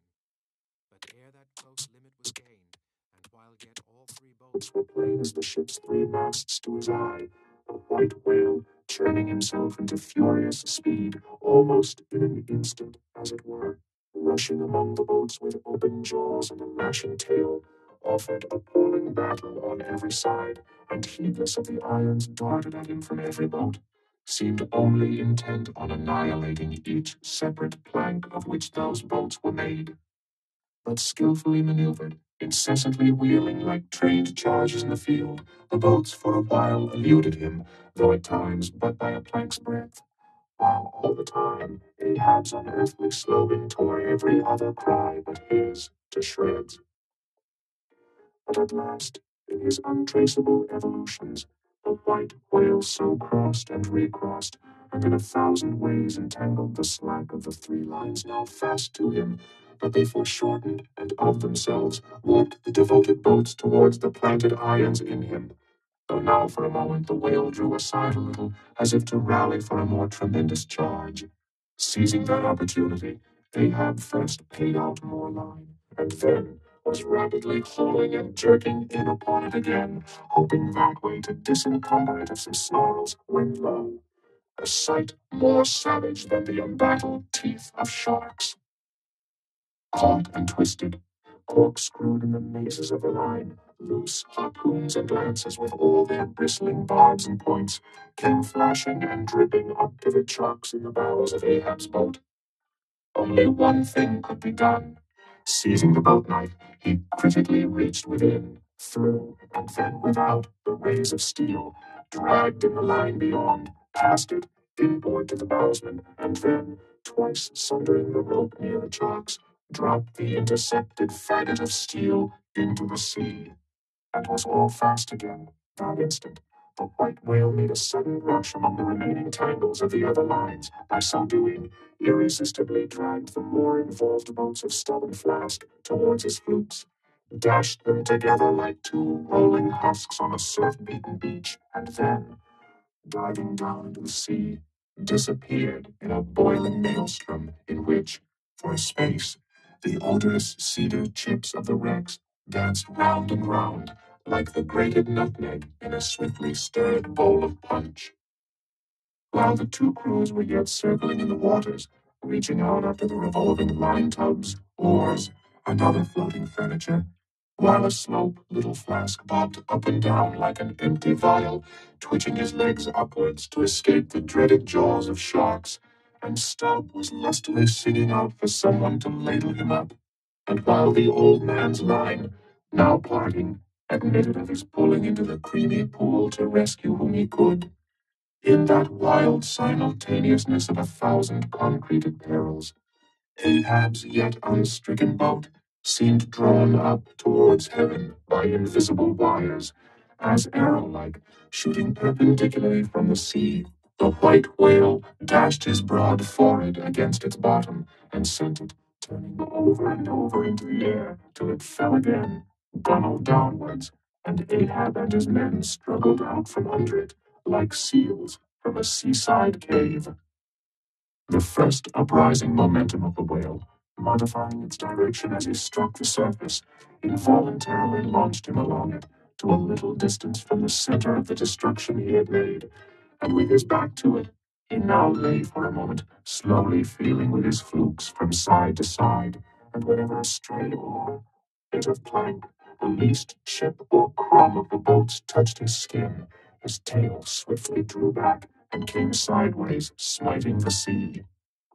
But soon, as if satisfied that his work for that time was done, he pushed his pleated forehead through the ocean, and trailing after him the entangled lines, continued his leeward way at a traveler's methodic pace. As before, the attentive ship, having descried the whole fight, again came bearing down to the rescue, and dropping a boat, picked up the floating mariners, tubs, oars, and whatever else could be caught at, and safely landed them on her decks. Some sprained shoulders, wrists, and ankles, livid contusions, wrenched harpoons and lances, inextricable intricacies of rope, shattered oars and planks, all these were there, but no fatal or even serious ill seemed to have befallen anyone. As with Fedallah the day before, so Ahab was now found grimly clinging to his boat's broken half, which afforded a comparatively easy float, nor did it so exhaust him as the previous day's mishap. But when he was helped to the deck, all eyes were fastened upon him, as instead of standing by himself, he still half hung upon the shoulder of Starbuck, who had thus far been the foremost to assist him. His ivory leg had been snapped off, leaving but one short, sharp splinter. Aye, aye, Starbuck, 'tis sweet to lean sometimes, be the leaner who he will, and would old Ahab had leaned oftener than he has. Farrell has not stood, sir, said the carpenter, now coming up. I put good work into that leg. But no bones broken, sir, I hope, said Stubb with true concern. Aye, and all splintered to pieces, Stubb, you see it. But even with a broken bone, old Ahab is untouched, and I account no living bone of mine one jot more me than this dead one that's lost. No white whale, no man, no fiend, can so much as graze old Ahab in his own proper and inaccessible being. Can any lead touch yonder floor, any mast scrape yonder roof? Aloft there, which way? Dead to leeward, sir. Up helm then, pile on the sail again, shipkeepers, down the rest of the spare boats and rig them. Mr. Starbuck away, and muster the boat's crews. Let me first help thee towards the bulwarks, sir. Oh, how this splinter gores me now. Accursed fate, that the unconquerable captain in the soul should have such a craven mate. Sir, my body man, not thee. Give me something for a cane. There, that shriveled lance will do. Muster the men. Surely I have not seen him yet. By heavens, it cannot be. Missing. Quick, call them all. The old man's hinted thought was true. Upon mustering the company, the Parsee was not there. The Parsee, cried Stubb. He must have been caught in the black vomit richly. Run all of you above. Below, cabin, forecastle, find him. Not gone. Not gone. But quickly they returned to him with the tidings that the Parsee was nowhere to be found.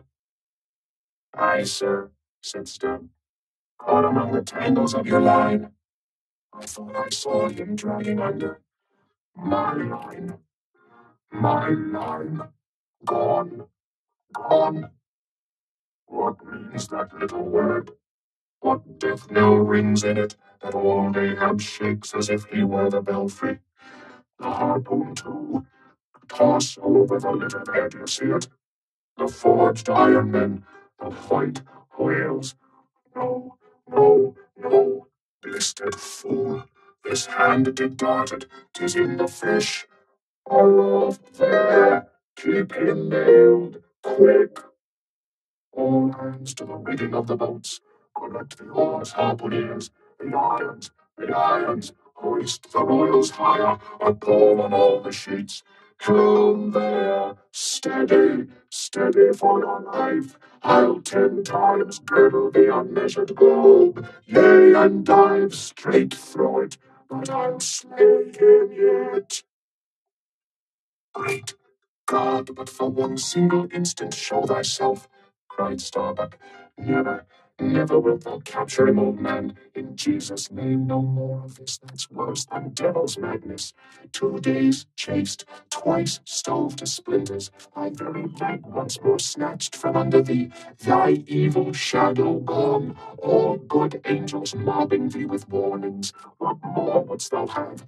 Shall we keep chasing this murderous fish till he swans the last man? Shall we be dragged by him to the bottom of the sea? Shall we be towed by him to the infernal world? Oh, oh, impiety and blasphemy to hunt him more. Starbuck, of late I felt strangely moved to thee. Ever since that hour we both saw, thou knowst what, in one another's eyes.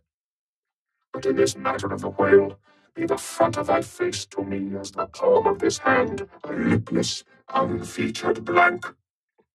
Ahab is forever Ahab, man. This whole act's immutably decreed. 'Twas rehearsed by thee and me a billion years before this ocean rolled. Fool, I am fate's lieutenant. I act under orders. Look, thou underling, that thou obeyest mine. Stand round me, men. Ye see an old man cut down to the stump, leaning on a shivered lance, propped up on a lonely foot. 'Tis Ahab, his body's part, but Ahab's soul's a centipede that moves upon 100 legs. I feel strained, half stranded, as ropes that tow dismasted frigates in a gale, and I may look so. But ere I break, you'll hear me crack. And till ye hear that, know that Ahab's hawser tows his purpose yet. Believe ye, men, in the things called omens, then laugh aloud and cry encore. For ere they drown, drowning things will twice rise to the surface, then rise again to sink forevermore. So with Moby Dick, 2 days he's floated, tomorrow will be the third. Aye, men, he'll rise once more, but only to spout his last. Do you feel brave, men? Brave? As fearless fire, cried Stubb. And as mechanical, muttered Ahab. Then, as the men went forward, he muttered on. The things called omens. And yesterday I talked the same to Starbuck there concerning my broken boat.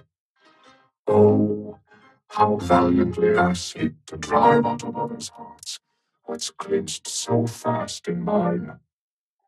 The posse, the posse, gone, gone, and he was to go before, but still was to be seen again, ere I could perish. How's that? As a riddle now might baffle all the lawyers, backed by the ghosts of the whole line of judges. Like a hawk's beak, it pecks my brain. I'll solve it, though. When dusk descended, the whale was still in sight to leeward. So once more the sail was shortened, and everything passed nearly as on the previous night.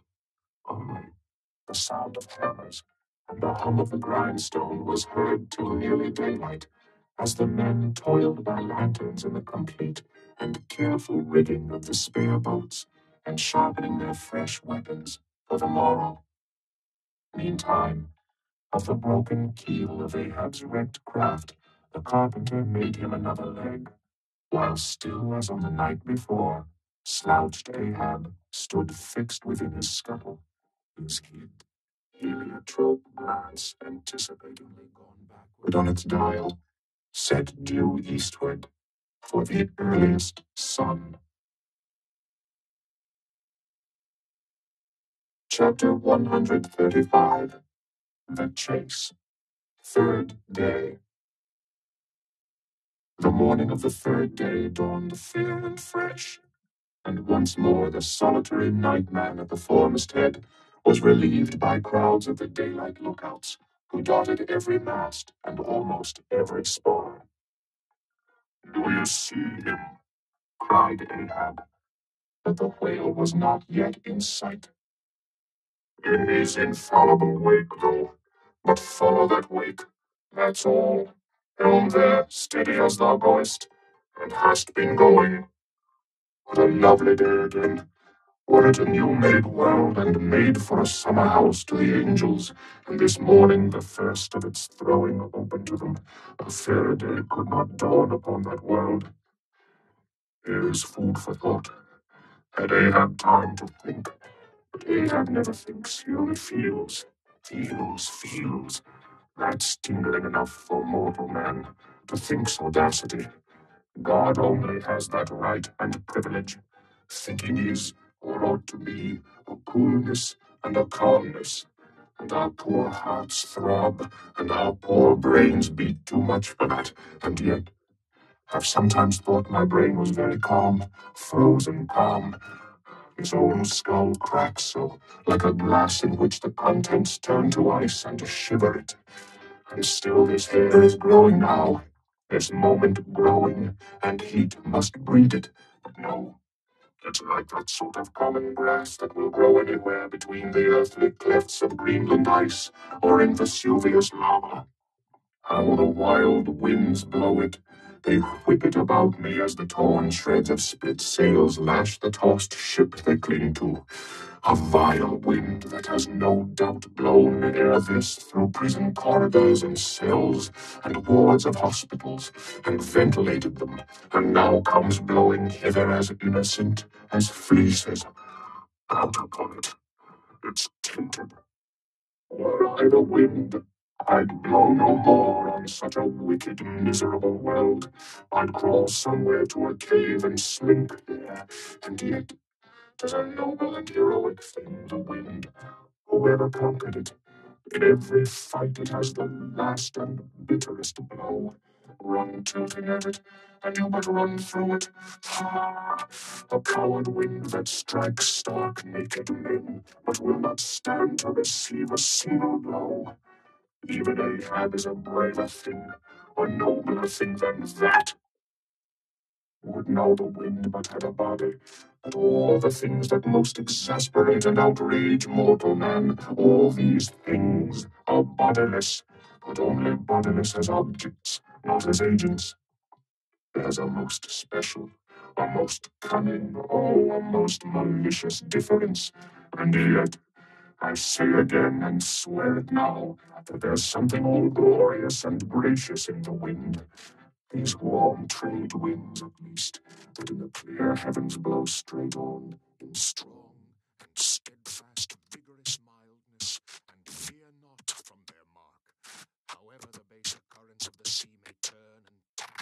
The mightiest Mississippis of the land swift and swerve about, uncertain where to go at last.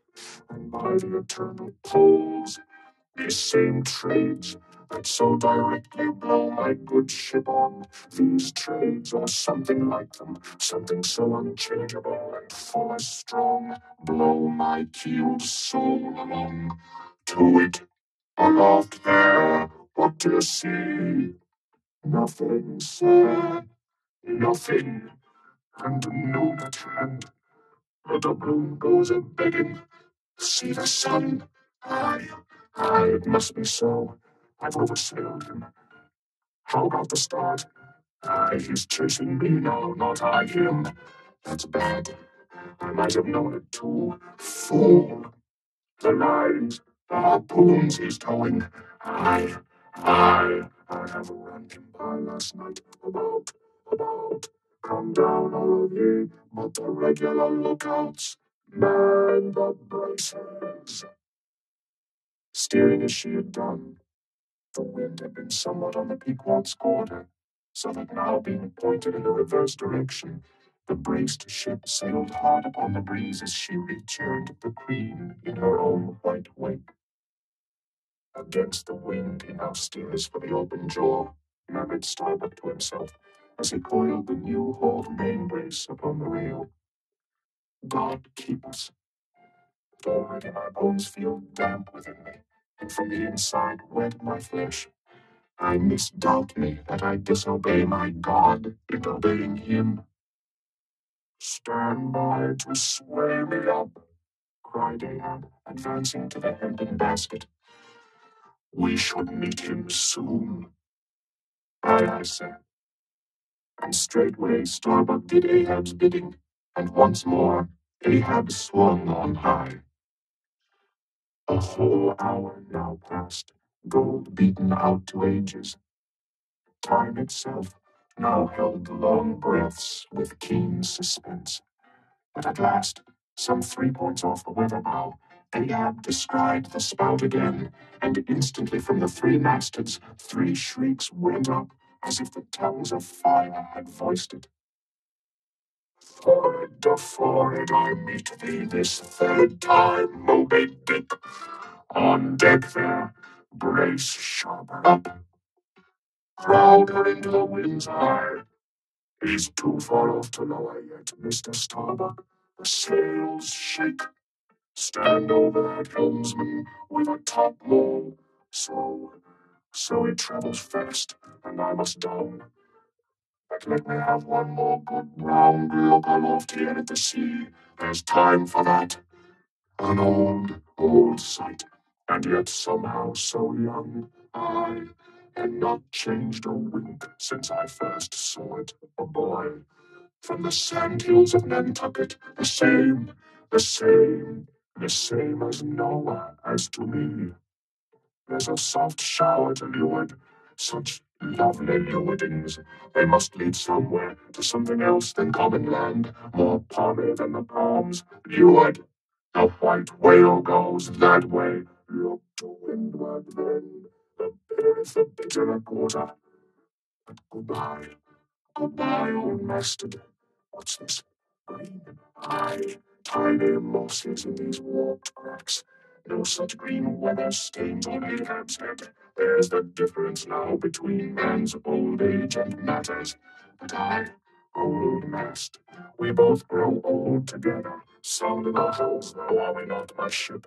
Aye, minus a leg, that's all. By heaven, this dead wood has the better of my live flesh every way. I can't compare with it, and I've known some ships made of dead trees outlast the lives of men made of the most vital stuff of vital fathers. What's that he said? He should still go before me, my pilot, and yet to be seen again. But where?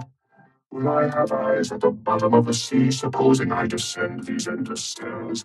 And all night I've been sailing from him, wherever he did sink to. I, like many more thou toldst, direful truth as touching thyself, O Parsi.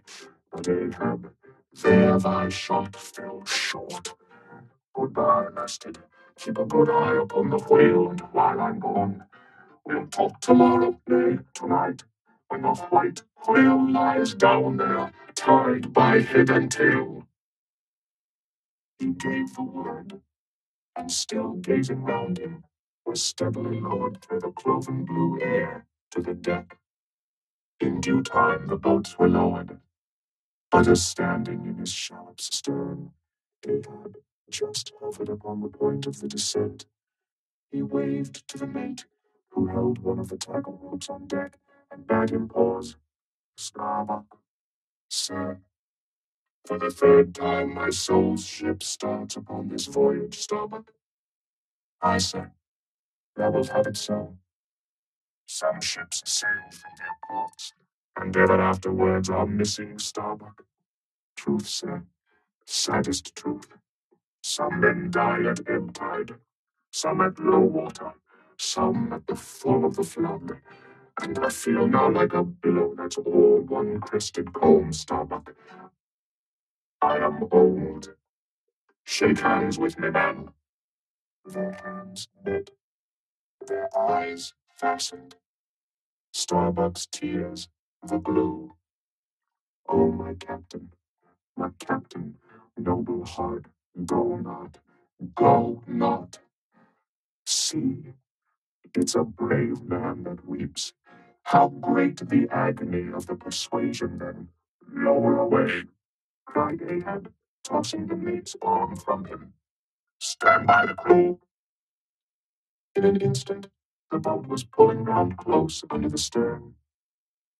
The sharks, the sharks, cried a voice from the low cabin window there. Oh, master, my master, come back. But Ahab heard nothing, for his own voice was high lifted then, and the boat leaped on. Yet the voice spake true, for scarce had he pushed from the ship, when numbers of sharks, seemingly rising from out the dark waters beneath the hull, maliciously snapped at the blades of the oars every time they dipped in the water, and in this way accompanied the boat with their bites.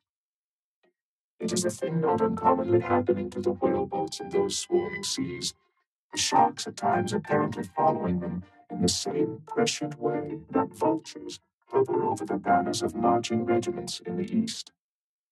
And these were the first sharks that had been observed by the Pequod since the white whale had been first descried, and whether it was that Ahab's crew were all such tiger-yellow barbarians, and therefore their flesh more musky to the senses of the sharks, a matter sometimes well known to affect them. However it was, they seemed to follow that one boat without molesting the others.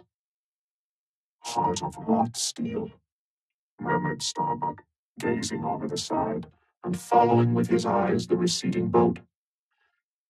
Canst thou yet ring boldly to that sight, lowering thy keel among the ravening sharks, and followed by them, open-mouthed to the chase, and this the critical third day?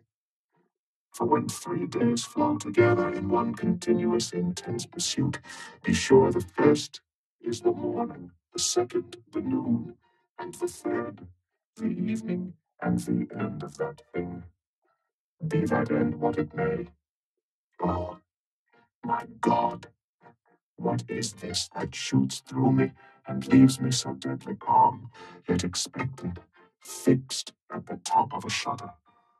Future things swim before me, as in empty outlines and skeletons. All the past is somehow grown dim. Merry girl, thou fadest in pale glories behind me, boy. I seem to see but thy eyes grown wondrous blue. Strangest problems of life seem clearing, but clouds sweep between.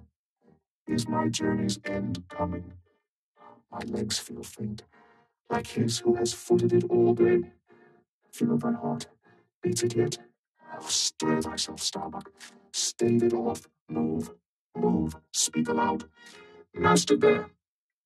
See ye my boy's hand on the hill? Crazed. Aloft there. Keep thy keenest eye upon the boats. Mark well the whale. Ho again. Drive off that hawk. See. He backs. He tears the vein. pointing to the red flag flying at the main truck. Ha! He soars away with it. Where's the old man now? Seest thou that sight, O Ahab? Shudder, shudder.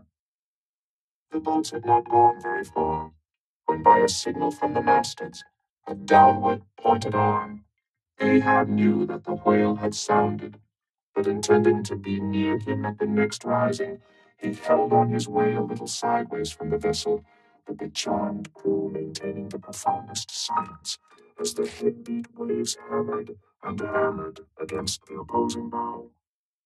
Drive, drive in your nails, O ye waves, to their utterest heads, drive them in. Ye but strike a thing without a lid, and no coffin, and no hearse can be mine, and hemp only can kill me. Ha! Ha! Suddenly the waters around them slowly swelled in broad circles, then quickly upheaved, as if sideways sliding from a submerged berg of ice, swiftly rising to the surface. A low, rumbling sound was heard, a subterraneous hum, and then all held their breaths, as bedraggled with trailing ropes and harpoons and lances, a vast form shot lengthwise but obliquely from the sea. Shrouded in a thin, drooping veil of mist, it hovered for a moment in the rainbowed air, and then fell swamping back into the deep. Crushed 30 feet upwards, the waters flashed for an instant like heaps of fountains, then brokenly sank in a shower of flakes, leaving the circling surface creamed like new milk round the marble trunk of the whale. "Give way!" cried Ahab to the oarsmen, and the boats darted forward to the attack, but maddened by yesterday's fresh irons that corroded in him, Moby Dick seemed combinedly possessed by all the angels that fell from heaven, the wide tiers of welded tendons overspreading his broad white forehead, beneath the transparent skin, looked knitted together as head-on he came churning his tail among the boats, and once more flailed them apart, spilling out the irons and lances from the two mates' boats, and dashing in one side of the upper part of their bows, but leaving Ahab's almost without a scar. While Dagu and Tashtigo were stopping their strained planks, and as the whale swimming out from them turned and showed one entire flank as he shot by them again, at that moment a quick cry went up, lashed round and round to the fish's back, pinioned in the turns upon turns in which, during the past night, the whale had reeled the involutions of the lines around him. The half-torn body of the Parsee was seen, his sable raiment frayed to shreds, his distended eyes turned full upon old Ahab. The harpoon dropped from his hand. Befooled, befooled. Drawing in a long, lean breath. I, Parsee, I see thee again. I, and thou goest before, and this then is the hearse that thou didst promise. But I hold thee to the last letter of thy word. Where is the second hearse? Away, mates, to the ship. Those boats are useless now. Repair them if you can in time and return to me. If not, Ahab is enough to die. Down, men. The first thing that but offers to jump from this boat I stand in, that thing I harpoon. Ye are not other men, but my arms and my legs, and so obey me. Where's the whale? Gone down again. But he looked too nigh the boat, for as if bent upon escaping with the corpse he bore, and as if the particular place of the last encounter had been but a stage in his leeward voyage, Moby Dick was now again steadily swimming forward, and had almost passed the ship, which thus far had been sailing in the contrary direction to him, though for the present her headway had been stopped. He seemed swimming with his utmost velocity, and now, only intent upon pursuing his own straight path in the sea. "Oh, Ahab," cried Starbuck, "not too late is it even now, the third day to desist. See, Moby Dick seeks thee not, it is thou, thou that madly seekest him." Setting sail to the rising wind, the lonely boat was swiftly impelled to leeward by both oars and canvas. And at last, when Ahab was sliding by the vessel, so near as plainly to distinguish Starbuck's face as he leaned over the rail, he hailed him to turn the vessel about and follow him, not too swiftly, at a judicious interval. Glancing upwards, he saw Tashtiel, Queequeg, and Daggoo eagerly mounting to the three mastheads, while the oarsmen were rocking in the two-staved boats which had just been hoisted to the side, and were busily at work in repairing them. One after the other through the portholes as he sped, he also caught flying glimpses of Stubb and Flask, busying themselves on deck among bundles of new irons and lances. As he saw all this, as he heard the hammers in the broken boats, far other hammers seemed driving a nail into his heart, but he rallied, and now, marking that the vane or flag was gone from the mainmasted, he shouted to Tashtego, who had just gained that perch, to descend again for another flag and a hammer and nails, and so nail it to the mast. Whether fagged by the 3 days' running chase, and the resistance to his swimming in the knotted hamper he bore, or whether it was some latent deceitfulness and malice in him, whichever was true, the white whale's way now began to abate, as it seemed, from the boat so rapidly nearing him once more, though indeed the whale's last start had not been so long a one as before. And still as Ahab glided over the waves, the unpitying sharks accompanied him, and so pertinaciously stuck to the boat, and so continually bit at the plying oars, that the blades became jagged and crunched, and left small splinters in the sea at almost every dip. "Heed them not, those teeth. Give new rowlocks to your oars. Pull on. 'Tis the bitter rest the shark's jaw than the yielding water." But at every bite, sir, the thin blades grow smaller and smaller. They will last long enough. Pull on. "But who can tell," he muttered, "whether those sharks swim to feast on the whale or on Ahab? But pull on. Aye, all alive now. We near him. The helm! Take the helm! Let me pass!" And so saying, two of the oarsmen helped him forward to the bows of the still flying boat. At length, as the craft was cast to one side, and ran ranging along with the white whale's flank, he seemed strangely oblivious of its advance, as the whales sometimes will, and Ahab was fairly within the smoky mountain mist which, thrown off from the whale's spout, curled round his great Monadnock hump. He was even thus close to him, when, with body arched back, and both arms lengthwise high lifted to the poise, he darted his fierce iron and his far fiercer curse into the hated whale.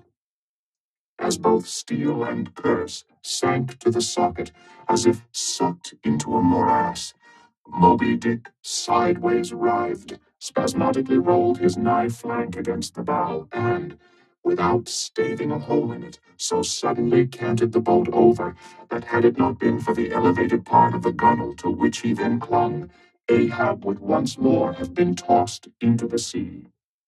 As it was, three of the oarsmen, who foreknew not the precise instant of the dart, and were therefore unprepared for its effects, these were flung out, but so fell that, in an instant, two of them clutched the gunwale again, and rising to its level on a combing wave, hurled themselves bodily inboard again, the third man helplessly dropping astern, but still afloat and swimming. Almost simultaneously, with a mighty volition of ungraduated, instantaneous swiftness, the white whale darted through the weltering sea.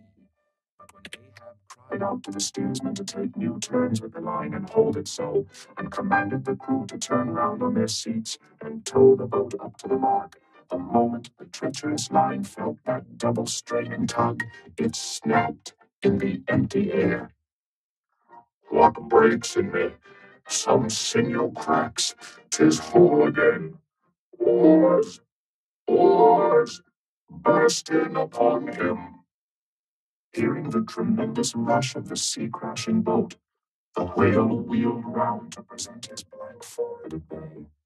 But in that evolution, catching sight of the nearing black hull of the ship, seemingly seeing in it the source of all his persecutions, bethinking it may be a larger and nobler foe, of a sudden he bore down upon its advancing prow, smiting his jaws amid fiery showers of foam. Ahab staggered, his hand smote his forehead. I grow blind. Hands, stretch out before me that I may yet grope my way this night. The whale, the ship, cried the cringing oarsman. Oars, oars, slope downwards to thy depths. O sea, and ere it be forever too late, Ahab may slide this last time upon his mark. I see the ship, dash on, my men, will you not save my ship? But as the oarsmen violently forced their boat through the sledge-hammering seas, the before whale-smitten bow ends of two planks burst through, and in an instant almost, the temporarily disabled boat lay nearly level with the waves, its half-wading, splashing crew trying hard to stop the gap and bail out the pouring water. Meantime, for that one beholding instant, Tashtigo's masted hammer remained suspended in his hand, and the red flag, half wrapping him as with a plaid, then streamed itself straight out from him as his own forward-flowing heart, while Starbuck and Stubb, standing upon the bowsprit beneath, caught sight of the down-coming monster just as soon as he. The whale, the whale, up helm, up helm. Oh, ye sweet powers of air, now hug me close. Let not Starbuck die if die he must, in a woman's fainting fit. Up helm, I say, ye fools, the jaw, the jaw. Is this the end of all my bursting prayers, all my lifelong fidelities? O Ahab, Ahab, lo thy work. Steady, helmsman, steady. Nay, nay, up helm again. He turns to meet us. Oh, his unappeasable brow drives on towards one whose duty tells him he cannot depart. My God, stand by me now. Stand not by me, but stand under me, whoever you are that will now help Stubb. For Stubb too sticks here. I grin at thee, thou grinning whale. Whoever helped Stubb or kept Stubb awake but Stubb's own unwinking eye. And now poor Stubb goes to bed upon a mattress that is all too soft. Would it were stuffed with brushwood. I grin at thee, thou grinning whale. Look, ye sun, moon, and stars. I call ye assassins of as good a fellow as ever spouted up his ghost. For all that, I would yet ring glasses with ye, would ye but hand the cup. Oh, oh, oh, thou grinning whale, but there'll be plenty of gulping soon. Why fly ye not away, Ahab? For me, off shoes and jacket to it. Let Stubb die in his drawers, a most mouldy and over-salted death, though. Cherries, cherries, cherries. Oh, flask, for one red cherry ere we die. Cherries, I only wish that we were where they grow. Oh, Stubb, I hope my poor mother's drawn my part pay ere this. If not, few coppers will now come to her, for the voyage is up. From the ship's bows, nearly all the seamen now hung inactive. Hammers, bits of plank, lances, and harpoons, mechanically retained in their hands, just as they had darted from their various employments. All their enchanted eyes intent upon the whale, which from side to side, strangely vibrating his predestinating head, sent a broad band of overspreading semicircular foam before him as he rushed. Retribution, swift vengeance, eternal malice were in his whole aspect, and spite of all that mortal man could do, the solid white buttress of his forehead smote the ship's starboard bow, till men and timbers reeled. Some fell flat upon their faces, like dislodged trucks. The heads of the harpooneers aloft shook on their bull-like necks. Through the breach, they heard the waters pour as mountain torrents down a flume. The ship, the hearse, the second hearse, cried Ahab from the boat. Its wood could only be American. Diving beneath the settling ship, the whale ran quivering along its keel, but turning underwater, swiftly shot to the surface again, far off the other bow, but within a few yards of Ahab's boat, where, for a time, he lay quiescent. I turn my body from the sun. What hold hast thou? Let me hear thy hammer. Oh, ye three unsurrendered spars of mine, thou uncracked keel, and only God bullied hull, thou firm deck, and haughty helm, and pole-pointed prow, death-glorious ship, must ye then perish, and without me? Am I cut off from the last fond pride of meanest shipwrecked captains? O lonely death on lonely life!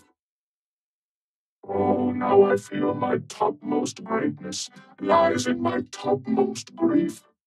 Ho, ho, from all your furthest bounds, pour ye now in, ye bold billows of my whole foregone life, and top this one piled coma of my death.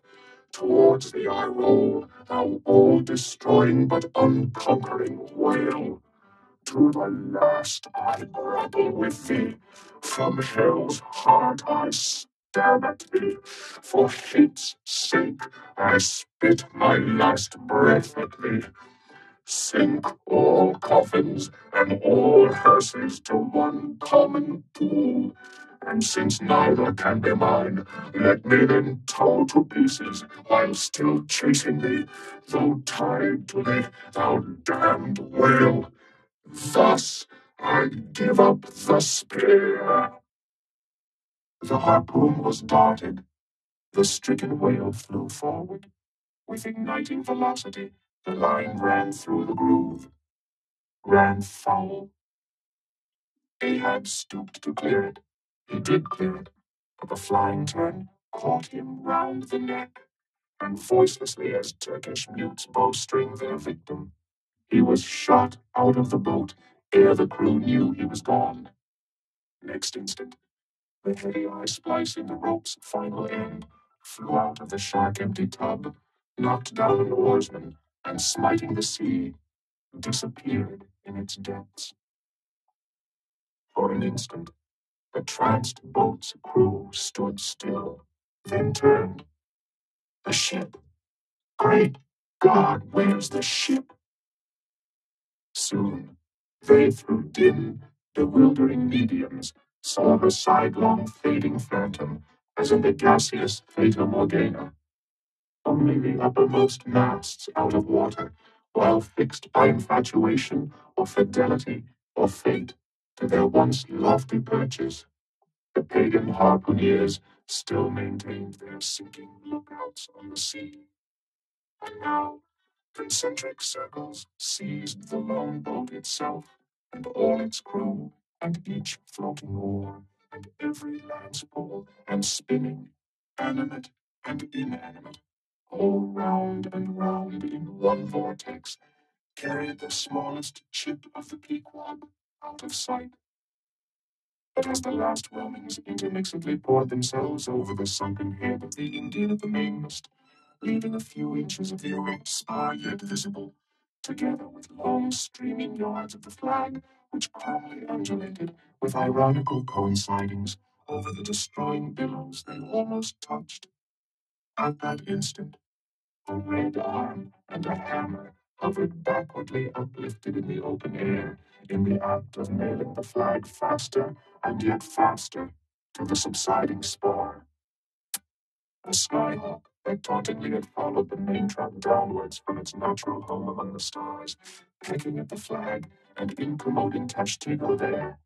This bird now chanced to intercept its broad fluttering wing between the hammer and the wood, and simultaneously feeling that ethereal thrill, the submerged savage beneath, in his death grasp, kept his hammer frozen there. And so the bird of heaven, with archangelic shrieks, and his imperial beak thrust upwards, and his whole captive form folded in the flag of Ahab, went down with his ship, which, like Satan, would not sink to hell till she had dragged a living part of heaven along with her, and helmeted herself with it. Now small fowls flew screaming over the yet yawning gulf. A sullen white surf beat against its steep sides. Then all collapsed, and the great shroud of the sea rolled on as it rolled 5,000 years ago. Epilogue. And I only am escaped alone to tell thee, Job, the drama's done. Why then here does anyone step forth? Because one did survive the wreck. It so chanced that after the Parsi's disappearance, I was he whom the fates ordained to take the place of Ahab's bowsman. When that bowsman assumed the vacant post, the same who, when on the last day the three men were tossed from out the rocking boat, was dropped astern. So, floating on the margin of the ensuing scene, and in full sight of it, when the half-spent suction of the sunk ship reached me, I was then, but slowly, drawn towards the closing vortex. When I reached it, it had subsided to a creamy pool, round and round then, and ever contracting towards the button-like black bubble at the axis of that slowly wheeling circle. Like another Ixion, I did revolve, till, gaining that vital center, the black bubble upward burst, and now liberated by reason of its coming spring, and owing to its great buoyancy, rising with great force, the coffin life buoy shot lengthwise from the sea, fell over, and floated by my side. Buoyed up by that coffin, for almost one whole day and night, I floated on a soft and dirge-like main. The unharming sharks, they glided by as if with padlocks on their mouths. The savage seahawks sailed with sheathed beaks.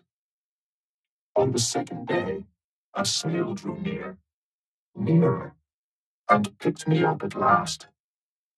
It was the devious cruising Rachel that in her retracing search after her missing children only found another orphan